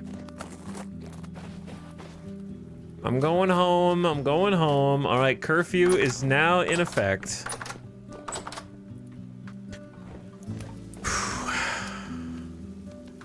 Okay, I was cooking. Just got a little distracted is all. All right, we need some materials from downstairs. Do we have any eggs? We had 2 eggs. That's enough to make one more dinner. We got rice as well, which we can make a rice porridge with that.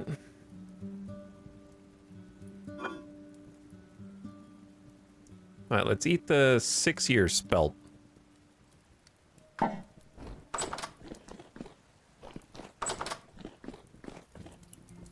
We should still have plenty of food, but that doesn't mean, I think I should like grow some next season anyway.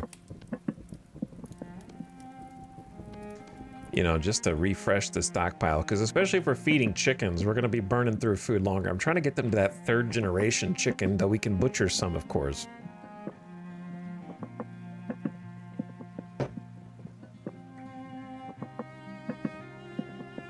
And then I'll do the scrambled, well, we can do 2 servings of scrambled eggs, I guess.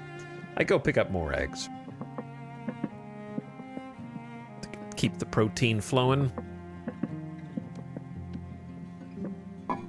Okay, then the metal. So that's the big thing. Big thing is distilling. We're gonna need to make a bunch of copper plates. We're talking 5, 6, 7 copper plates. So to really get that going, we're gonna need charcoal. And then put the charcoal here. And then gather up the ingots. Actually, this is not a good idea to do this at night. if I'm going to be getting assaulted because of high rift activity. So yeah, I don't want to be out here doing this. That's the one downside of having an outdoor smithy.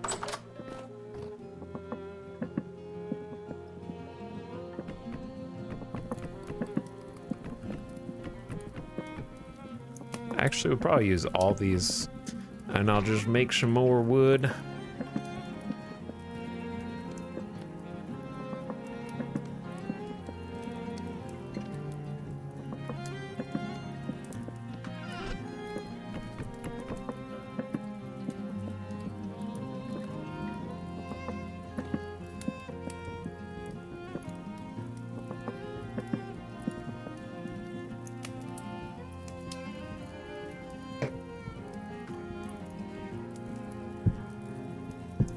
Okay. Keep it rolling. We still got fresh bread in here too.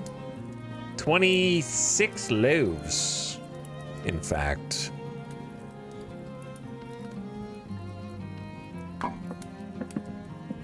Cooking more food, always cooking more food.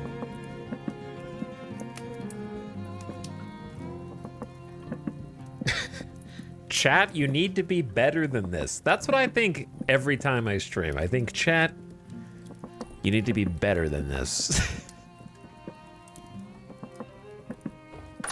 Precisely right. Thank you for saying it out loud. You gotta hold each other accountable. But anyway, no, I can't make my own torch holders because you have to have bronze to do that. You can't just use plain copper to make a thing that holds a torch. What are you, crazy? You've got to commit at least meteoric iron in order to make a small dongle that holds a torch. You're not making it out of pure steel? Then it's too flimsy for such a task as important as holding a torch.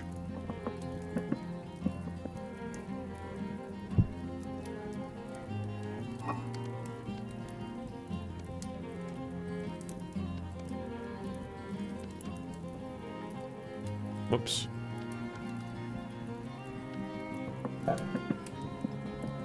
All right, porridge central. But we're getting some scrambled eggs in the mix, so we're getting at least a little variety.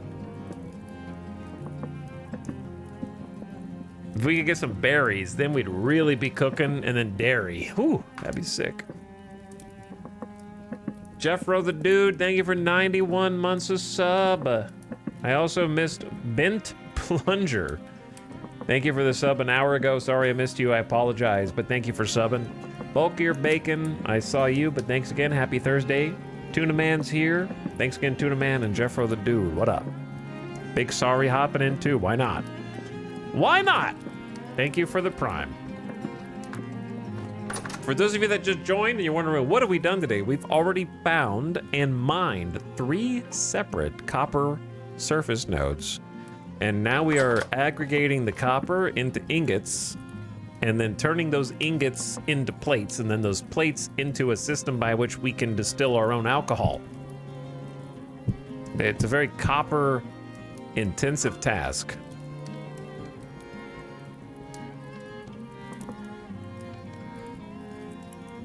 Parsnip and turnip porridge coming up. All right, well, that'll be the last one for now. We're making our own moonshine. So let me do the math. So we have 9 ingots. 9 ingots. Boiler. I like that there's a boiler and then a different boiler and then another boiler. Okay, so this one takes 2 ingots per plate. So that's 10 ingots for this. 11. So we need more ingots basically. So let's just make more ingots. Simple as that.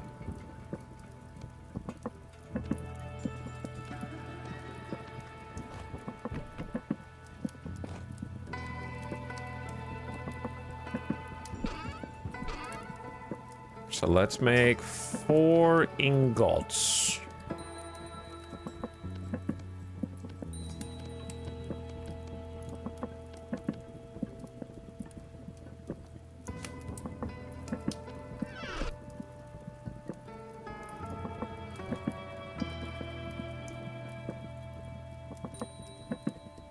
And then we got the charcoal in hand already. Okay, let's do this. Sweep up the food, put it there. Take the cook pot out, put the crucible in. Insert the copper nugs and the charcoal to heat it up. Oh, it lost its heat. Oh, it lost its heat because it's a crucible. That makes sense. Okay, well, this is fine.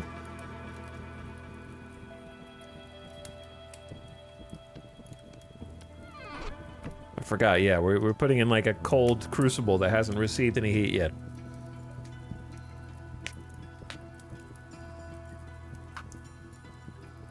Now we got some food.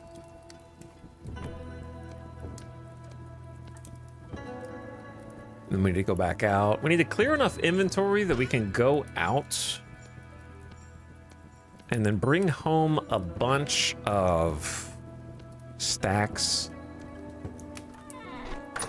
of stone chunks so we can make some more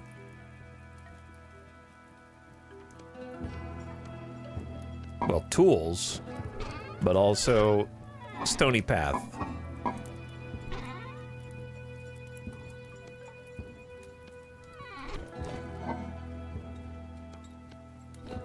Okay, that should be, well, we'll put the stairs up too. I want to make sure I have as many open inventory spots as possible.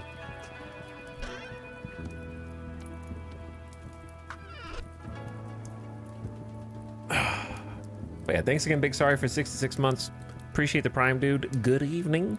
Thursday Eve. And we are going to make some delicious brewskis today. I guess we could make we already have 1 barrel for down there, but I think we're going to need a more than 1 barrel. This is going to be our little brewery right here. A beautiful, bounteous brewery. I gotta see how big the components are. Put another barrel or 2 in here. We'll see. A little closet under the stairs. Let's have a quick ad break. It's been 4 hours and change somehow, so ad coming in right now. Once I come back from the ad, then we'll kind of just do some stuff here around the house until sun comes back up. I need to gather some seashells for this abomination room.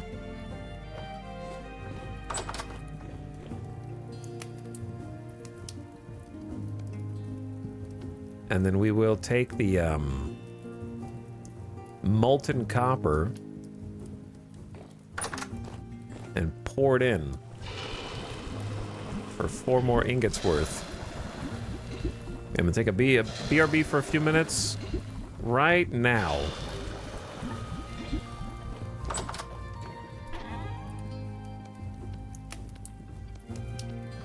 There we go. All right, good progress.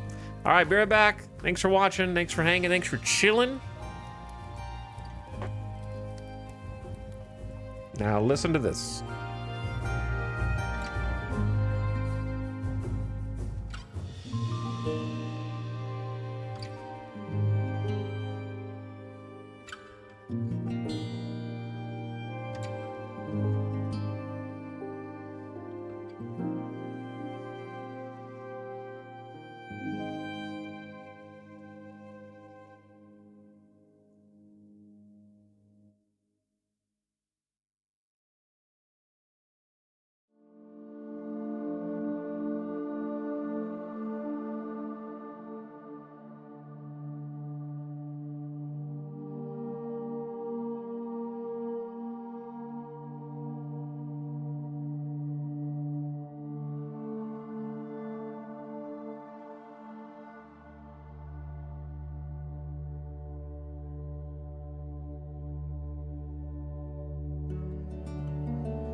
Yo.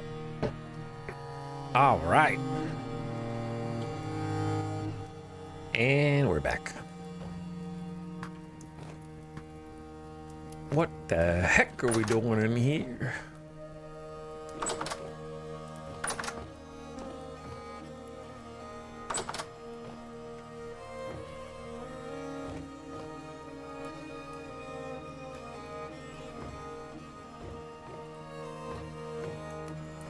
Okay, I'm thinking.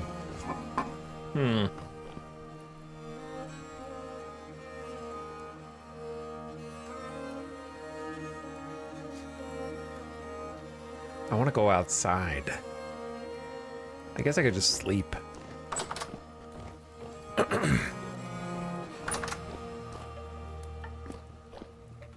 says current rift activity is high, but I don't see anybody over here. So I could just be risky and do some smithing right now.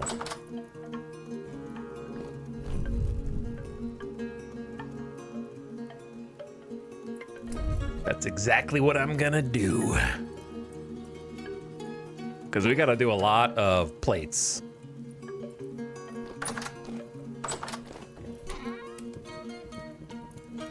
We gotta make a lot of plates.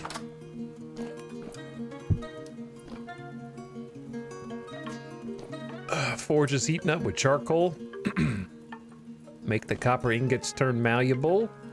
And then we'll need a hammer. I've got 2 hammers because I don't even know how much durability it's going to take to make these plates.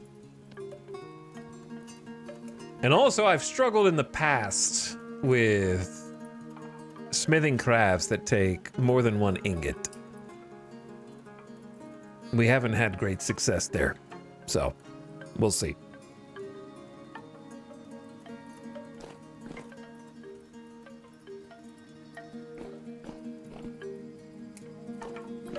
It'd be just my luck a rift opens right here and starts spawning in Bowtorn to snipe me over my fence.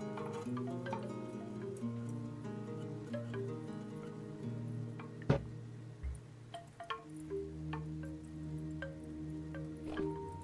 don't know why the texture for this blacks out once it gets to like under 900 degrees or something. It turns into the void. All right, these are ready. So we want copper plate, I believe. It says for lanterns and torch holders.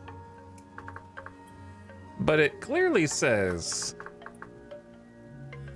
that the only torch holders here are aged and brass. And brass is not copper. It has copper, but it's not copper. You know what I'm saying? So, I know it can be used to make lanterns, but...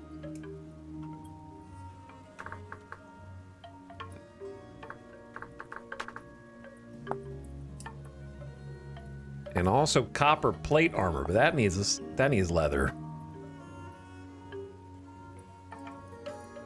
Okay, anyway, it says 2 ingots. Whoops. All right, well, let's get to... I don't think our anvil is wide enough for this project. Oh, I hear the villains. I suppose I should be facing this way.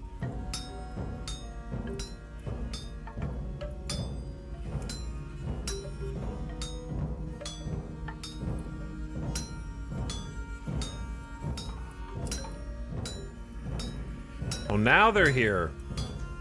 They can smell me.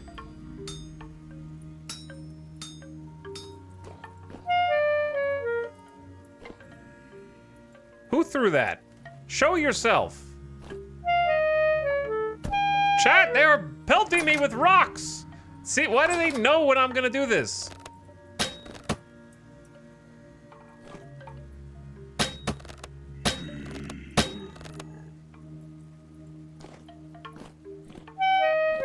Oh, I'm stepping on hot ingots that are 600 degrees. That's okay. It was just one dude pelting me with rocks. How do you add this? It's control.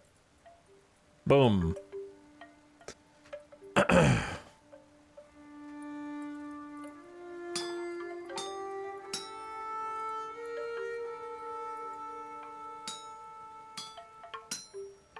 So we had to add an extra ingot.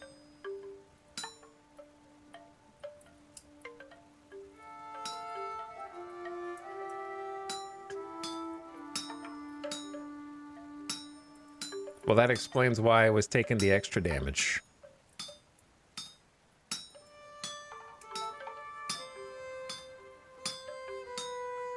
The platform for this is making me question how this works, but it's okay.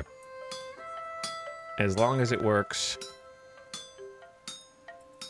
then that's all that really matters.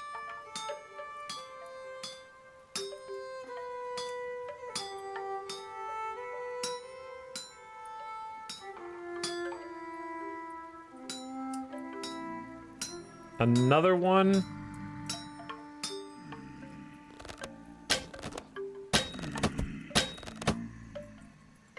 Okay.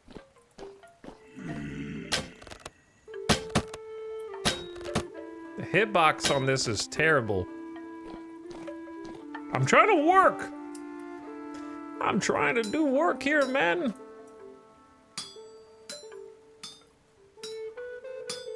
Leave me alone. The copper plates are cooling.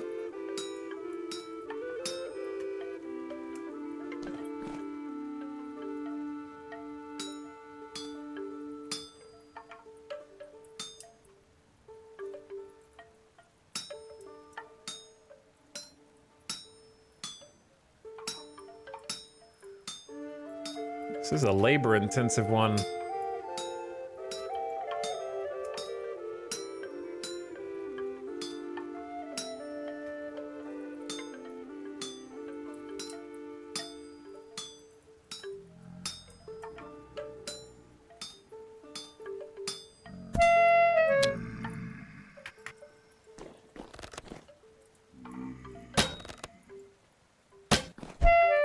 I'll fight you over the fence.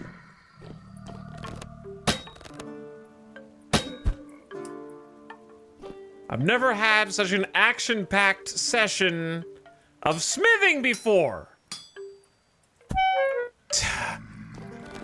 How many are there?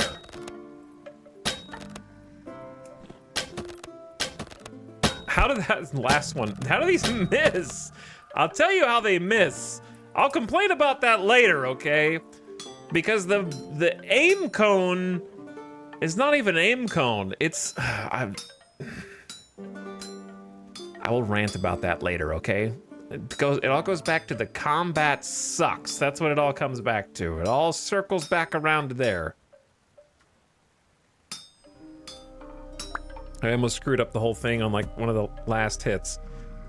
Okay, I got a copper plate. Now I can go down here into the leather room, and we can just go.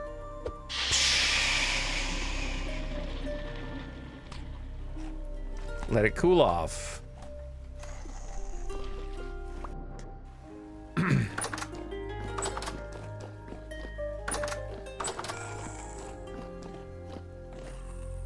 Okay, hopefully that's all outside.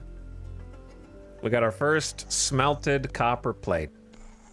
Anyway, the reason why the ranged combat especially sucks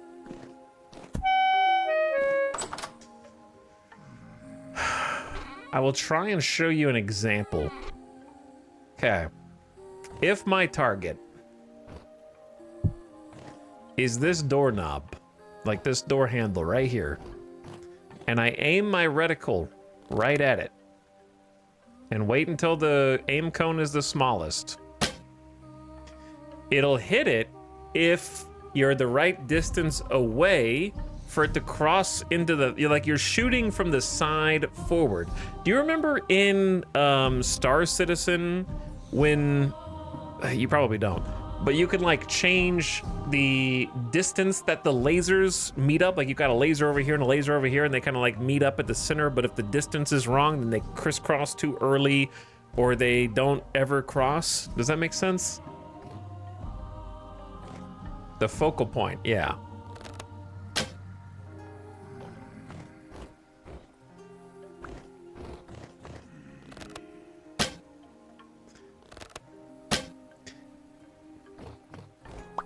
It's hard. It's hard to explain. But like, the shots are way less accurate than the aim cone suggests, I think is the moral of the story.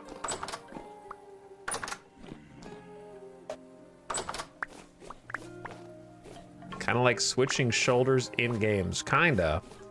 And the other, oh boy. There are a lot of bros out there.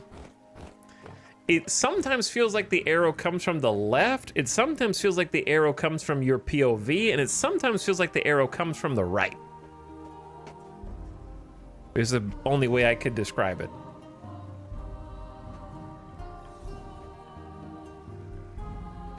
Of the camera.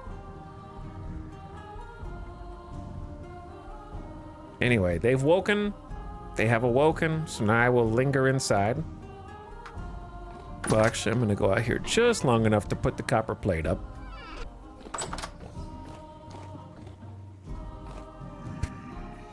And then sleepy time, I guess.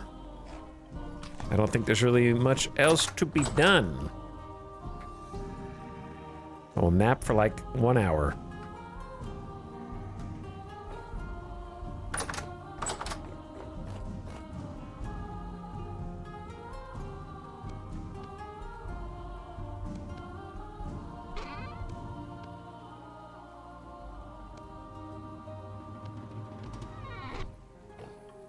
I don't really need the prospecting pick right now, or the copper hammer.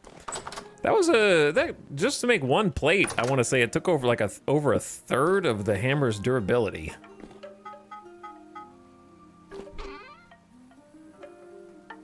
Okay, now we're up to 11 more ingots. Let's take the lantern, and honestly, we should just be able to run there and back.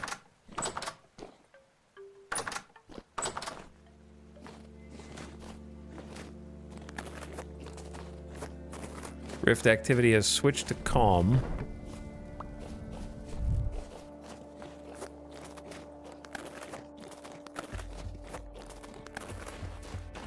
But yeah, the arrows just feel like they're coming from different start points. Like, put a different way, most games with an aim cone, it feels like the projectile is coming from the center of the camera and then angling in a different direction from that same starting point, and that's what gives you the reduced accuracy of the aim cone. But in this, it feels like it doesn't have a different end point, it has a different start point.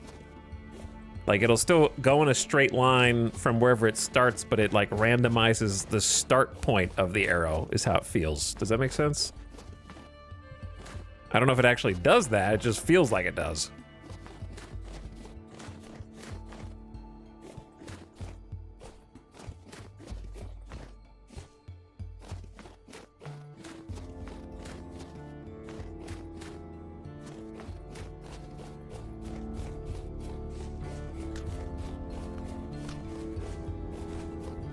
Poor wasteland. It seems to me the crosshair narrowing animation is faster during the draw than the actual accuracy updates. That could be. Like, on the screen it shows the reticle sinking or shrinking, but it's not actually doing that for your behind the scenes accuracy number. I could see that.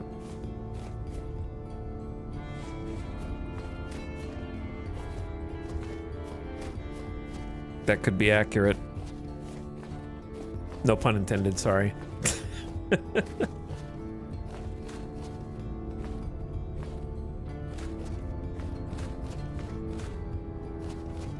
My bad.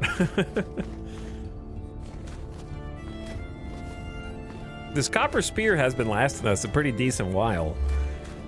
I would consider making another copper spear.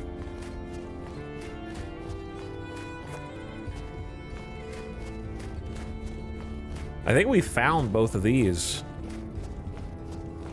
but they've been decent.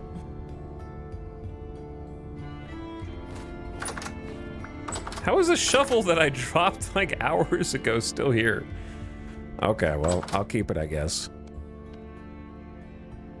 Same with this axe, I guess. All right. Granite stone, granite stone. Stone, stone, stone, stone, stone. I thought we had more than this, but this is what we got.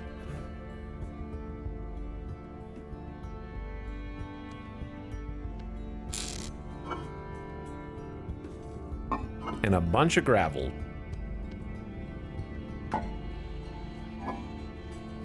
I'll take the pine cones and the birch then, I suppose.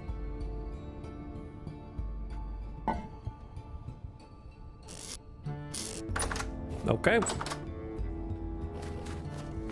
If that's what we got, that's what we got. So it actually will take a little bit of grinding if I want to make a 3-wide stony path.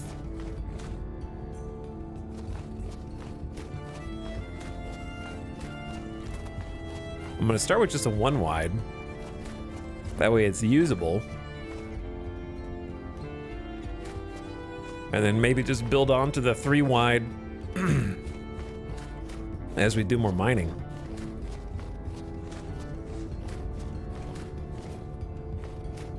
Or maybe it's time to go out and make a bismuth pit in the middle of bismuth territory and just dig ever outward until you find something.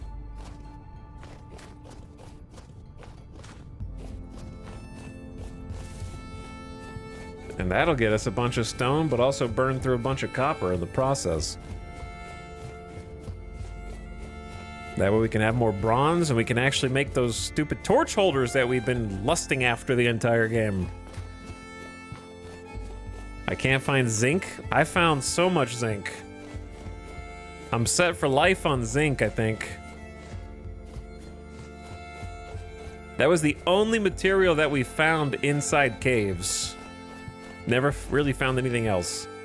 Except for iron. I guess we found iron like twice. And we couldn't mine it. Now we can, but we couldn't at the time.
Surprised that's not falling.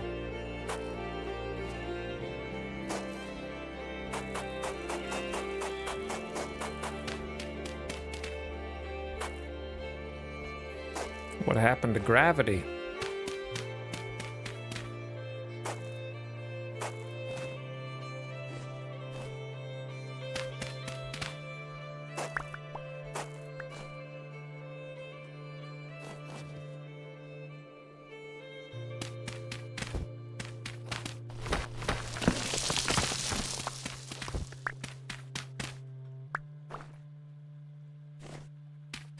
Okay.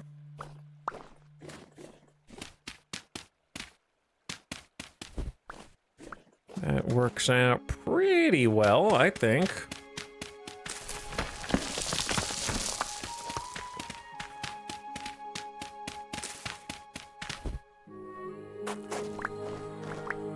There we go. And then...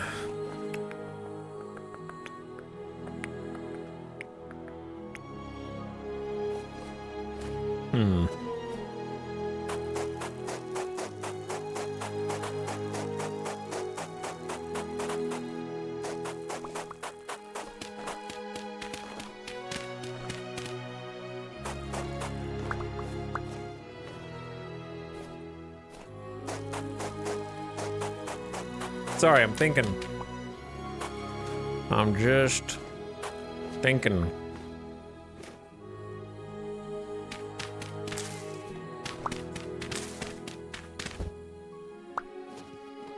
So I'd like to go like 2 stairs up at a time so it's not quite so jagged, maybe.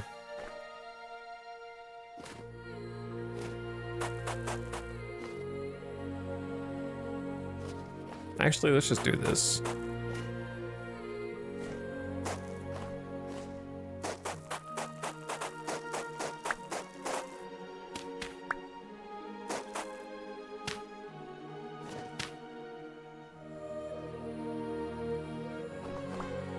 Okay, so it goes all the way down here, and then we're gonna want it to connect up to the kiln as well.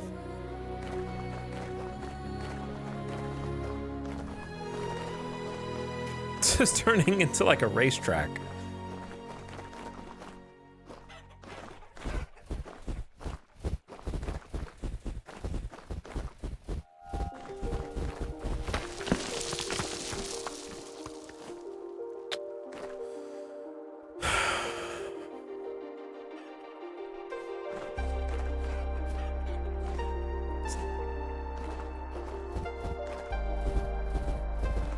This is gonna waste my shovel, but it'll let me see what I've already built. See, like, I've kind of got this little connection up the side here, but I almost feel like there should just be one connection straight down that way. But I guess this is fine.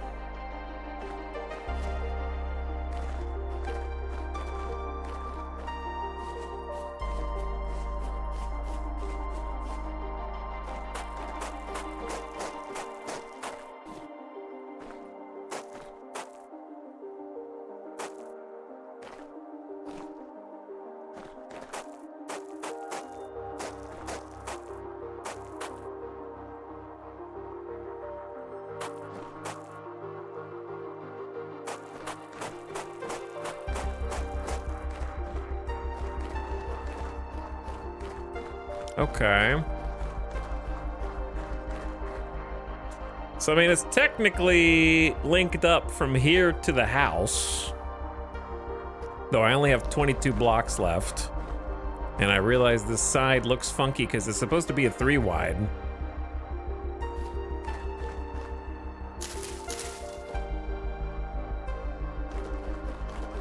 That's why the other bits are dug out the side.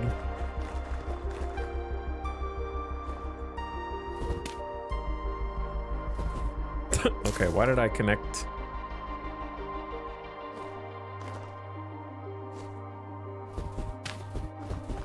Who let me do this?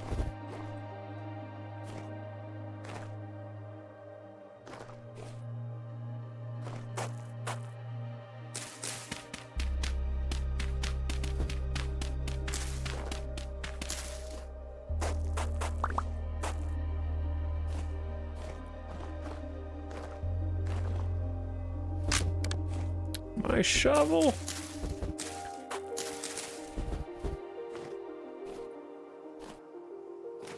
Hey, how goes it? What's up? Sorry, I was just lost in thought trying to get this like little path connected up to everything so we have like a nice sprintable, because this is stone path gives you a 30% movement buff. So this isn't just like, oh, I thought this would be cool. No, I can neum on this. Turn and burn. So it's functional. Obviously right now we could take a shortcut across the ice, but for the rest of the seasons, it's not so easy.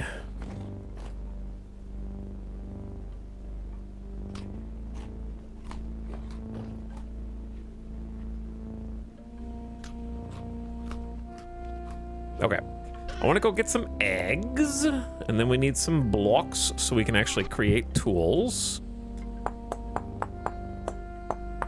And not spend all of them on path. Even though it's tempting.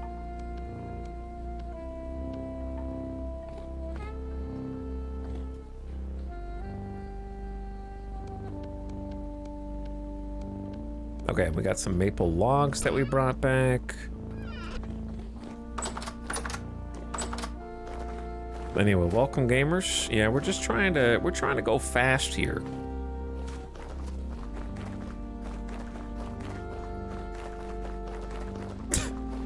Gotta learn this racetrack. I hope no more forum browsing today. Why? Did we find your alt account?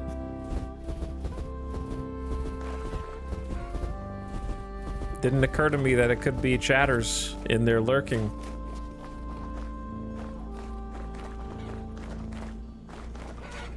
But that would explain a lot. Sounded like things somebody in chat might say.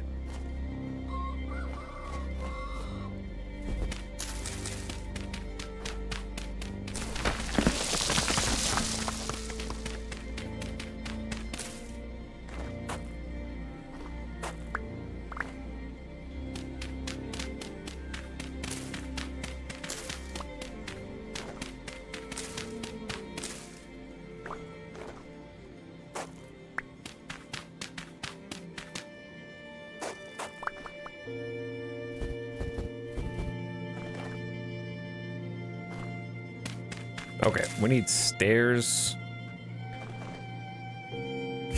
going in one of these two directions.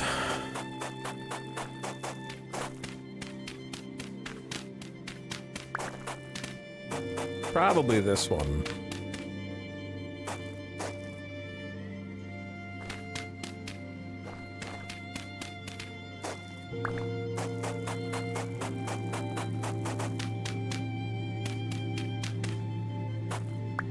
There we go. There we go. All right, and then just carve this back a little bit so it's not quite so claustrophobic on this path.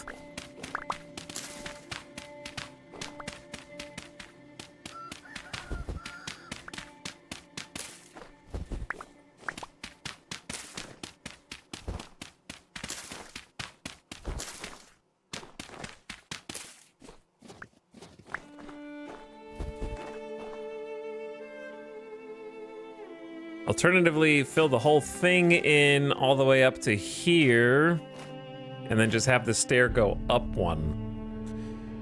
That would probably be better than having like a weird pit trail that you walk through. I mean, it's fine, I guess, but...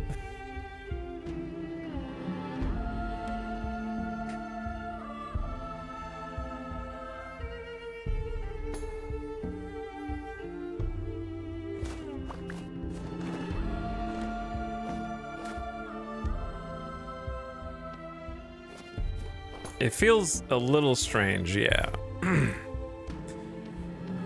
All right.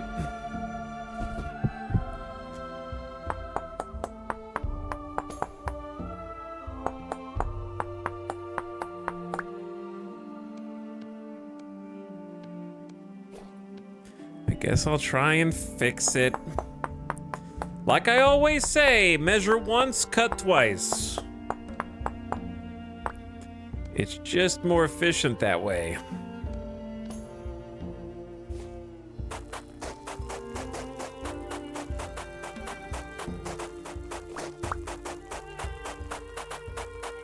IRL, that trail would be full of mud from the rain.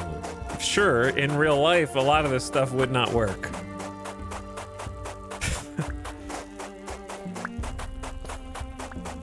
But thankfully, it's a freaking video game. It's a freaking video game.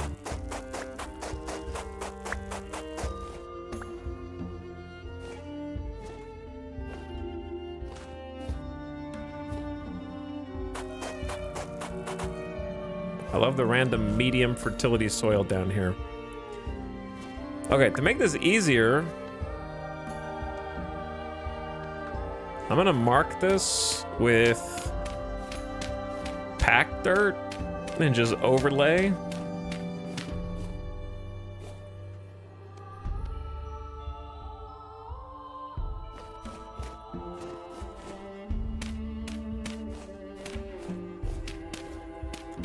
Now I have like a nice little outline.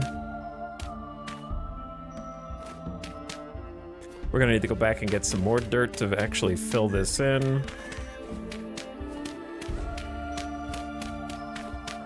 Dude, grass sprouted on that immediately.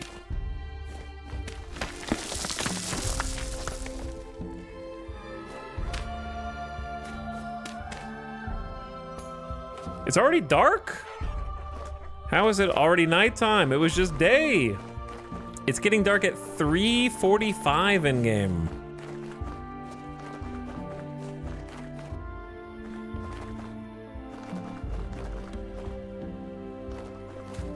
No time for fun.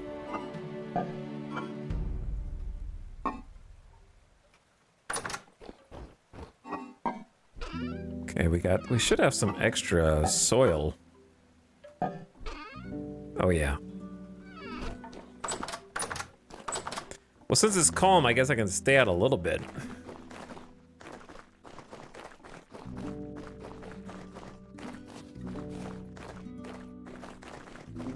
Man, you really do zoom on this thing. Creating the interstate over here. There's a highway.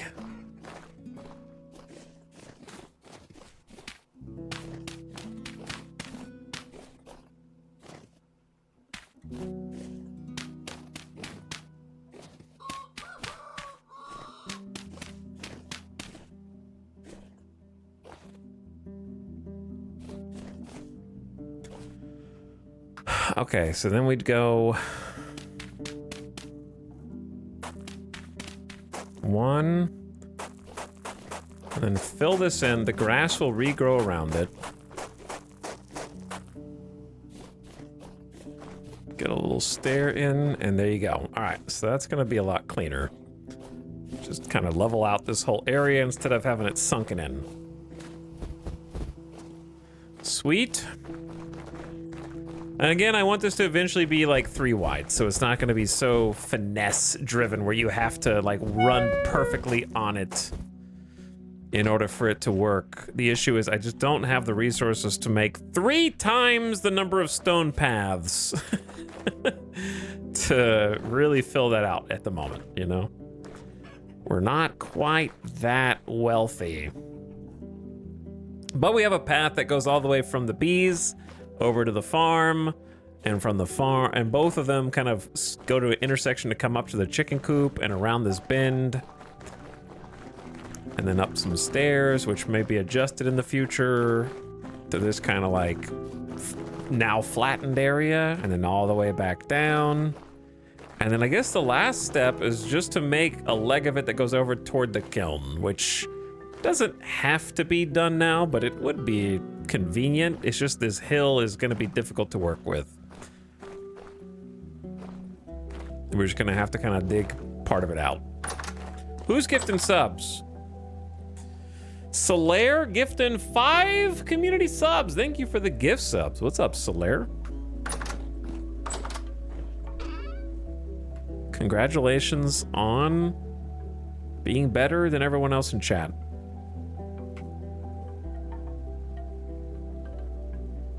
At least until I forget that you gifted subs.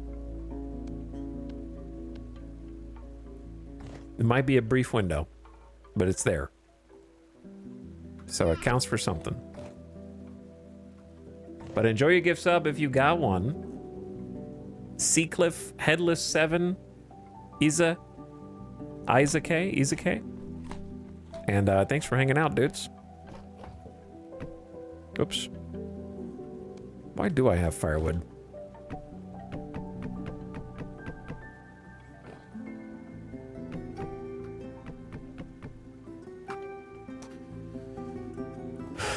How many bears tonight? More like how many beers tonight? That reminds me, let's go ahead and, but anyway, 0. We're gonna hopefully have some brewskis, but we need to get the charcoal train moving.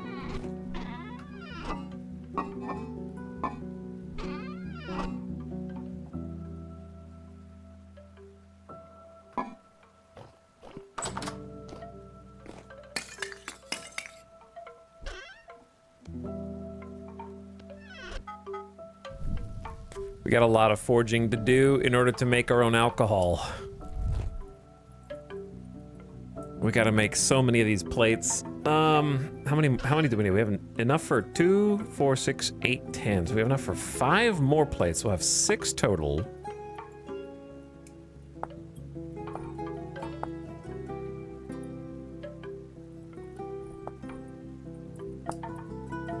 I think we'll need 7 total. So we may as well fashion some more ingots.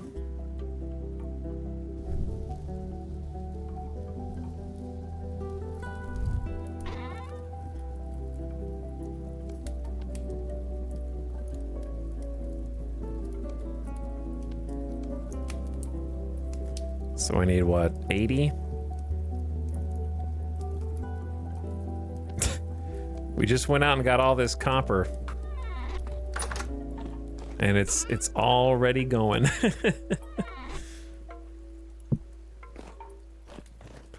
It does go fast when you're trying to make your own moonshine. Gonna need a hammer.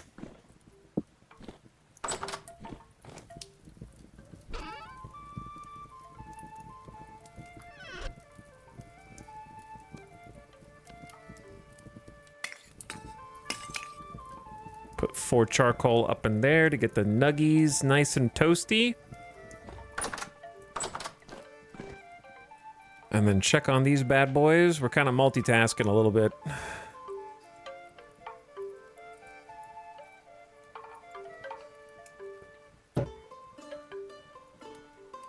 I read something about bears chasing us yesterday. Psh. Lies and slander. Propaganda. That's bear propaganda.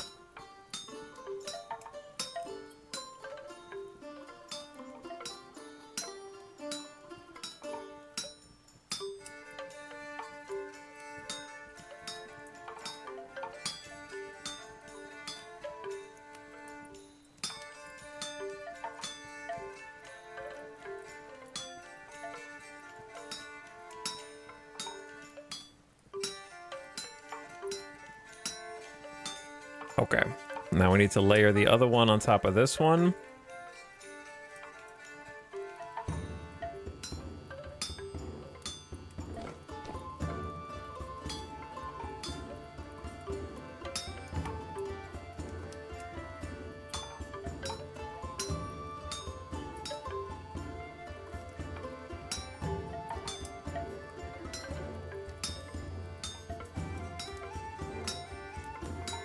I need to go check on the other molten as well.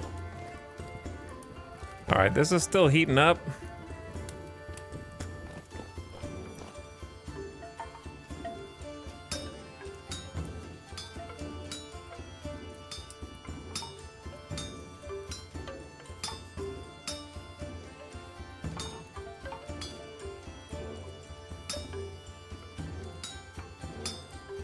This takes a weird amount of concentration, sorry.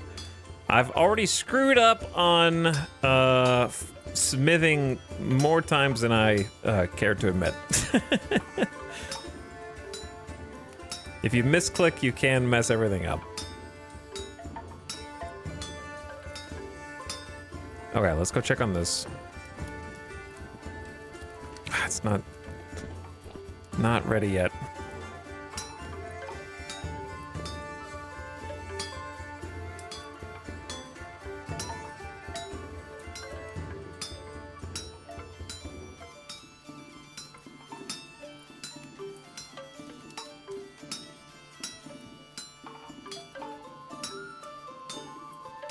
Okay, now let's go check this. Quickly pour it into some ingots.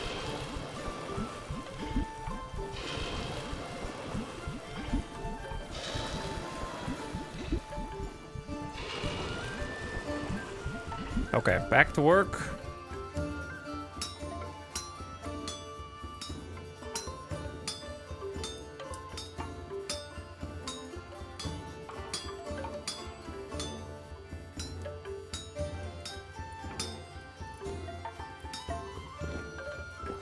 All right, getting there.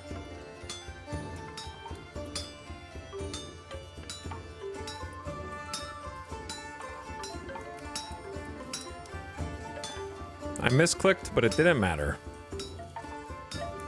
Okay, and then just slot them in. We need one more after this.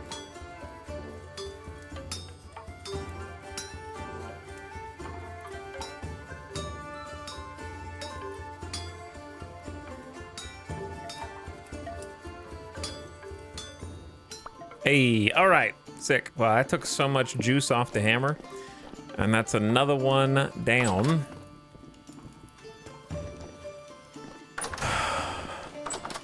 So we will take that into our personal watering hole, cool it off, quench it, and then it is ready to go. 2 down, 5 more to go. We need a lot of these. Ugh, to be honest, we may as well just keep it rolling. I'm probably gonna need to make another hammer.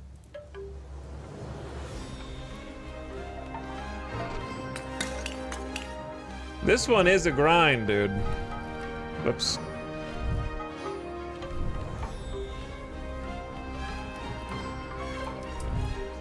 This one is a grind.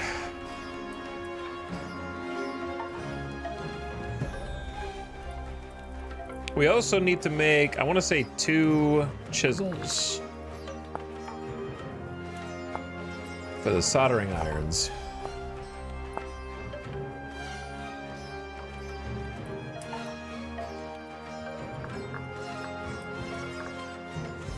Or maybe you just need 1. We can test it out, actually. We can make, well, how much does this chisel have? Okay, so it'll come out as a soldering iron that has low durability. So we only need 1. I could just convert this for now if I wanted. That would save me 2 ingots. But then I would have to use an ingot to make another chisel.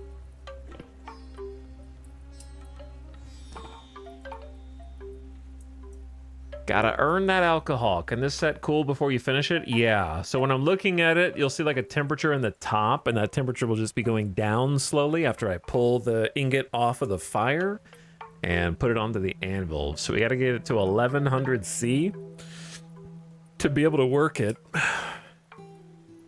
And then it kind of starts cooling after that.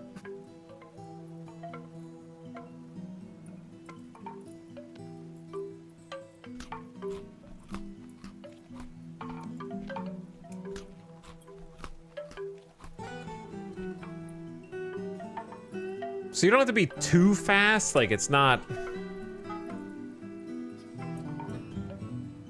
It's not too fast, I don't think, but okay, copper plate, just don't misclick there.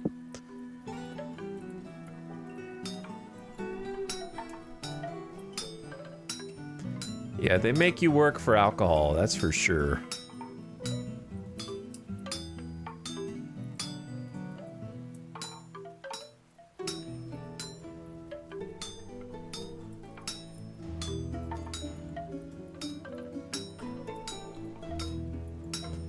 Dink, dink, dink, dink. Grab the other one, put it on top.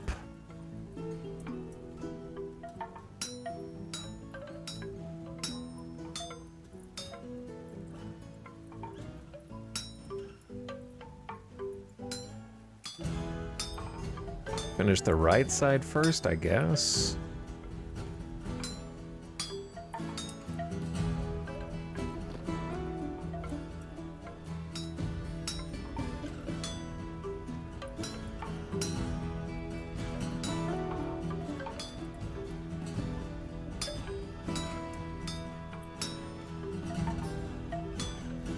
It's the corners that get a little tricky, I think. All right, I think this hammer's about to break. That's why you always gotta have a backup.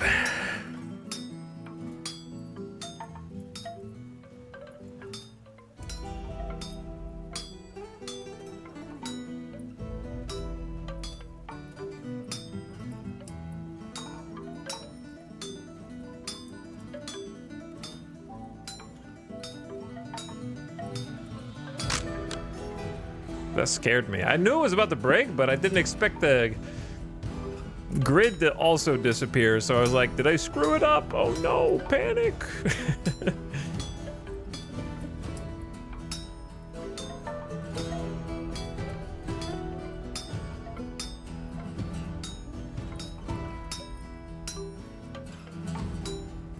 But yeah, like right now it's still 1040 C. And cooling.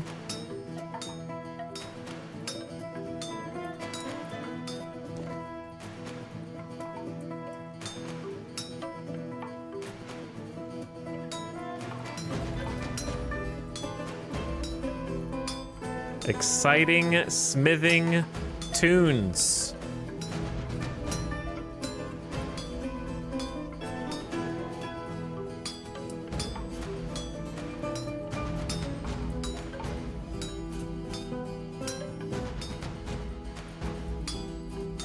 To create copper plates too. All right, there's another one. Maybe I should just keep going. Why wait? Right? Why wait?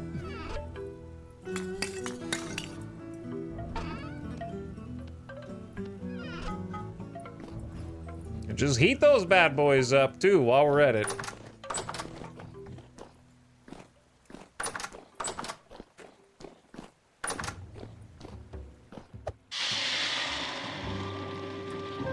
It's not glamorous, but it's gotta be done.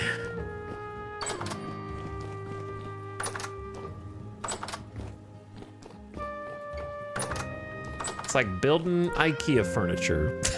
Okay, I don't know about that. Maybe it is.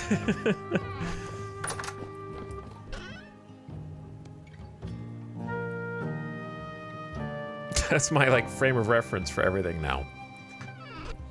Is this more or less like building IKEA furniture? I think the main issue is, do we have enough juice in the tank for another hammer? Like, I'm gonna have to bring the hammer mold out and just go ahead and forge another one.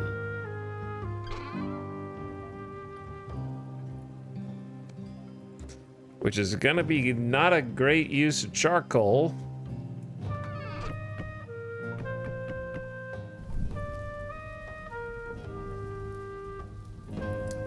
But to be honest, it takes more charcoal when you're melting more coppers, so I think it's probably somewhat proportional.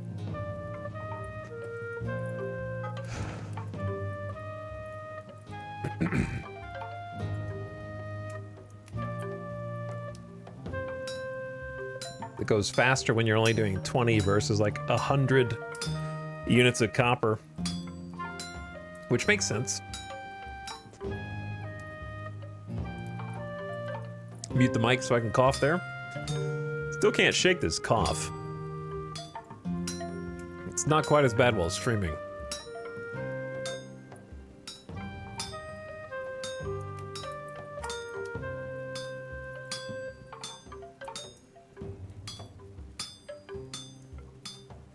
First one's always so easy.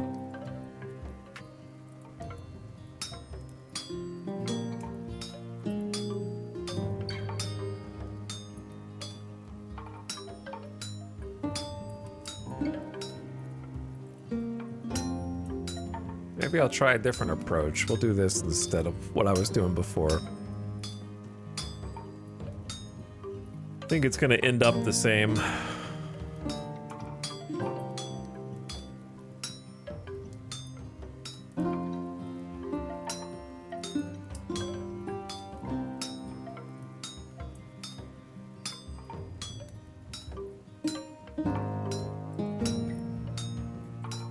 I need to go check on the crucible.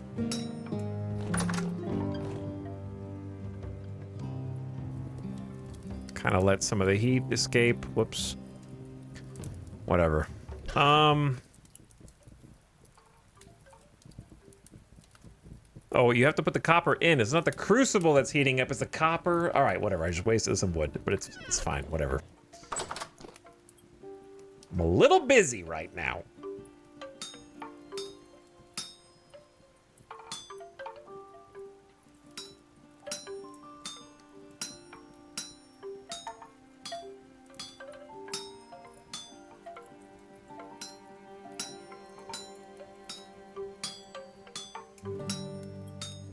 Okay, then just slide all these into the bottommost spots.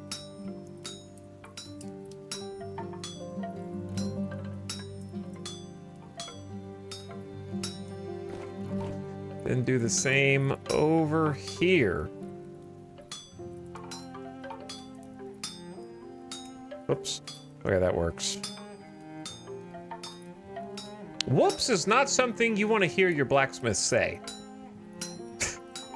While they are actively hammering on an anvil. Oh, whoops. It's also something you don't want to hear your barber say.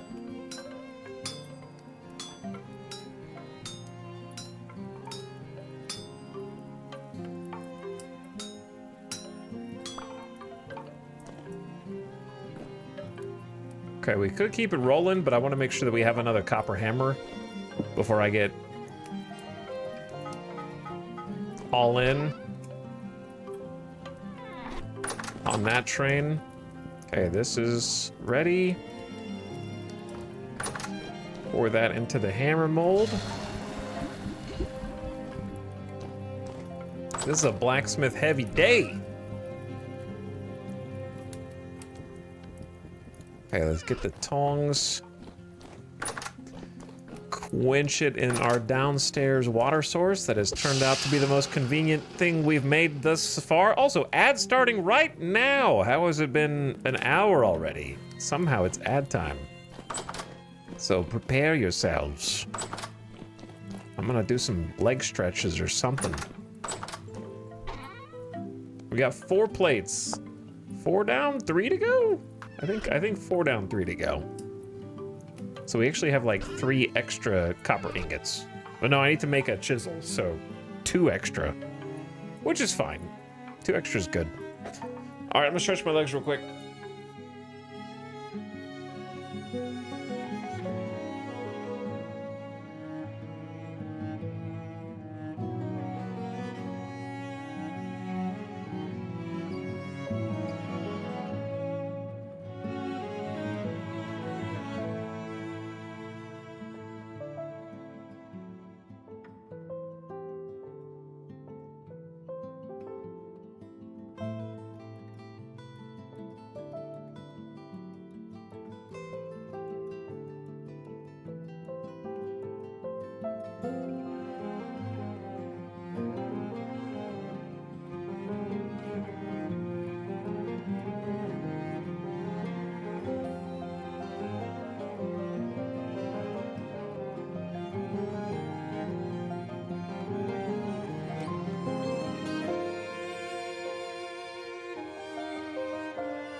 All right, I'm back before the ad's even done.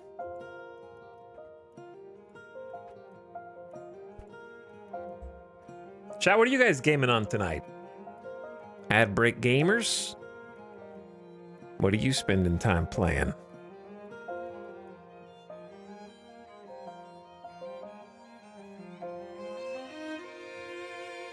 New Deadlock update? Stardew just got the Big House. I don't even know what that is because I never played Stardew long enough. Vintage Story, Vintage Story, Vintage Story. Heroes of Hammerwatch 2, okay. Battle Brothers, Wasteland 2. Dinner is Not a Game, Against the Storm, Vintage Story, Minecraft with too many mods. How many mods is too many mods in Minecraft? I think different people will have vastly different numbers.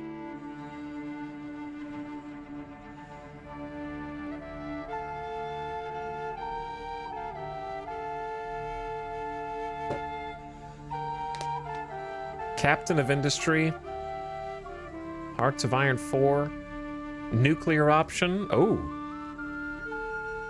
jamming out to some rock music. No Rest for the Wicked, free weekend. That's the game with the devs that I think are assholes. I think. That's how I know them now. That's like how I think about them.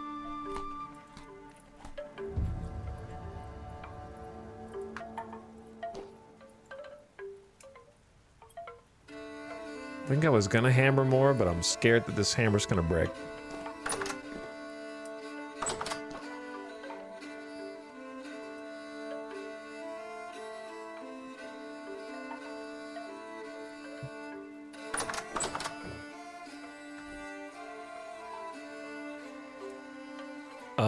Let me see. I'm sure chat doesn't have context for that.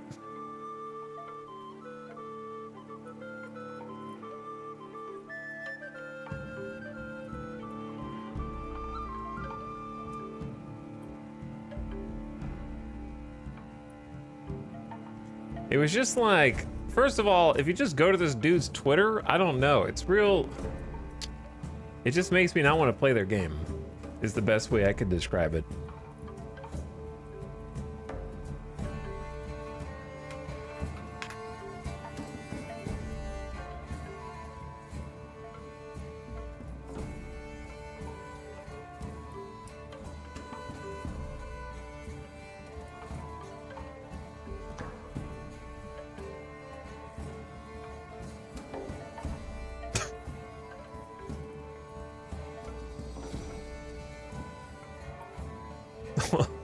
Does it get worse than I thought? Does it get worse than I thought?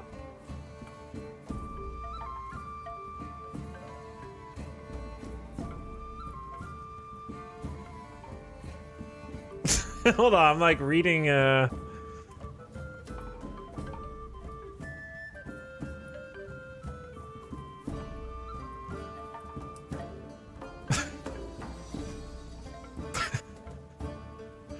Hold on, I want to get my facts straight before I say things.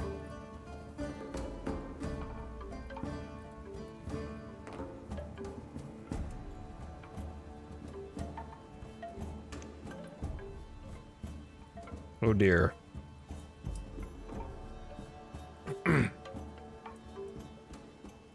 Hold on.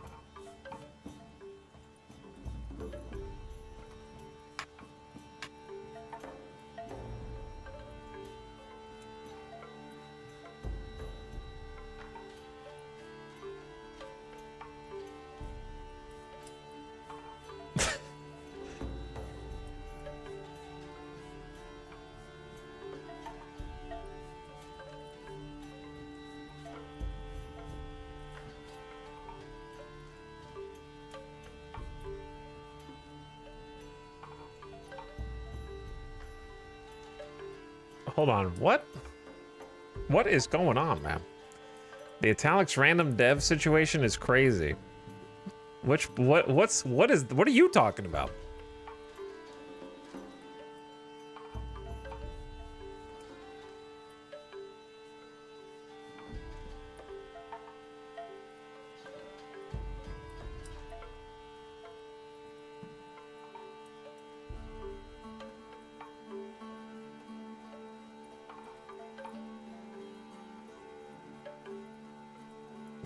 I'm trying to... Part of the problem is that some of this was originally posted in German, and I'm having to, like, translate it.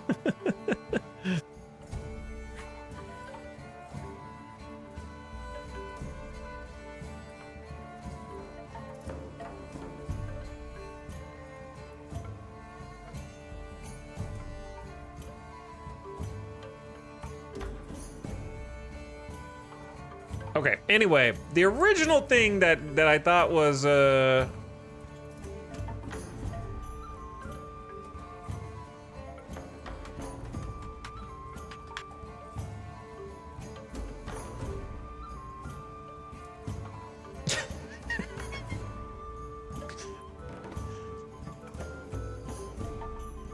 okay.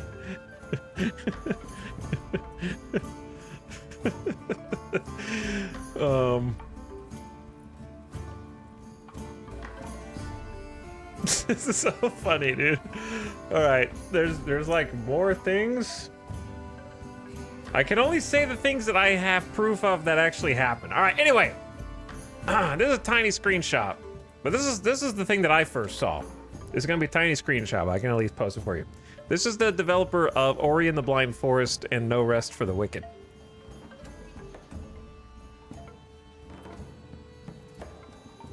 Thomas Mahler, who wrote on Twitter, "Hey streamers, we all know anyone can look good in Diablo 4 or Path of Exile 2. Do you really want to show your audience you've got skill? Try No Rest for the Wicked. Precision combat, no carry builds, no spam. Co-op beta is now live, 30% off on Steam. Time to stop being a casual. Let's see what you're made of." And then former president of Blizzard, Mike Ibarra, wrote, "Putting down other games for your own game's sake doesn't really work. Let your game stand on its own 2 feet. I haven't played in a while. Excited to fire it up and check out the progress." Okay. So basically, like, Mike didn't like some shots being fired at Diablo 4 and Path of Exile 2, but also finished on a positive note, being like, "I'm excited to fire up your game and check it out." Okay, so what was the response to that? Here's the response to that. "Mike, real talk. You were put in charge of Diablo and you didn't treat it with the respect it deserved. Diablo used to mean something. Diablo 2 was an utter masterpiece and showed the whole world what Western developers could do. You okayed turning Diablo into a MTX slot machine where people can buy horse armor for $65. So should we gamers thank you for that, or is a little honest critique deserved here? It's time that executives stop patting themselves on the back after ruining beloved franchises and accept some personal responsibility. And after it was all said and done, you then came out with this gem. So sit back and let others show you how it's done." Death Stranding thumbs up heart emoji. And it quoted a picture of former Blizzard president says, "I'm not sure where Diablo is going."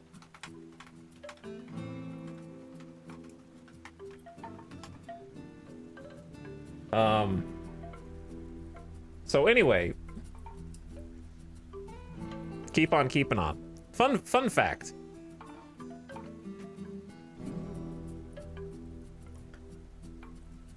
How much are cosmetics in Path of Exile?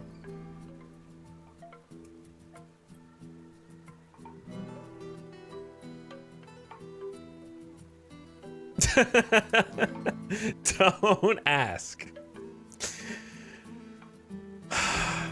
Anyway, this, like, Diablo used to mean something. To me, this is like extremely embarrassing as the leader of a game studio. This whole like, you want to stop being a filthy casual? Anybody can look good playing Diablo or Path of Exile. Why don't you play a real man's game?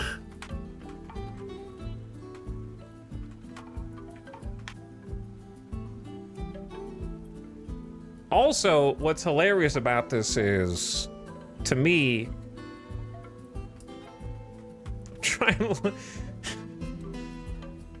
I think Mike Ibarra was like president of Blizzard from August 2021 to May 2024. So like a 3-year stint. So I feel like saddling one person out of your childish rage with the downfall of the Diablo brand post Diablo 2 is a hard sell for me. You know what I'm saying? Like that feels like you're putting a lot on one person who was president for a 3-year stint. You're completely ignoring everything from Diablo 2, Diablo after Diablo 2 to Diablo 3, everything after Diablo 3. You're kind of just going all in on that. Like, when was Diablo Immortal was released on like June 2nd, 2022. So there's no way that Mike Ibarra came in August of 21 and then managed to like personally helm the mobile Diablo and get that on app stores in 10 months. You know what I mean? So anyway, it gets a little worse. The marketing technique of the game you like sucks. Play our game does better rubs me the wrong way. Nah, he was the only person working on the game and making all the decisions. That's how it works. So it gets worse. I saw this post on Reddit. The CEO of Moon Studios, creators of Ori games, just compared woke cancel culture to the Holocaust. This is his tweet that was tweeted in German. And this is translated to English. Just because you personally haven't been affected by cancel culture doesn't mean there hasn't been a lot of foolishness happening, and it's still ongoing, and it's only a matter of time before it impacts you too. And he pulls the first they came for the so-and-sos out as an example of why you need to be sticking your neck out for people who are getting justifiably canceled for things. Instead of allowing artists to just be artists, Hollywood and most of the game devs on the West Coast have decided that it's appropriate to use films and video games as platforms to push their political agenda. If you argue otherwise, I would expect a journalist like you to back it up without thorough research. Stinky journalists. Stupid journalists.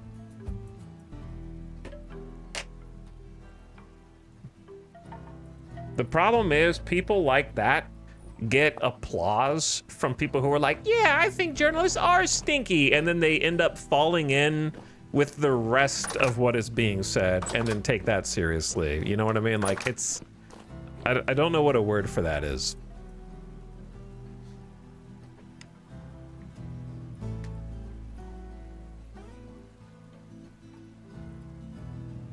Like, bait is not the right word, but it's like,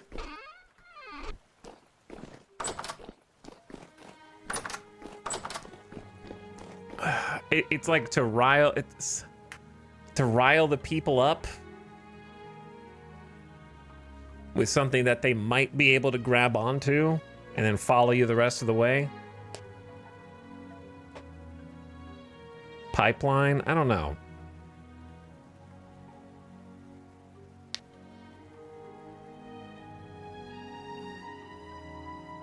Anchoring? Maybe. But yeah, he's basically a go woke, go broke kind of person who would say something like that and not say it ironically. You know what I mean? Like that. And so I just can't, especially when it's like that vocal. You could find more if you wanted to.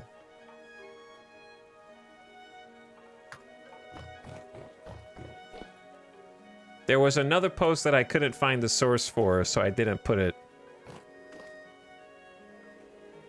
in with my collection.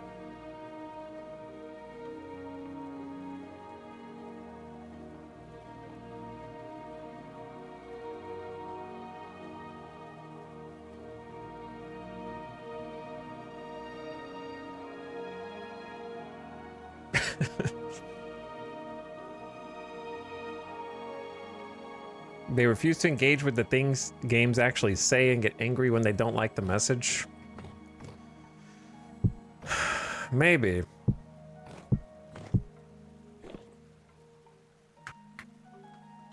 I don't know, it's just, I'm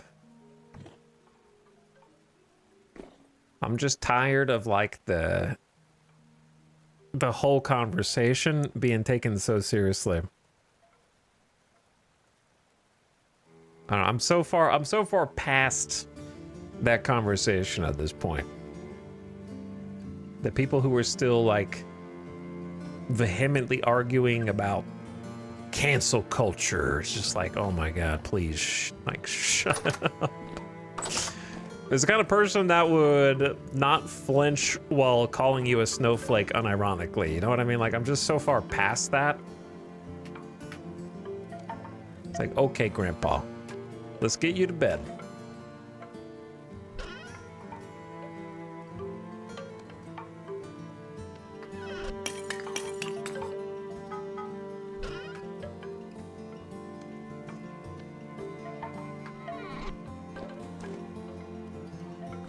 But then the original Twitter thread goes on for quite a while between Mike and Mr. Mahler, going at it back and forth, which I thought was funny as just an outside observer. And I think it gets to the point. I just don't understand, like, on a larger scale, why is Path of Exile held up to this untouchable standard while Diablo is dragged through the mud over and over again? Like, this game has microtransactions. Okay, well, this game also has microtransactions. Yeah, but you can't see their vision. Okay, Path of Exile has a vision. They're holding on to the way things used to be when I liked Diablo and Diablo 2. Okay, but why? But it's like the two different standards drive me crazy. If you like Path of Exile, that's great. I don't like it, but I'm not gonna fault someone else for enjoying the nature of the gameplay. But it just gets so, I think, tiresome that the double standards continue to exist. And people just want something to be, like, really mad at. Like, let's put it like this. People like that wake up every day angry at Blizzard. I don't wake up every day angry at GGG just because I don't like Path of Exile. You know what I mean? Like, I don't wake up and throw the covers off and go like, I'm about to tweet.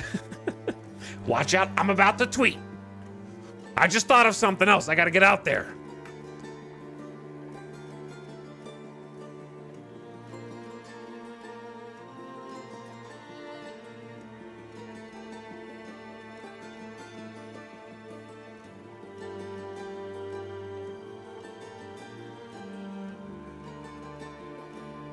Righteous anger is addictive? That's true. That's true. But anyway, this is all because that one chatter said they were playing No Rest for the Wicked, and for me, it's inseparable now. You know what I mean? Like, I don't care if there's 50 other amazing devs at that studio. Like, that one president of the studio has just severed the bond where I just can't play any of their games. I'm sorry, I can't play No Rest for the Wicked. I can't separate the art from the artist at this point. It's too entwined.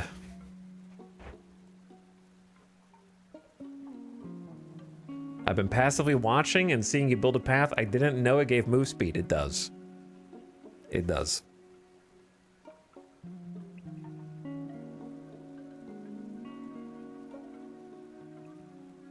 And the same is true for a certain darling Kingdom Come Deliverance too.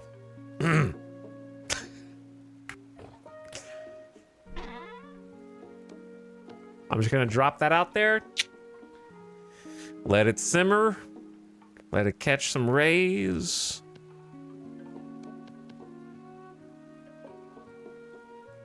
L take. This is you.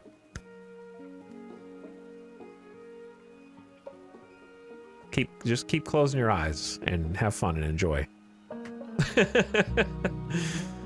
Ignorance is bliss. Yeah, no, not like this. I was covering up my eyes. Anyway, what time is it? 6:49. Should be daylight. Let's go out there. While the oh, this is already cooled.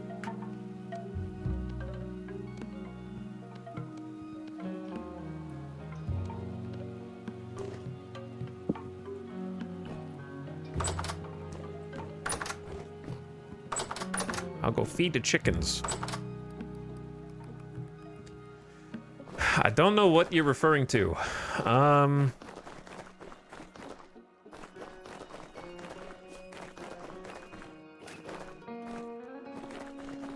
Leadership at Wartorn is in a similar boat as what we were just discussing.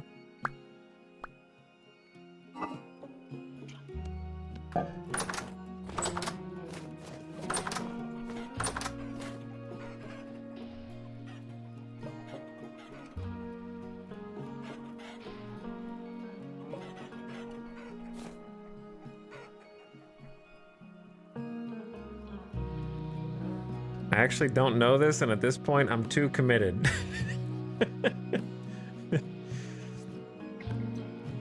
Sorry. I gotta be that guy. I just am that guy.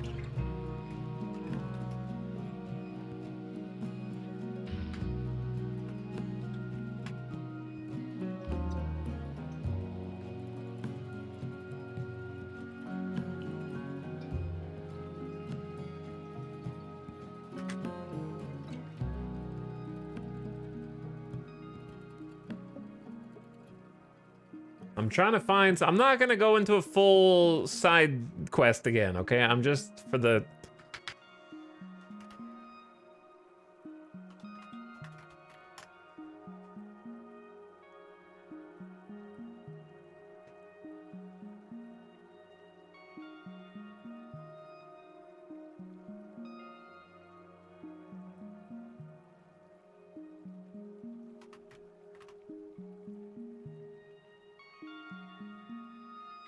Is it just me or does Discord search suck? Why is it like the worst series of filters for a channel ever created?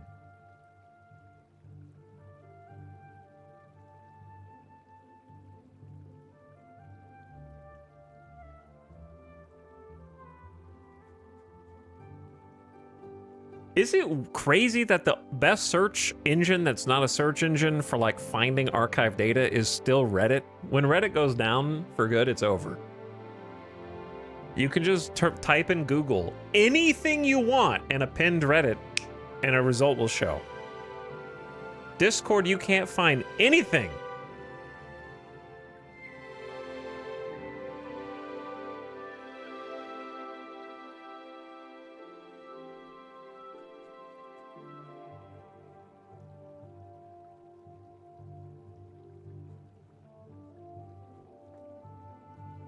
Anyway, I'm trying not to leave a open-ended...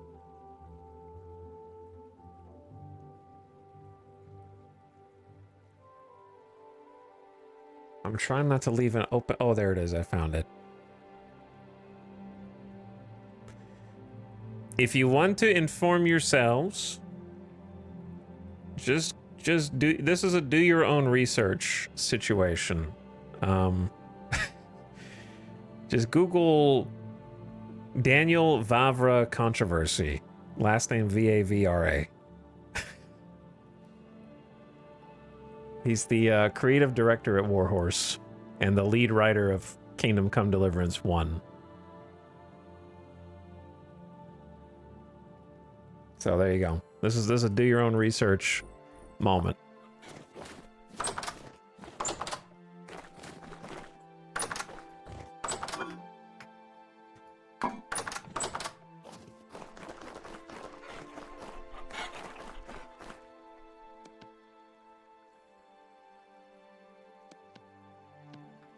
Eggs? I don't think the bees really spread that much during the winter. Gotta wait until the flowers come back out.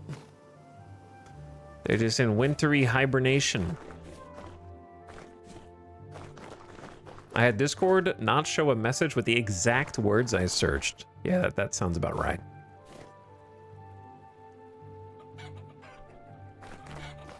That sounds correct. All right, what am I doing? I just want to make booze. I just want to make booze. That's it. I want to make fermented beverages.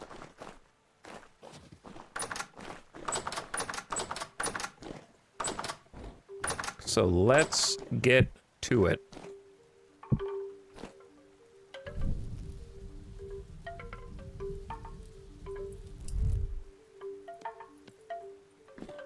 Drink away the bearers.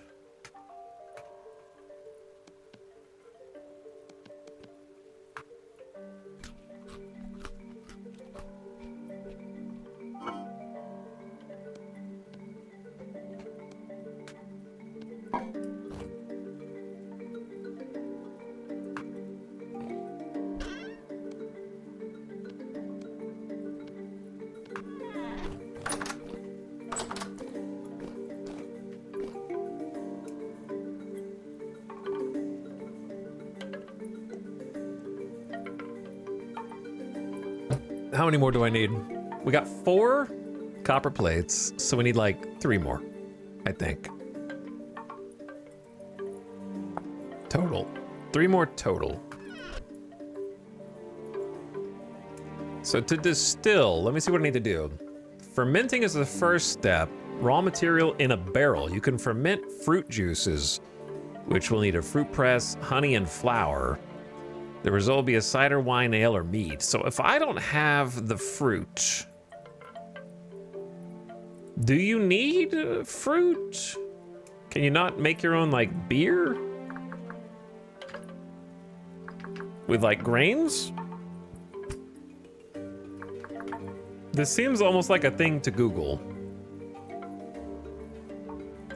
Vintage, story, alcohol.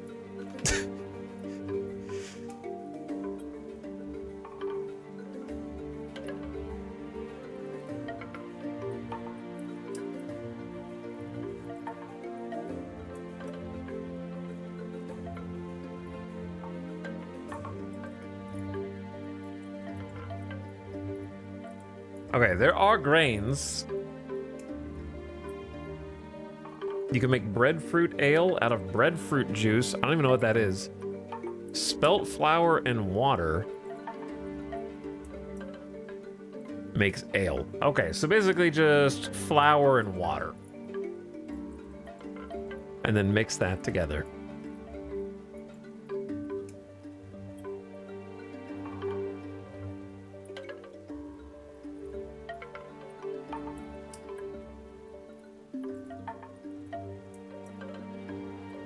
And then you can also have rye whiskey.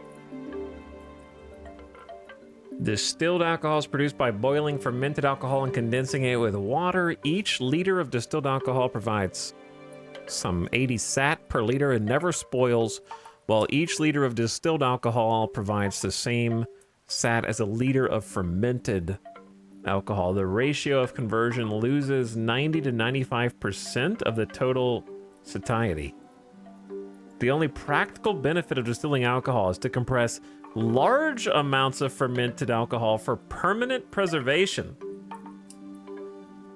An additional downside of distilled is that it no longer provides any nutrition, so distilling is bait. Is what you're saying. So distilling is bait.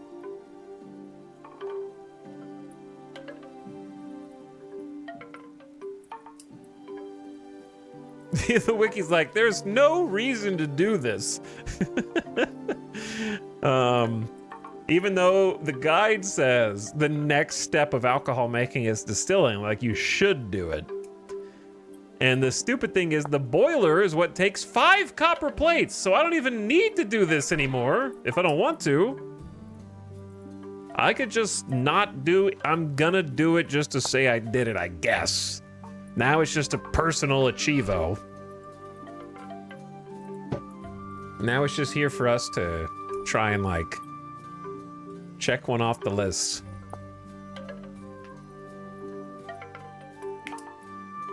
I would have thought distilled alcohol would be a component in medicine or something. You would think so. But no. Distilling does have some benefits, but I won't say more. Well, I know there's aqua vitae, but like, there's no reason to distill into different whiskeys and stuff. Which there's like a dozen, there's more than a dozen things. There's like 20 things there's just no reason to turn into.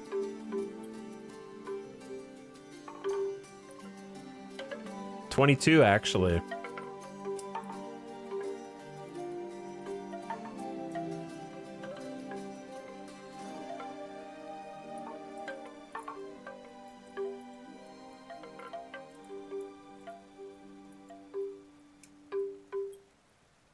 But yeah, the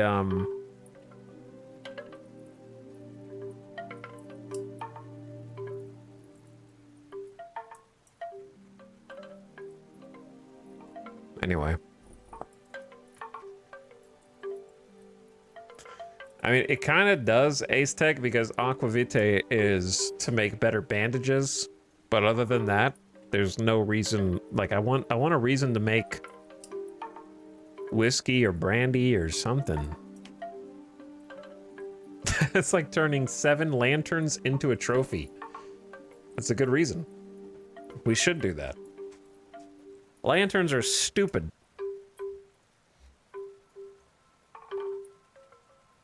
All right, we need to do this. So stop talking.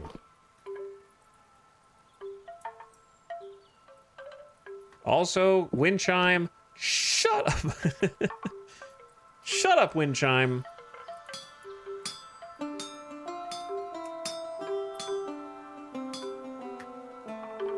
Didn't the handbook say it had lots of uses? It did. But the wiki only shows 1, so maybe there's more and the wiki's dumb. Who knows?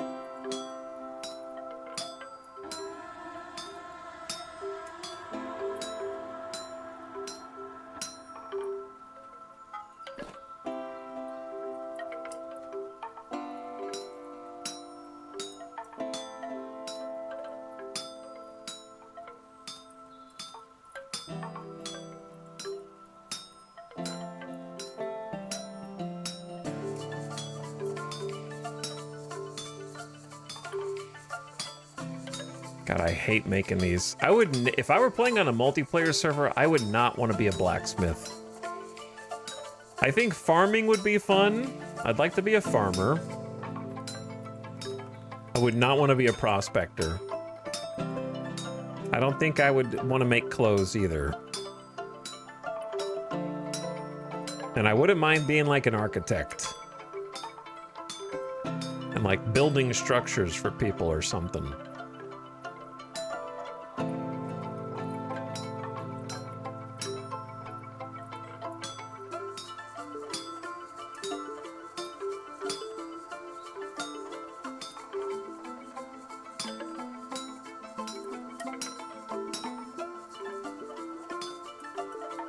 But definitely not Smith. I think the minigame is neat, but I wouldn't want to do this all the time. Like all day, every day on the server. I want to go outside.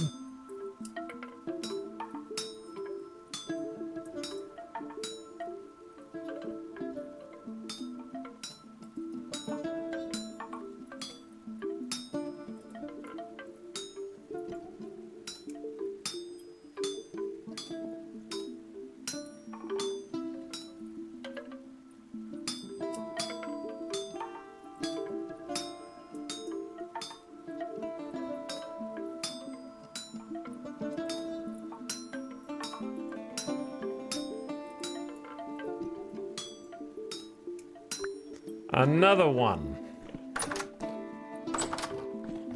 A lot of people modded out. Do they really? I guess I shouldn't be surprised by that.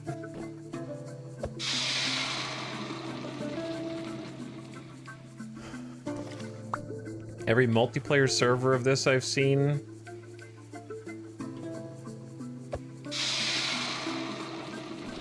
The worst job is chef. Oh, are you guys getting coxed? Oh, my bad. I was... my bad. It's not my responsibility. Yeah, you guys are getting coxed a little bit. Time to refresh the stream.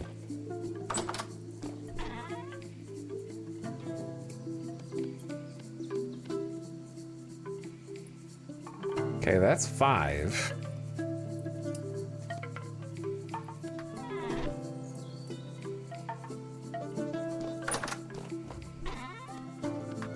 I guess let's just do it.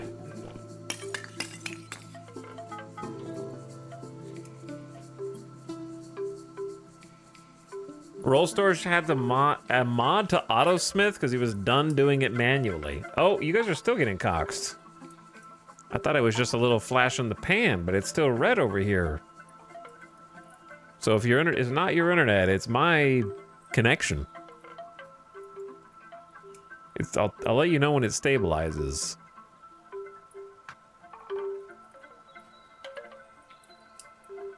So you might be lagging in the past now.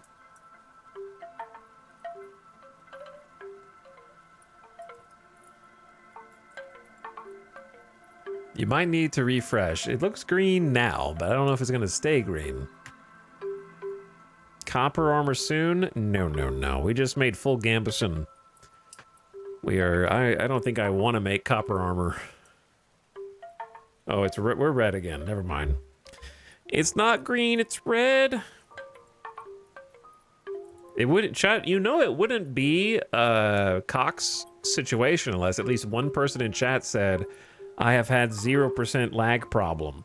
IDK. You know, it wouldn't be a connection issue if at least one person was like, seems fine to me.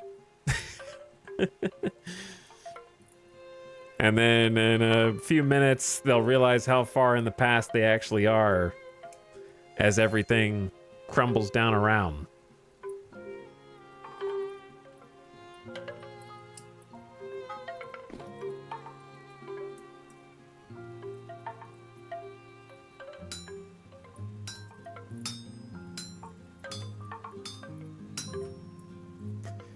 You don't need good internet connection while I'm just hitting pieces of copper, right? Oh, it's red. Yeah, you guys are getting bounced around back and forth.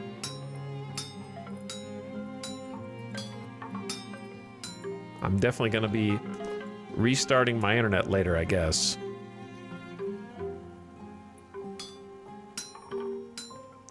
I wonder if it's good to just put 2 more ingots on here and see if they manage to heat up without using any more charcoal.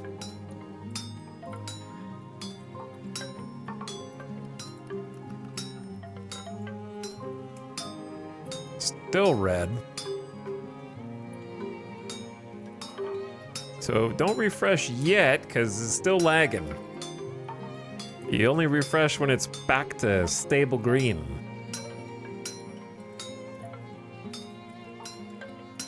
Don't worry, you're not missing anything right now anyway. I will not do the final crafts until the internet connection is stable. How about that?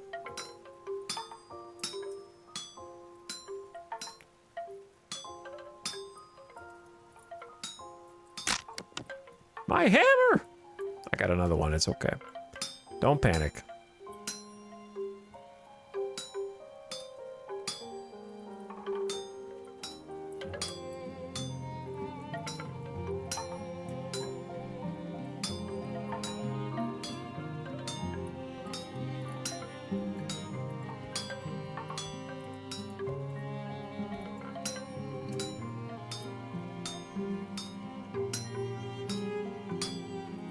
It looks green. Maybe refresh now if you haven't already. Maybe it has ceased.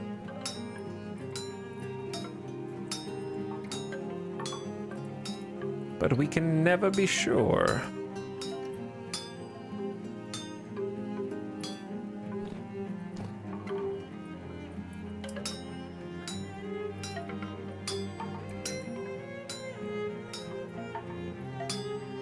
Oh yeah, it looks green.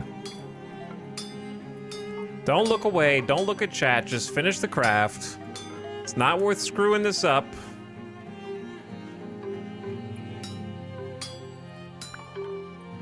I also forgot that these were here. Oh dear.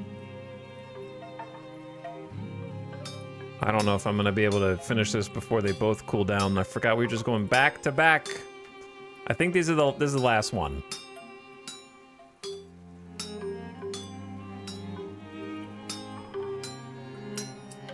This should be the last plate for now.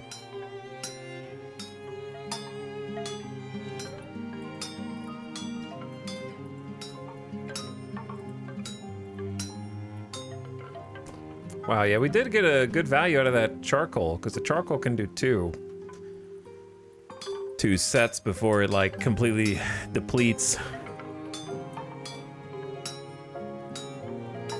But these poor copper hammers are just getting durability burned.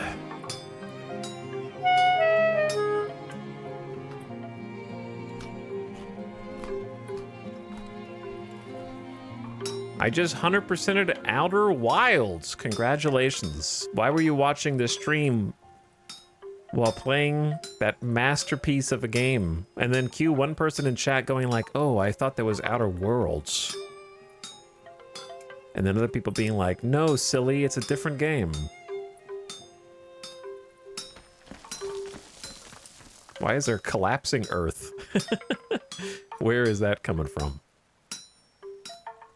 I do think that's funny that even Roll Storage, who has a great, is also a glutton for punishment like me, would download an auto-smithing mod. That kind of speaks to how tedious it can be.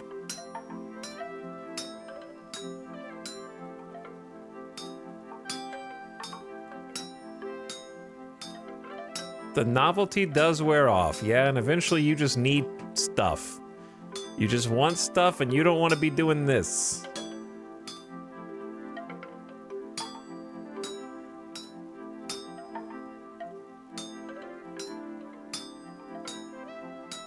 I'm gonna endure. For now.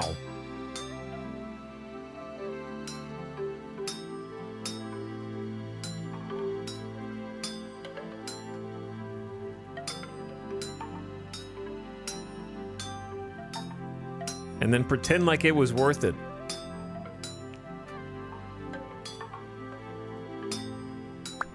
Okay. Let's go quench these and then craft our masterpieces.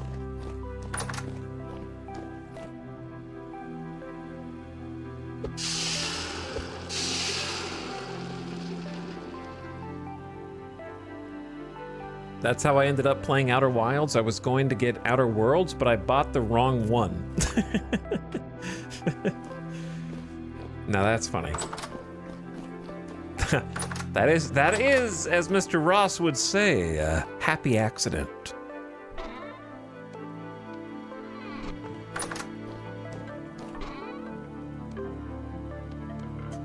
All right, 7 copper plates. Later, I also will need this saw and a lead ingot. Or something. How do you do that?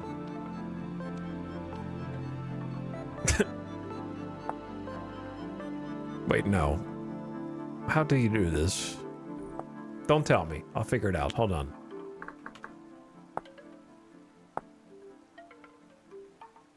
Needs to be a lead solder ingot. What? Which need lead solder bits. Which are alloyed. Okay, it's an alloy of stuff. Lead and cassiterite. Which is just tin. So basically like tin and lead. At a near 50-50. Did we have some tin? These are just straight up, those are bismuth, that's lead. That is zinc. We never found tin, did we? Uh-oh. I've been doing this entire project under the wrong pretense. Classic. I got lots of zinc. No, we don't have any tin, bro. Oh, no. This is the vintage story way. I didn't realize that lead solder ingots were alloys.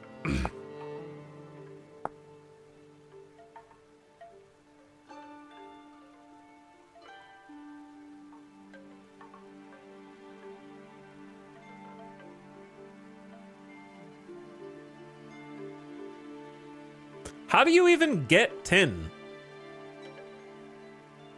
You just find it?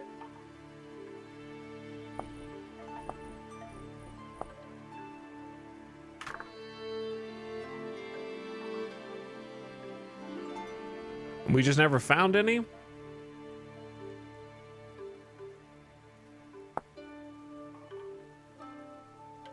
Like, what type of stone does... Why doesn't it say what kind of stone it comes from?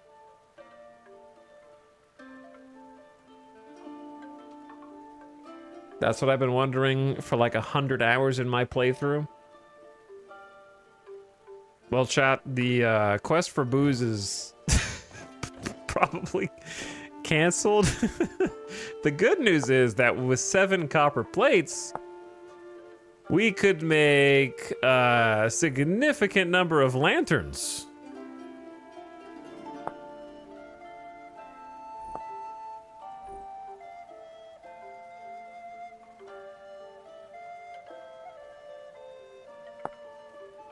We could make like 7 lanterns and just put them everywhere.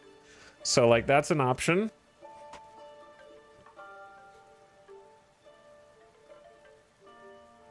The dreaded prospecting. It is there to block the way for everything. How have we not found any tin, dude?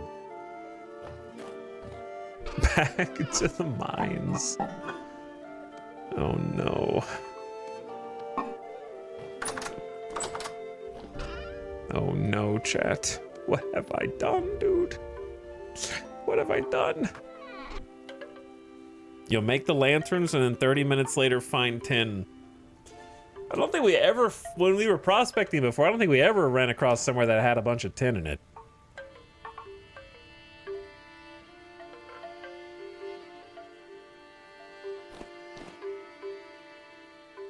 I don't remember that ever. 2 winters and no booze.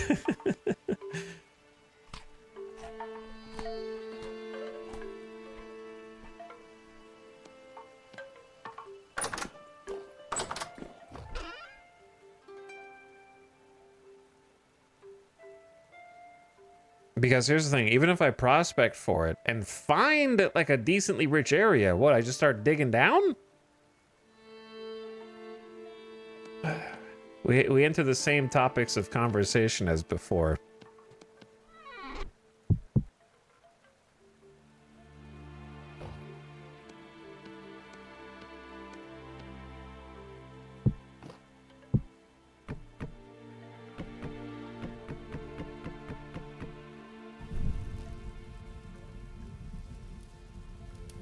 Time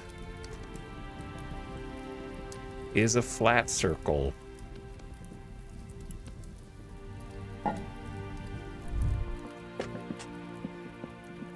Prospecting for booze.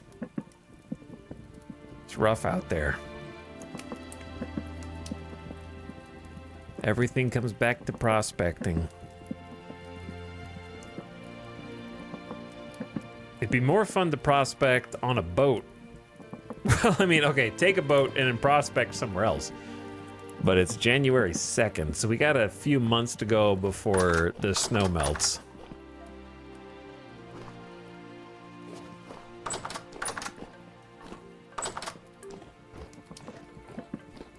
And it's not a good idea to go out there and build a boat under such circumstances. Oh, man. What do? I'm tempted to just make a bunch of lanterns. Or at least, like, a lantern for the chicken farm, a lantern for the regular farm, and a lantern for the kiln. You know, at least, like, 3 lanterns.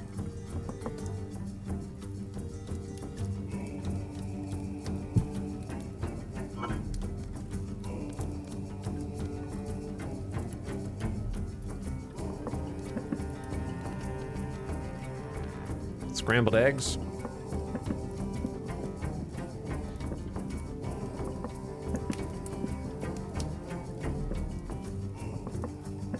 Do you have any use for that zinc you found? It's a component in bismuth bronze, right?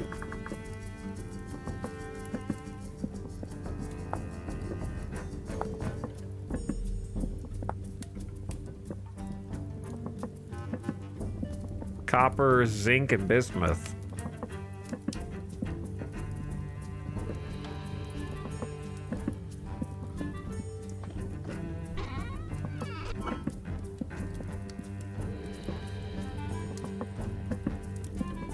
So I've got 11 nuggies of bismuth.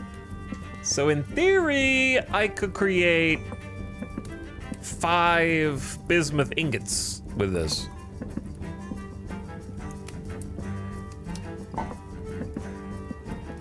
If I did my math right. So like I could make some more bismuth ingots.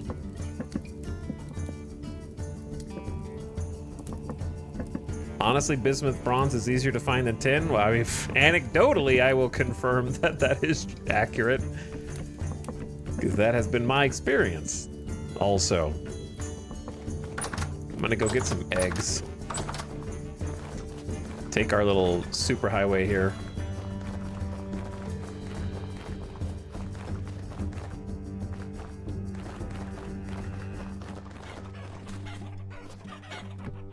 Hello, chickens. I'm here for the eggs. Thank you. Thank you. Thank you. 1 day of incubation time remaining. For like two more little chickadees.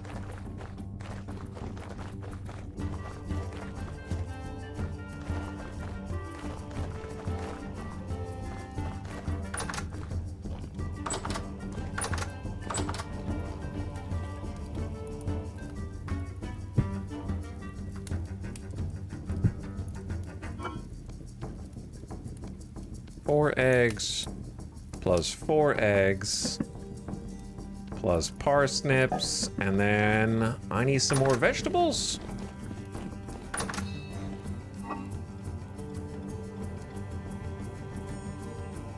How about some onions? And some turnips.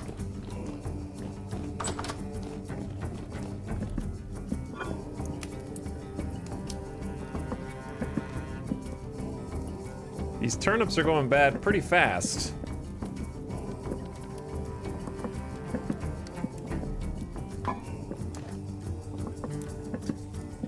Okay, well, prospecting in the winter sucks.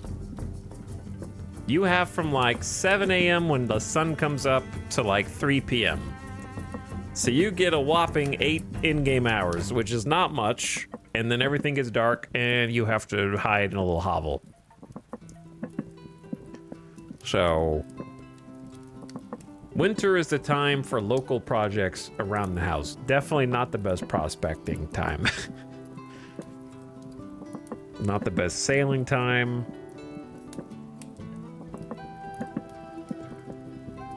We are rocking Gambus and armor.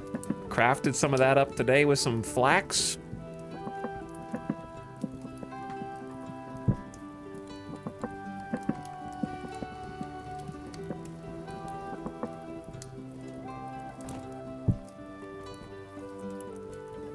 Okay, that's good on the cook meals. Get some protein in our diet with the eggs. I mean, it just feels bad to do all that and slam on the brakes at the finish line because I didn't even know there was a lead alloy. I'm too dumb. I didn't even know that. Now I know. I sure didn't know it was tin. I was hoping it was something that we had just sitting here from other adventures. So.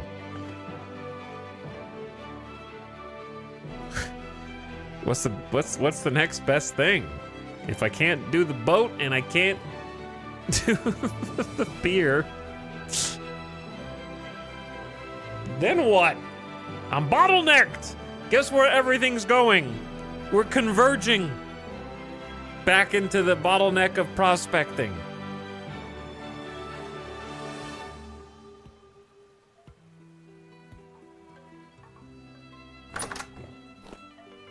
Oh, did all the torches go out?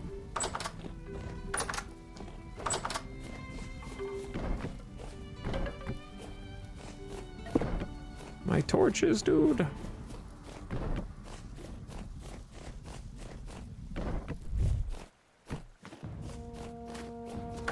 They're gone.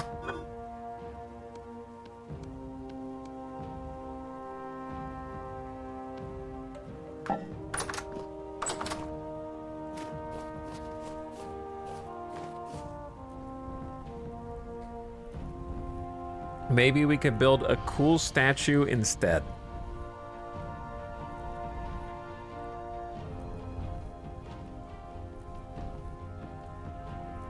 Just gonna light these torches up. Man, that sucks. I freaking hate prospecting.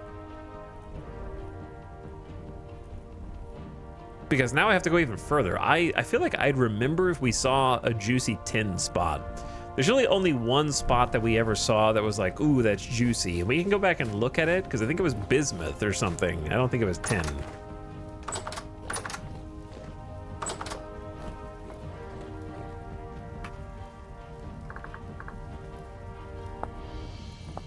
We're definitely not making a leather backpack.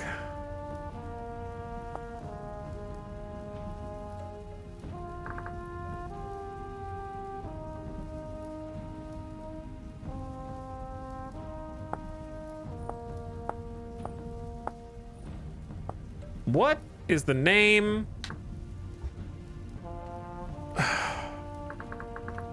of something? What's the name of the pack that needs bismuth or something? What am I thinking of? Where are the rest of the packs? Is it mining? Mining bag. Mining bag.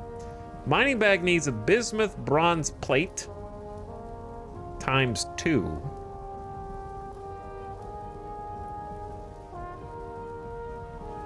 linen. Actually, no, it doesn't need that. It just needs 2 bismuth bronze plates. I could actually make that, but it would take all my bismuth. We could just skip straight to a mining bag and get 12 storage slots instead of 5 for one of our bags. That'd be pretty sick.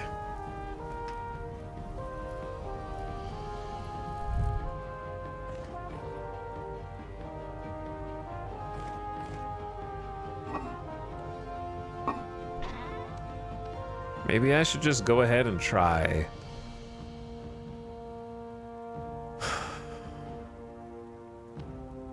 Hold on. So it's like 70% copper.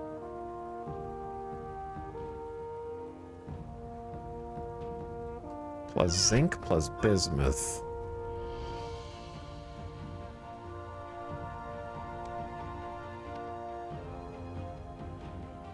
Do we have zinc bits or just chunks?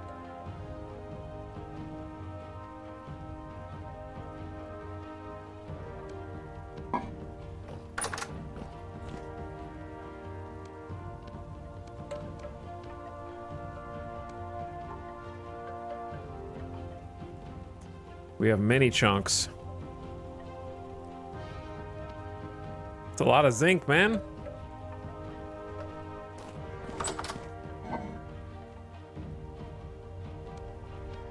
It's kind of a good problem to have, though.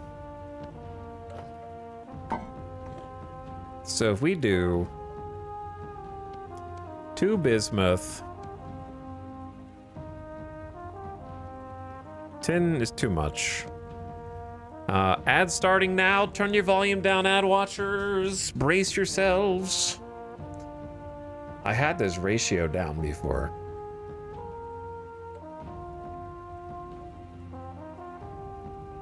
Four, I think. Where's my copper? Okay, that'll already create.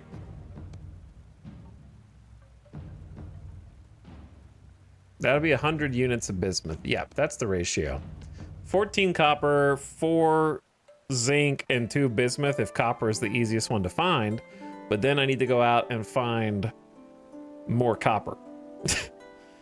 Again, if I want to do this now. So I don't know if I want to do this now. Because if I run out of copper, then we might panic a little bit.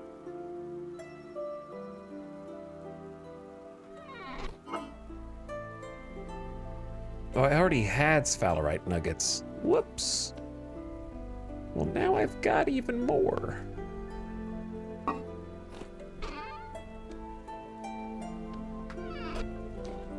Okay, I just started. I'm gonna get a water refill, take a very short bathroom break, and then come back, and then maybe go back to that one prospecting site to see why it was juicy.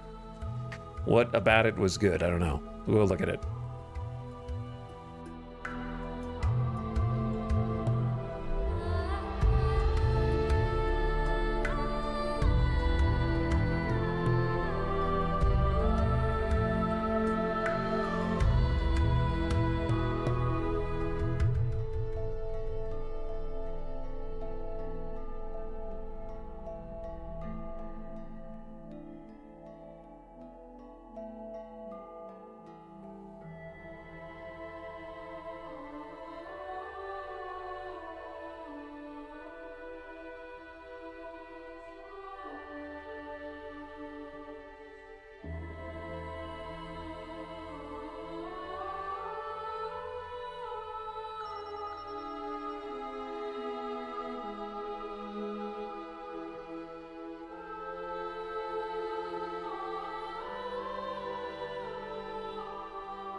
Can anyone explain to me why it's easier to make 7 lanterns that hold the eternal youthful Olympic flame within them and position them everywhere across my base than it is to make a tiny piece of metal that holds a torch? Why can I make unlimited lanterns that are permanent light sources, but I can't make little thing that holds torch for the same purpose?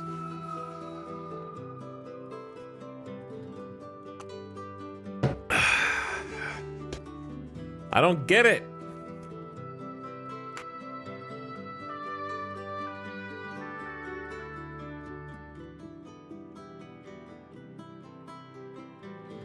Okay, what am I doing?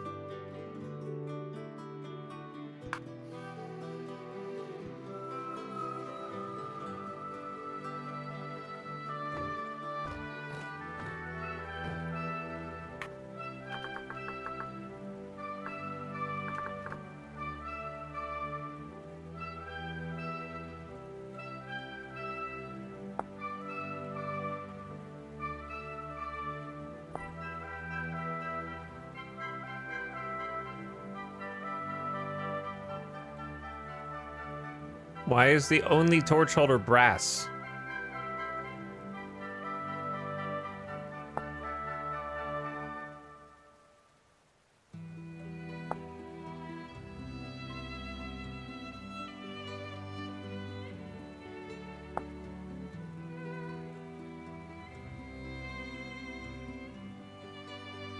I could make it with zinc and copper, but I'm not gonna do that because zinc is the only way I can make bismuth. Also, the ratio is much worse than bronze. Instead of 20 to 30, it's 30 to 40.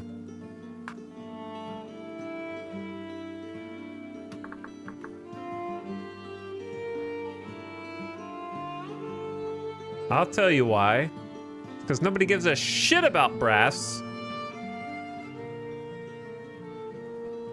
And it's the only way to justify its existence in the game. That's why. Can't do anything with brass. You can turn it into a plate. This is mod.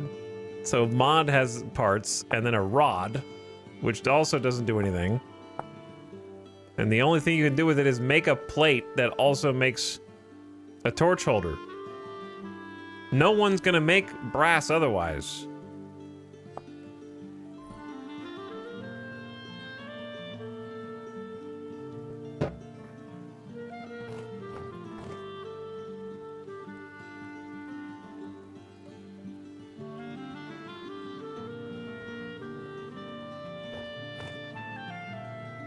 Shoehorned game mechanics. All right, anyway.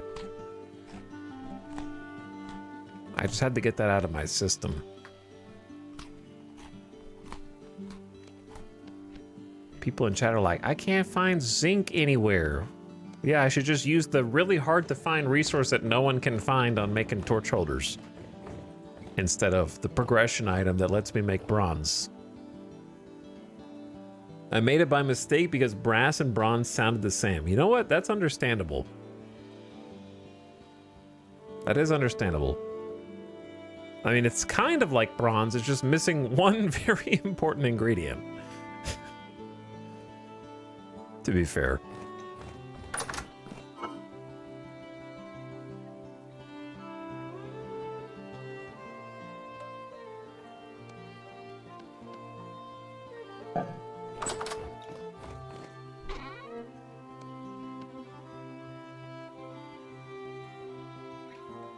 Okay, let us go to sleep, and then we shall... Actually, I'm gonna take both. I shouldn't need the bismuth bronze, though. I'll take the prospecting pick.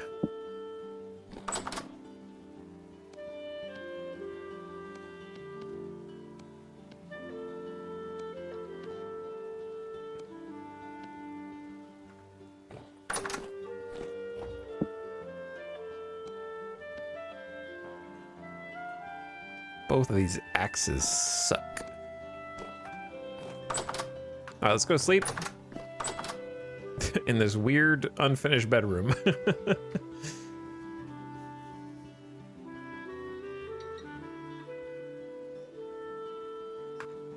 Since it's calm, I might set out slightly earlier than what I ordinarily would.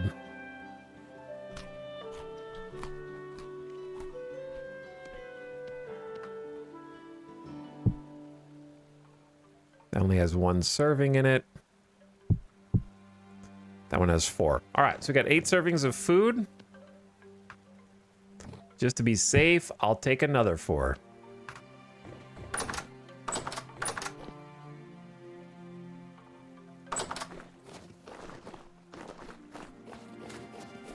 So, as I recall,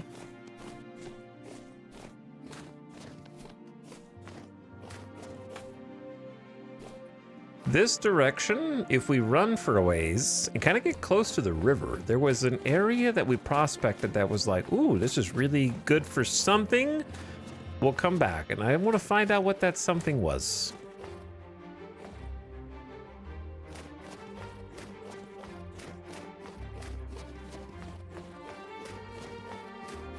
In my own single-player save, I'm very healthy on tin and copper, but I haven't seen bismuth or sphalerite in a prospecting radius of like 2,000 square blocks.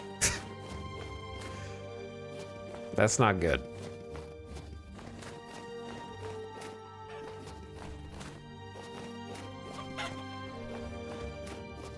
I think prospecting, I could rant about it for a long time, but long story short, I think it would just be more fun if it didn't feel so random. Like if it didn't feel so, like you say, like you're just kind of, I assume, just running a certain amount of blocks and then poking and then running a certain amount of blocks and poking and like, oh, I haven't found any in a 2,000. Why is there a light over there? That can't be my torch. That's gotta be like a wagon, right?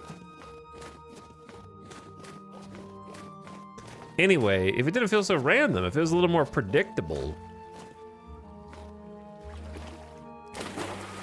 where there was some kind of informed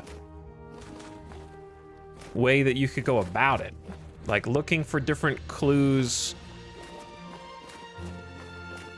based on different rock groupings of different types of rocks and stuff.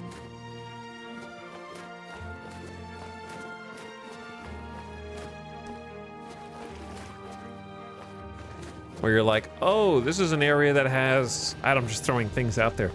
Like, ooh, there's like a sandstone that goes into a shale.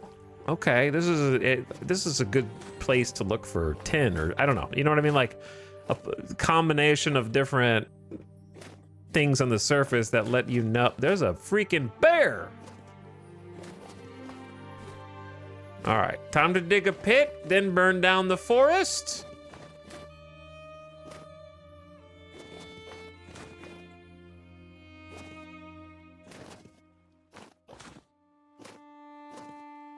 In that order, where did it go?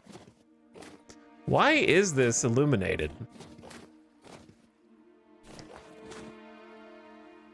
Ah! Okay, I'm starving. I thought it was a bear. I'm just hungry. That's all. I'm a little on edge because I saw a bear and I don't want to die again.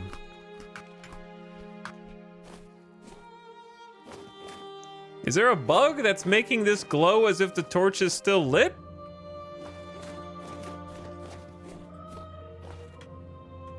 We can all agree that that area is illuminated, right?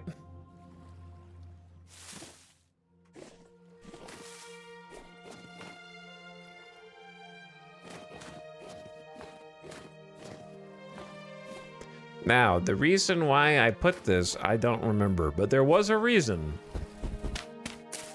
It's because I think this is the spot. Where did the bear go? That's what scares me more. I see you.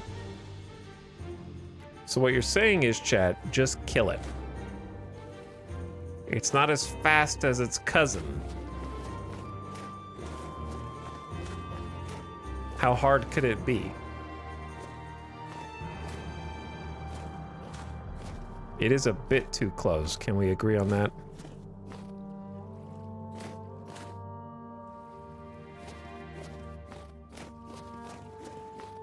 Okay, you just mind your business, be on your way. All right, I'm gonna prospect here.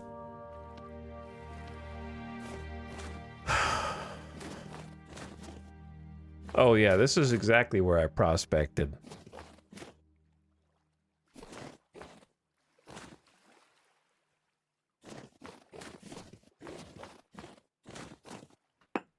Well, let's just get another readout. Let's get another reading.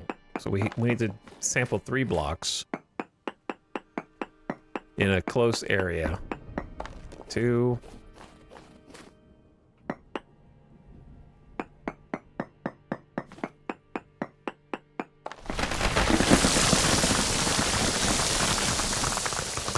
That's fine. Anyway, very high ilmenite, high bismuthenite, and poor cassiterite. So ilmenite is titanium ingots.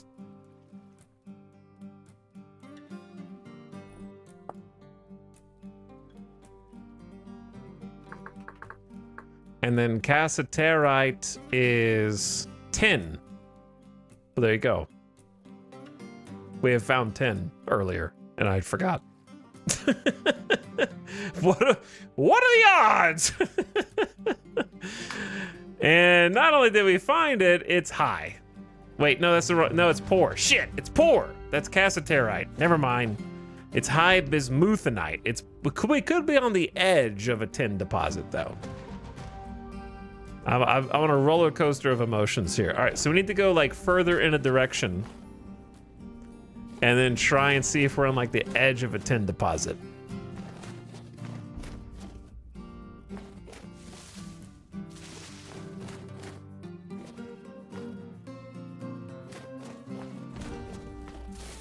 So what was the number? It was 0.07. So I'm gonna run over here, do a similar sample. Watch your step.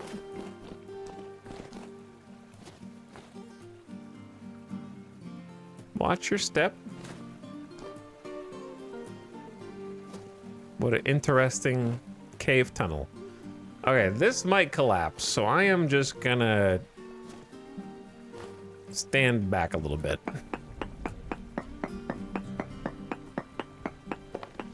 There's 1. There's 2. We want the number to be higher than 0.7.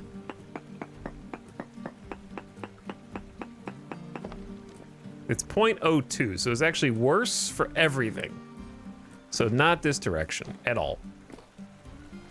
All 3 numbers just got worse.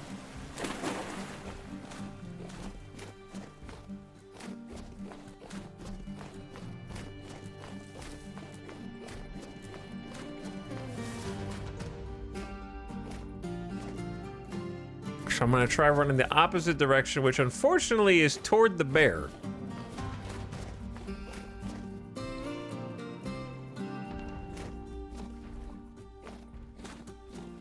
Is he communing with a wolf?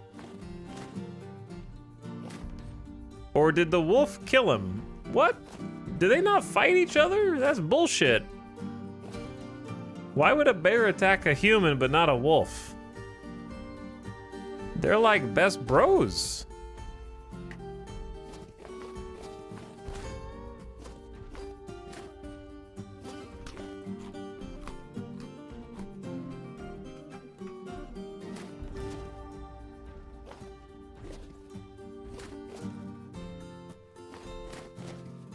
Chad, I feel like I gotta kill this bear, but I don't know how. So I'm just gonna go around. We're gonna run this way instead and try to get another sample.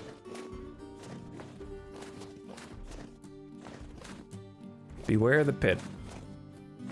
There's another bear! Oh, the scarier bear. Oh shit, there's 2 bears.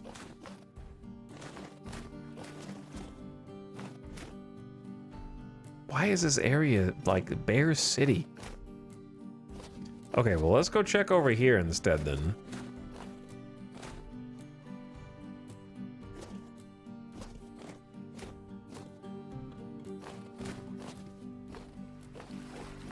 Like this, and see if anything comes up.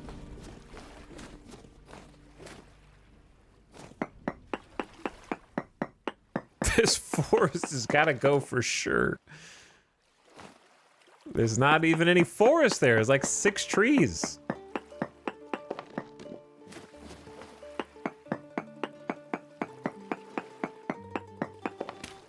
All right, we got very high ilmenite. Oh, we found decent. We're up to decent cassiterite. So this is actually better for tin.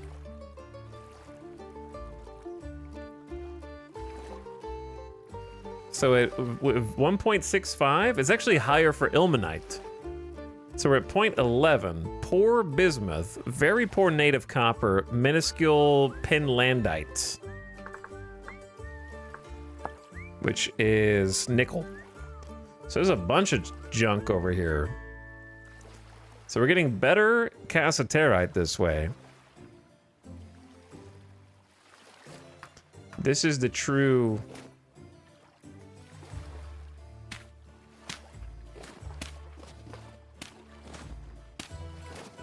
I'm just gonna mark that for the future.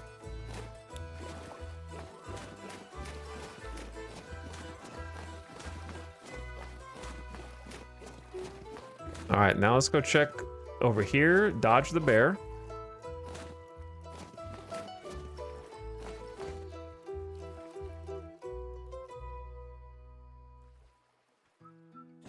There he is, bro. The bears use cheat codes now because everything iced over.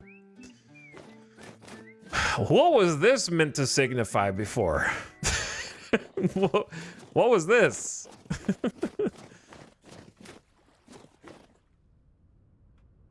I don't remember why this was made. Also, I'm getting cold. I don't have any firewood.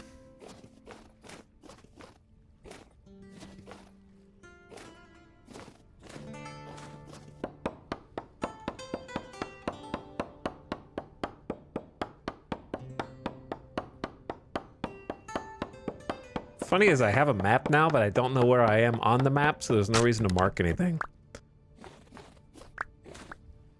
Okay, well I need to craft another axe.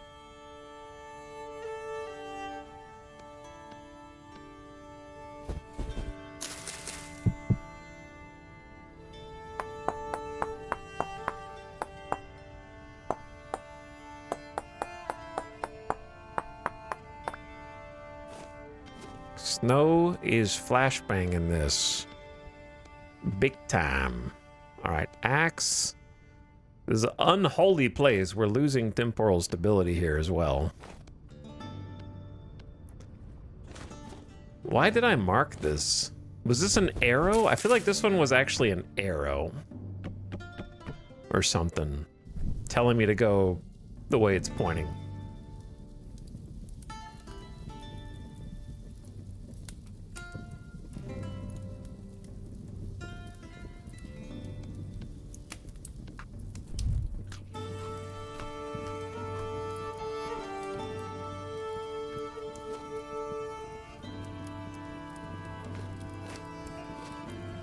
It's a fox. I was like, what is that piece of copper down there?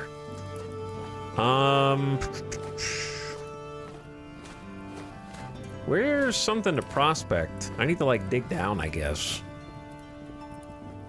I just stepped in the fire and it jump scared me. I'm a little jumpy right now. All right, let's actually just check over here. There's some granite rock. A 1.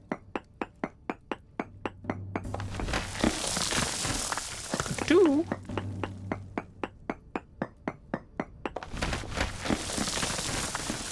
And a 3. All right, we want higher than 0.11. Ultra high ilmenite. Okay, so this is the ultra high. That's probably why I marked that. Decent bismuthenite. Poor cassiterite. Very poor native copper. So this is ultra high titanium. Is this area. Right here. That's not what I'm looking for, though. Hello, Avic. What's up? Was it booze or was it boat day? It turns out it's neither. Because someone did not realize that in order to make the boiler and the distiller, that a lead alloy was required that necessitates tin, which I do not have. So now I am out doing my favorite task, prospecting.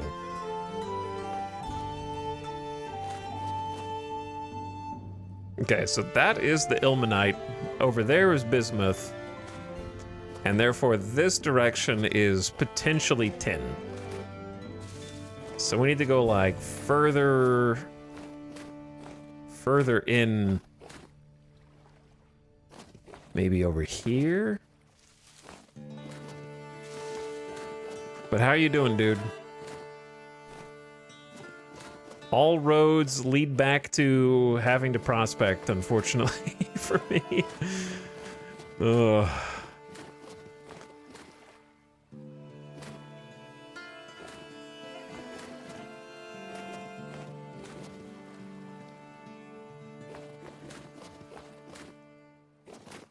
Okay, it was in there where we last prospected. I don't want to go too far. So maybe...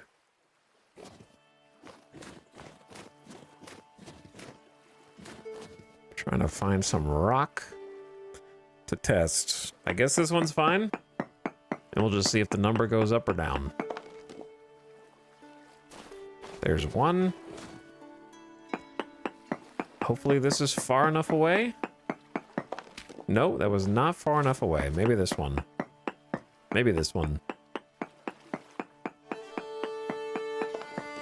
That one's also not far enough away? How?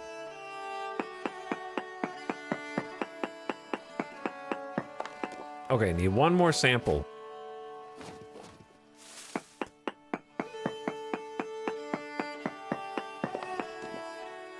Ultra high ilmenite, just like the last spot.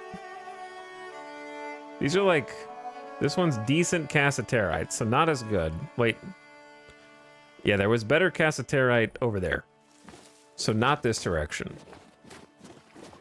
Do you have vein prospecting turned off? I do, but I don't think the small distance that it works would really like change how I feel about it. I just don't like the act of running around in random directions until the number at the bottom left is high. I think prospecting is my least favorite activity, and unfortunately the anchor by which all the content is accessed. I just don't find it fun kind of just running across the land at random and then hitting 3 rocks until the number readout is good. I'd rather do the Minecraft style of cave exploration or something to find ores. Or like more interesting POIs.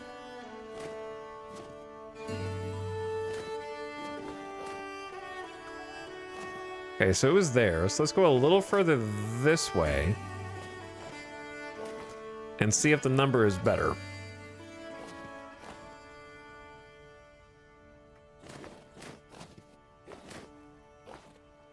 Maybe I should just dig down a little bit.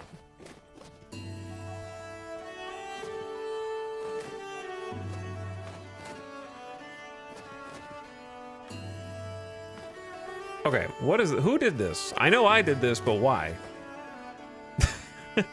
What was I trying to indicate? Ancient hieroglyphics have been discovered.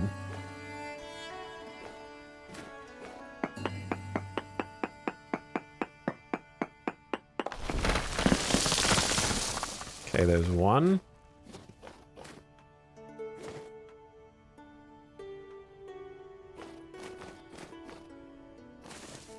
There's like no stone here.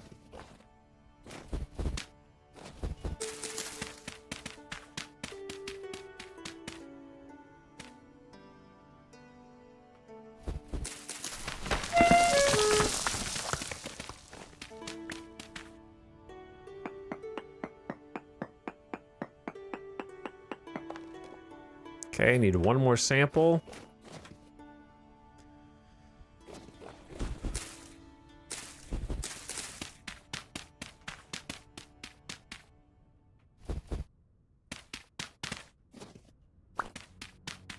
Big money, come on, big money.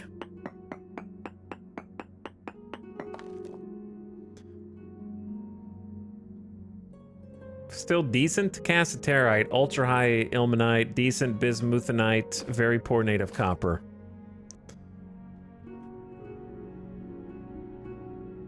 So this one has more bismuth.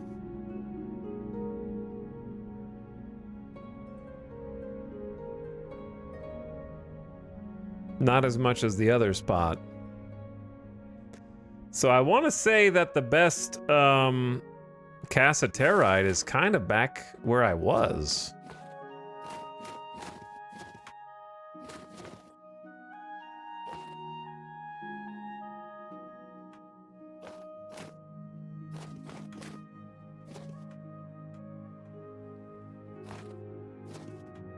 Like it seems like decent might be all we get.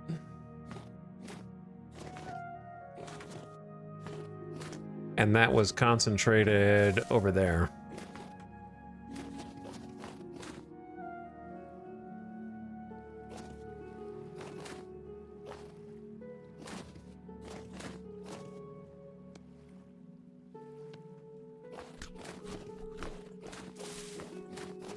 Starting to get a little cold and the sun's going down. Rift activity's calm. But yeah, the best readout that we got, I think, was like right in here. And I've definitely hit this before. Someone's been here. But I'll do it again just to see what it says. I'm sure it's going to be decent still, but I want to know, like, if it's higher or not.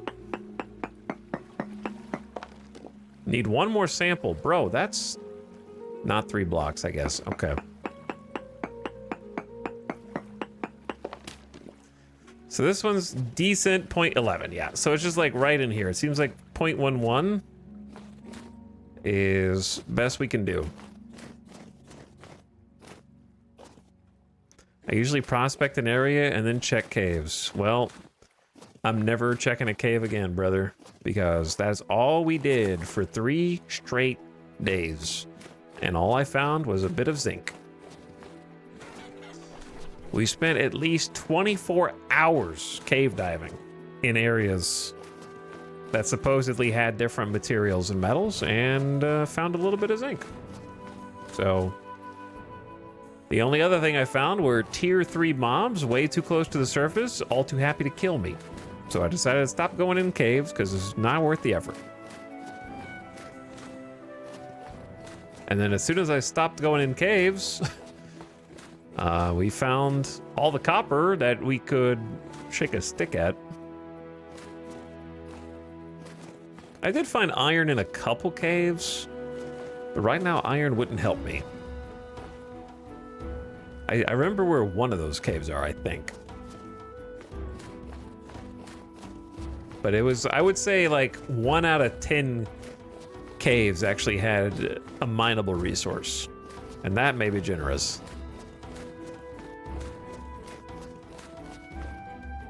I think cave exploration could be so much fun in this game, and to me it's just not. Over 90% of the time it's just dead empty. Best you get is a ruin. There's only 2 types of ruins in caves that I've seen. We saw the same pit ruin, I think, like 8 times. And there's like 2 loot spots in it, and that's it. So, criminally underutilized.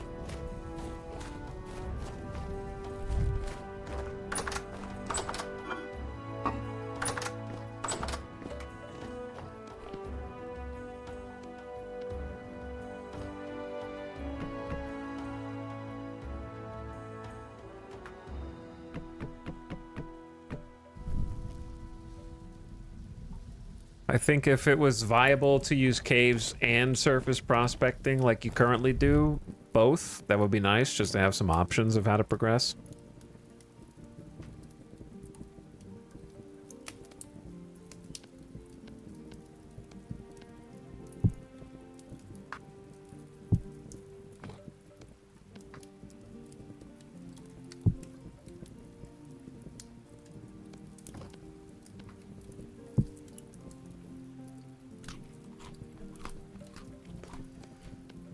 Okay.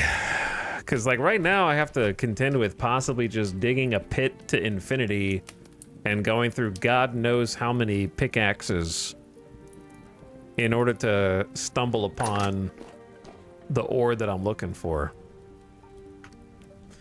Do you have reduced ore generation? I have wilderness survival generation.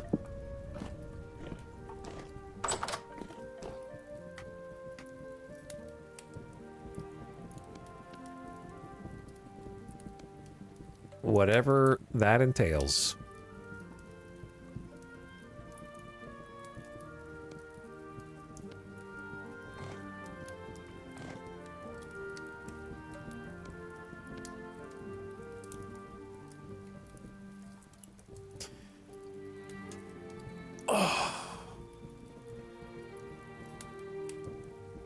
But I asked this question before. I'll ask it again because it's fun to see the responses of affirmation. Chad, how many of you that have played Vintage Story have stopped playing or quit or abandoned a run purposely or inadvertently because you could not find a particular ore that you were looking for via prospecting?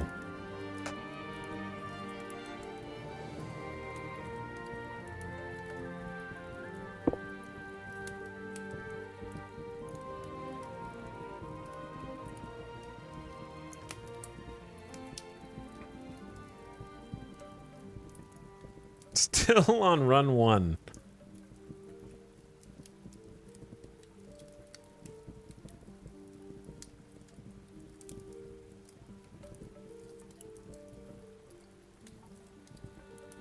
Does modding prospecting to be easier count? That's true.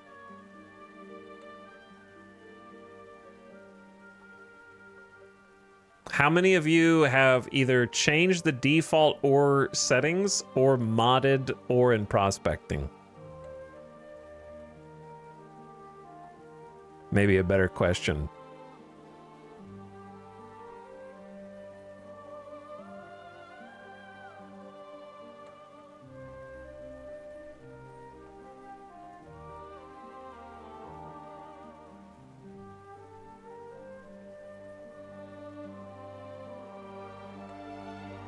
So about, I would say like 60% mod it, or like tweak it or change it. Out of like 10 responders, it wasn't a huge sample size, to be fair. Not had that happen to me, though outside of multiplayer, I've only played on Wilderness Survival. Yeah, multiplayer doesn't count. Because multiplayer is just like, whatever you don't want to do, someone else will do it for you.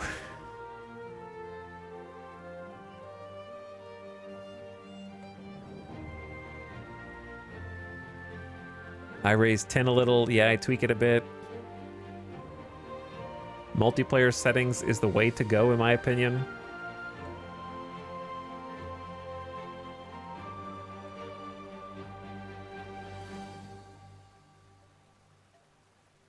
Not changed, but I did bump tool durability up. Oh. I forgot that I had this in here.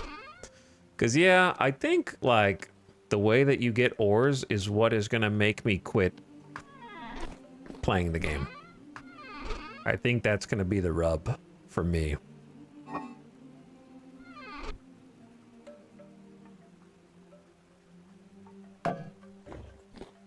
Because, like, every time I'm doing cool stuff around my base and I realize, oh, I got to go out and look for a completely different ore the exact same way every time is such a bummer.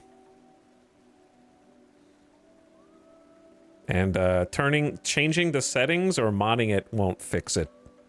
That's not the issue. The issue is the core mechanic.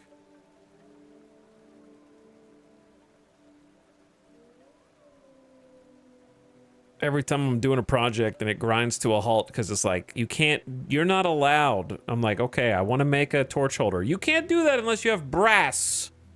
Okay, what do I need for brass? I have to go grind for like a random resource. Okay, I want to make the next backpack. Well, the backpack needs plates. Okay, I can make plates. Nope, it needs bronze plates. And you don't have bronze. Okay, I gotta go get that like every single gameplay loop comes to the same dead end.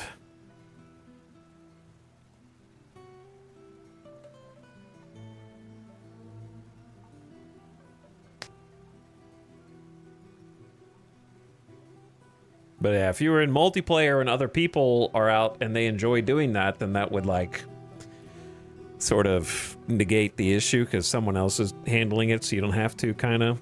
But I think it's just that every gameplay lane in Vintage Story exits at the same exit.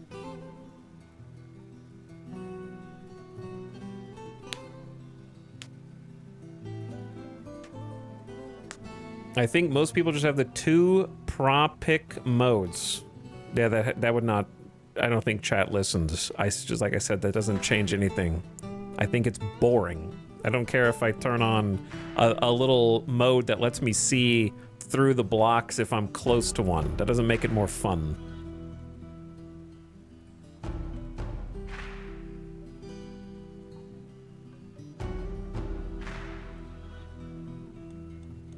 I spent 200 hours with normal prospecting. It made me go crazy, so I caved and started using better prospecting mod.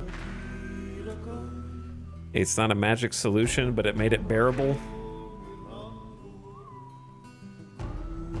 Let me see what it does.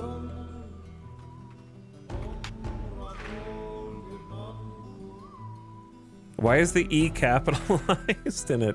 Oh, there's a betterer prospecting. So someone made an offshoot. Flashbang incoming.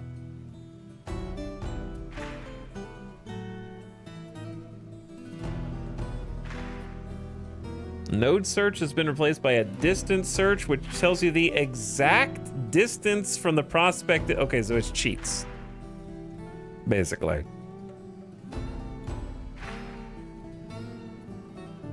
So, like, if you think prospecting sucks, just turn on cheats. Which I don't think makes it more fun to me. This mod aims to alleviate those pains without resorting to straight up cheating. Okay, well, sure, you're not spawning the ore in your inventory. I agree. That's technically true. You still have to triangulate and search for it. The direction is never specified.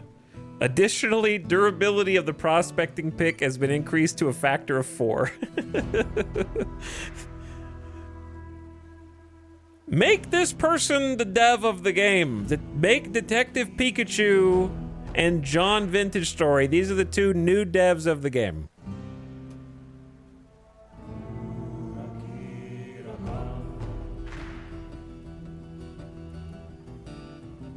And then there's a betterer prospecting.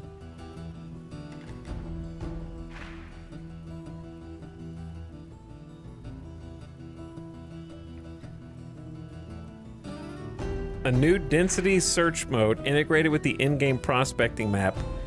No more false positive readings. Wait, there's false positives? In prospecting? Parts per 1,000 are now based on the actual in-game blocks instead of conjured out of heat maps. So wait, you can get a reading that's like ultra high titanium and there is no titanium below you ever? Is that possible? Or does false positive mean something else?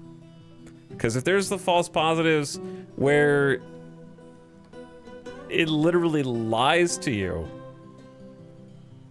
Oh, because it lies to you because it's based on a heat map, not on the actual blocks that are beneath you. So it's just giving you an expectation, not a reality.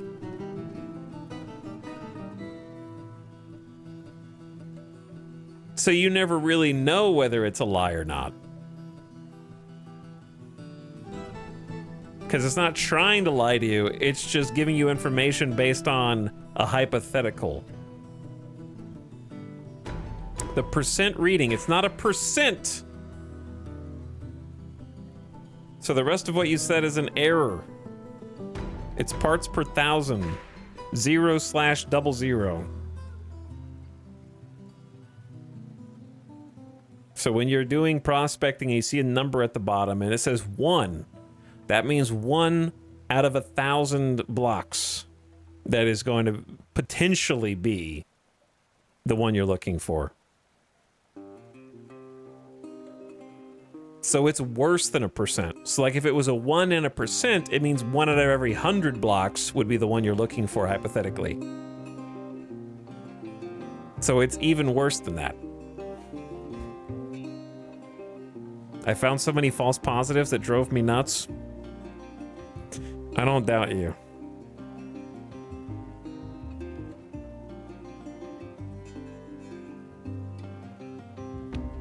I just crank ore spawn as high as it'll go and mainly just go caving to get ore. Way more fun. I respect that.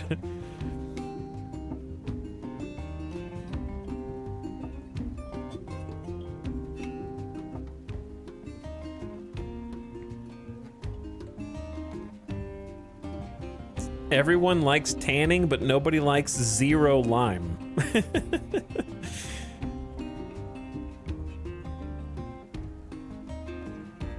Borehole mode, a mildly immersive prospecting approach. Breaking a block from the top side will reveal each block down to the mantle. All right, you're using immersive with big air quotes for that one.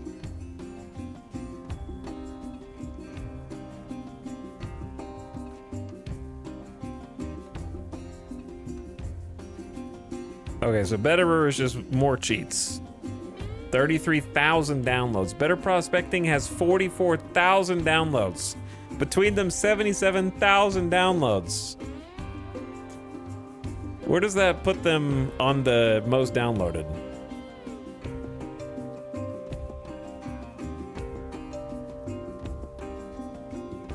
Okay, so we got like 700,000 downloads for Better Ruins.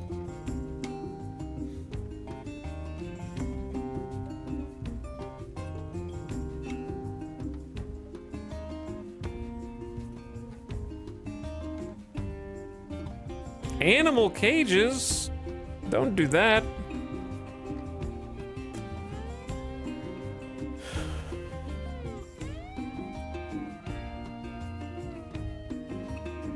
I had forgotten that the prospecting doesn't even tell you what's actually there. It's just a heat map, so you may not even ever find what you're looking for.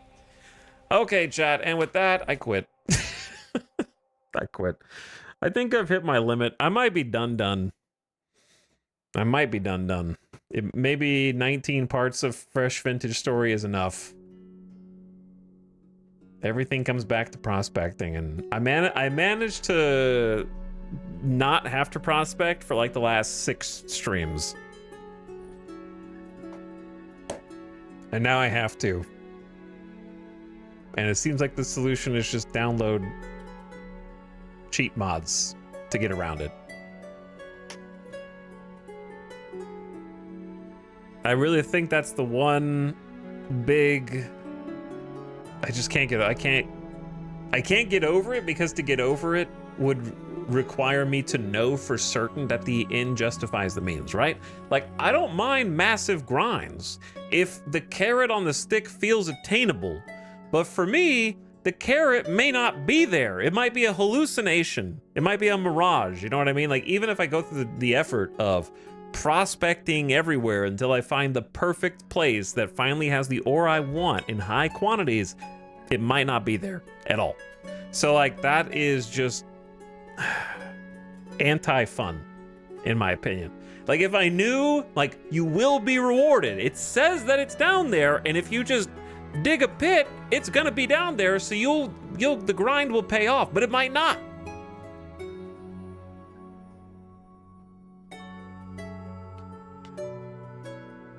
That's the part that I can't get over. The fact that I might spend 8 hours digging out a big pit mine to try to find a specific type of ore, and it just never shows up, and then I run out of resources to make picks, and then I have to go back to the beginning and then go get more surface copper to make more picks so that I can sunk cost fallacy deeper into the mine, and then end up in an infinite loop where it never shows up, and I wouldn't know when to give up.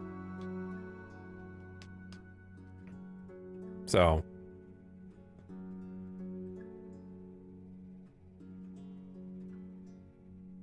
I'm considering spooling up a new Vintage Story multiplayer server for the new year. If you do have it, I hope it goes well. I really like the game. Like, I like everything that I played about it. I just can't get over prospecting and like the ore bottleneck. And not having an alternative outside of crank the values way up and download mods that let you trivialize it or cheat it.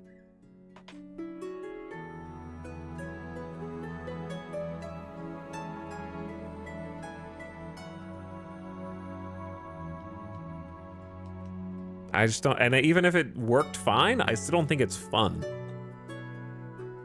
I think finding whatever ore I might find in prospecting a Vintage Story will never compare, and this hurts me to say, to finding diamonds in Minecraft. It's just true, okay? Anytime I go in Minecraft and I find diamonds, it doesn't matter if I'm 40 years old. I go, hell yeah! I just found diamonds.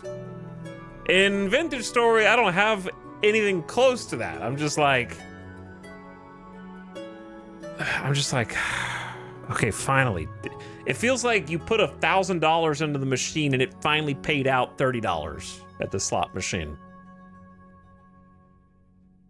You're just like, finally, like, give it to me, like, I earned it. It doesn't feel like, there's not like a fist pump, hell yeah, it's like a, about time.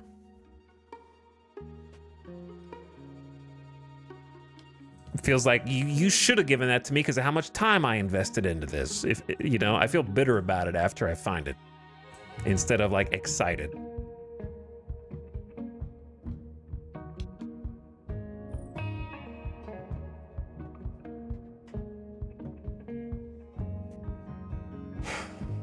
Anyway.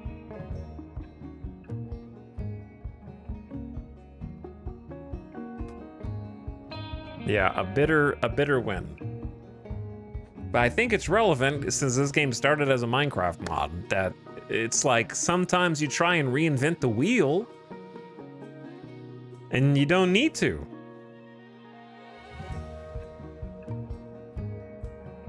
If you are not gonna play this anymore, I have to say the lore parts are what dragged me back when I was not really feeling the game. No, I'm not, what I'm gonna say is gonna be mean, but I despise the lore of this game. I do not like it, and it pushes me away from the game. The only reason I've played this long is because I've tried to avoid that. I don't like the story campaign portion of it. I found like 2 scrolls or something, and I didn't enjoy reading them, and I don't like how the lore informs the bits of gameplay that I find the most infuriating.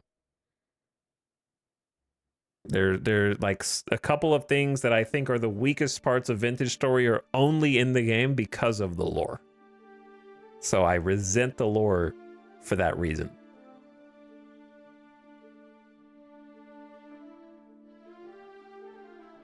Namely, how the respawning functions and how you're like supposed to die.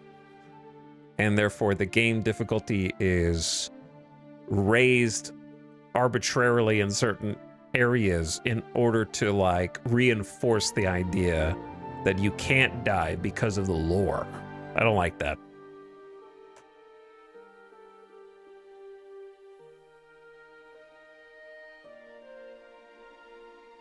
What's the lore? It doesn't matter. You're basically like an angel person, and there's like a higher being, and then the mutants are like demon spawn, and look it up. Doesn't matter. It doesn't matter. Anyway, I'm glad that you like it though, and if that's motivation for you, then that's fine. I don't care much about the lore, but I do like the story places. See, I don't like set in stone things in a sandbox game. I don't like when there is identical rooms and identical set pieces I want my sandbox games to be like completely different from one another. Like if I start up another campaign of Vintage Story, I don't want to have the same campaign areas each game. That makes it feel cheaper to me. Every new area being the first time I've ever seen it is that's the draw, is the fact that the terrain is randomized. So it wouldn't enhance my game at all.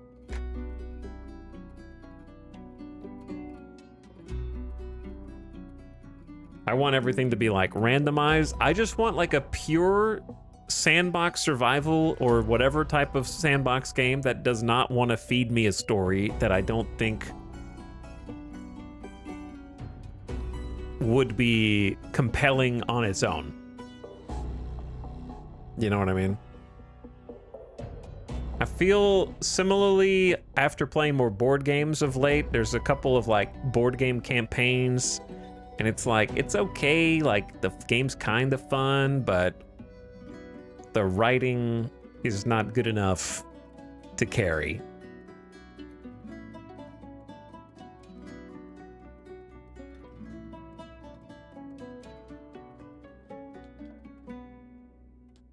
Why did Starfield pop into my head suddenly? I don't know. I have not thought of Starfield. But yeah, I just think there's too many sandbox games that demand to like force me to engage with a story that I don't care about. And I just want one of the sandbox games to just be a pure sandbox. Which board game? Recently, Journeys in Middle-earth.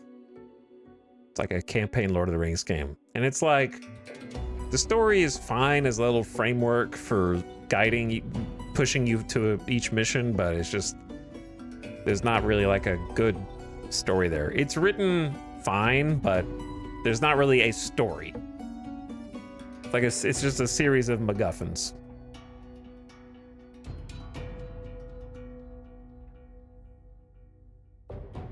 I feel like Vintage Story does it better because you can completely ignore it. But that's what I was saying, you can. Because the lore is why the temporal storms exist. The lore is why the monsters exist. The lore is why certain things are supposed to kill you extremely fast in order for you to respawn and be like, whoa, I'm glowing. I wonder what that means. And that's part of the lore.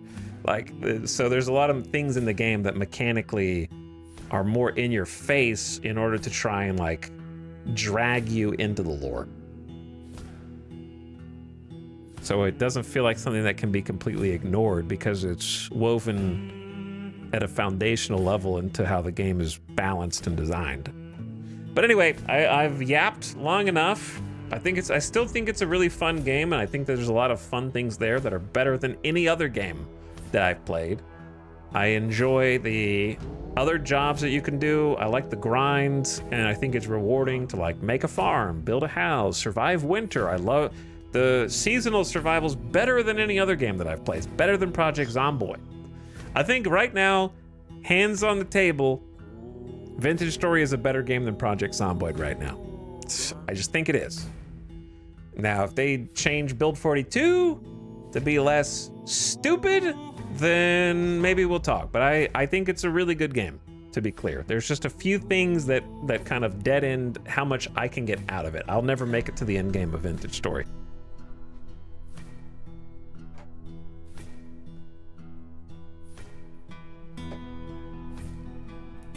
So I like all the different little jobs. I think that there needs to be more mounting threat. Like that first year and trying to survive, like get everything ready before winter is so exciting and exhilarating, and like everything is a danger. And I like having some enemies in the game. I just want them to be balanced and not 50-mile-an-hour sprinting brown bear who can just murder you if you happen to go down a small 3-block slope and they do a leaping body slam attack and slash you to death.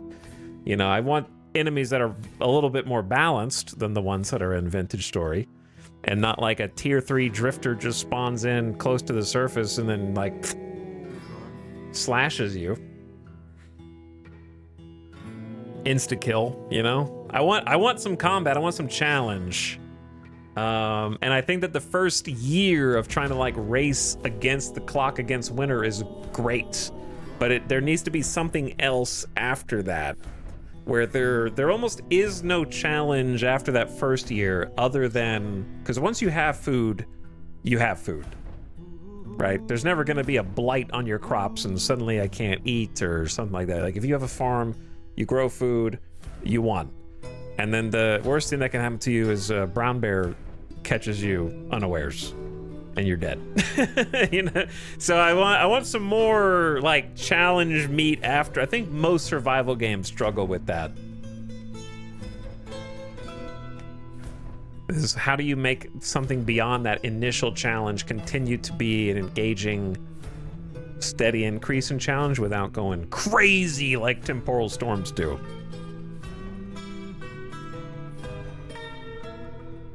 Would you like RimWorld style Cassandra events? No.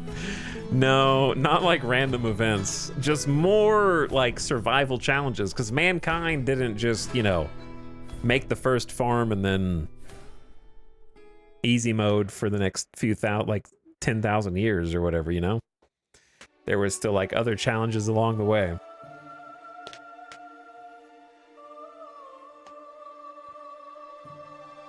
But anyway, those are my thoughts. I think it's a really fun game. It's just gets in its own way. I think if it got out of its way a little bit more, it would be a perfect game. But as it stands, it's just a little too overconfident in itself. Where the general mentality seems to be, if you don't like it, mod it out.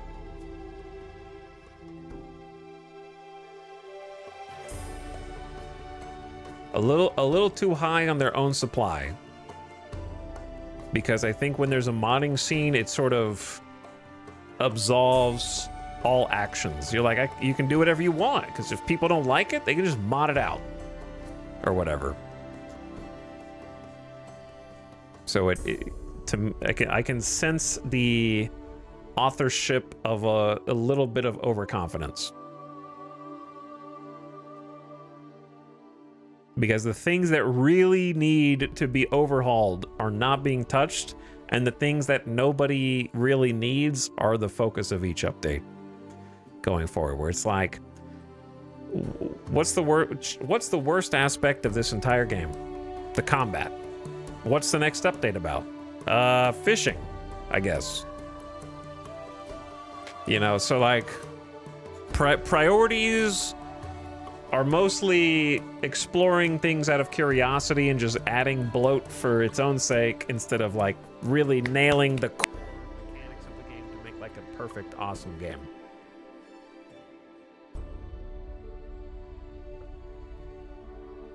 Those are just my thoughts. Feel free to disagree. I think it's a cool game. I will play it again in the future for sure after a cooldown period.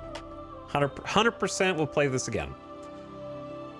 I know it sounds more negative. But it's negative because I care, you know what I mean? Like, I want it to be even better so that I can just play it indefinitely. But there's just a few things about it that really irk me and make me want to stop playing.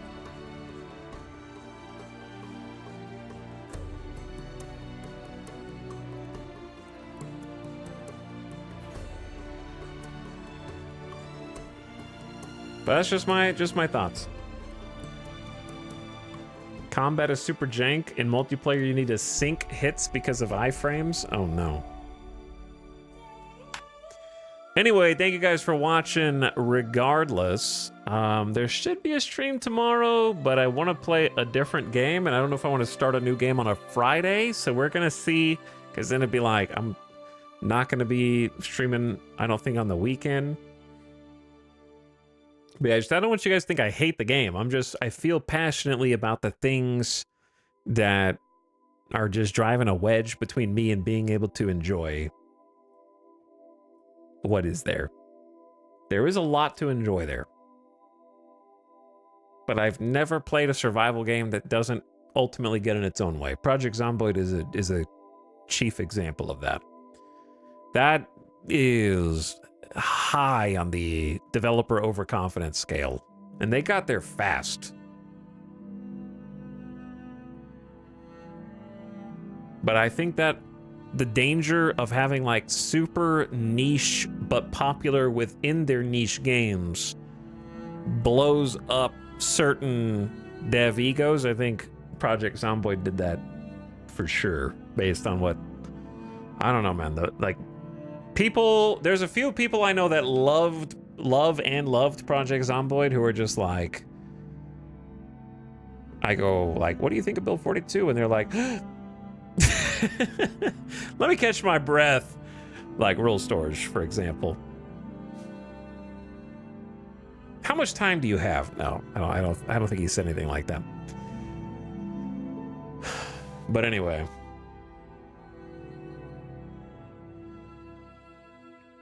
I'm gonna send you guys up on out of here. We just rated Rule Storage the other day. Great dude, great broadcaster also, but let's go spread some love around. And I will send you guys over to go say what's up to Ultrasaurus, who's playing some Enshrouded, which is another survival game that you might play or like. I wanted to make a boat, but the only reason to make a boat is to go to other lands so I can prospect for more ore. So I don't know. I'm dying. I'm dying. All right, go give a nice strong raid. Say hi. Okay, don't be a silent raider. Go type E and press enter or something like that, okay? And you will impress everyone in that channel when you go over there. Go say at Ultrasaurus. I will catch you guys possibly tomorrow. Possibly tomorrow. And then I think it's time for New Horizons. I believe it's time. It's been 19 streams on this save and then more streams before this save even began. So that's like around the time that I burn out on every game is like 20 to 25 streams. That's the burnout like peak. I'm pretty much there. All right, good night. I'm getting out of here. Bye.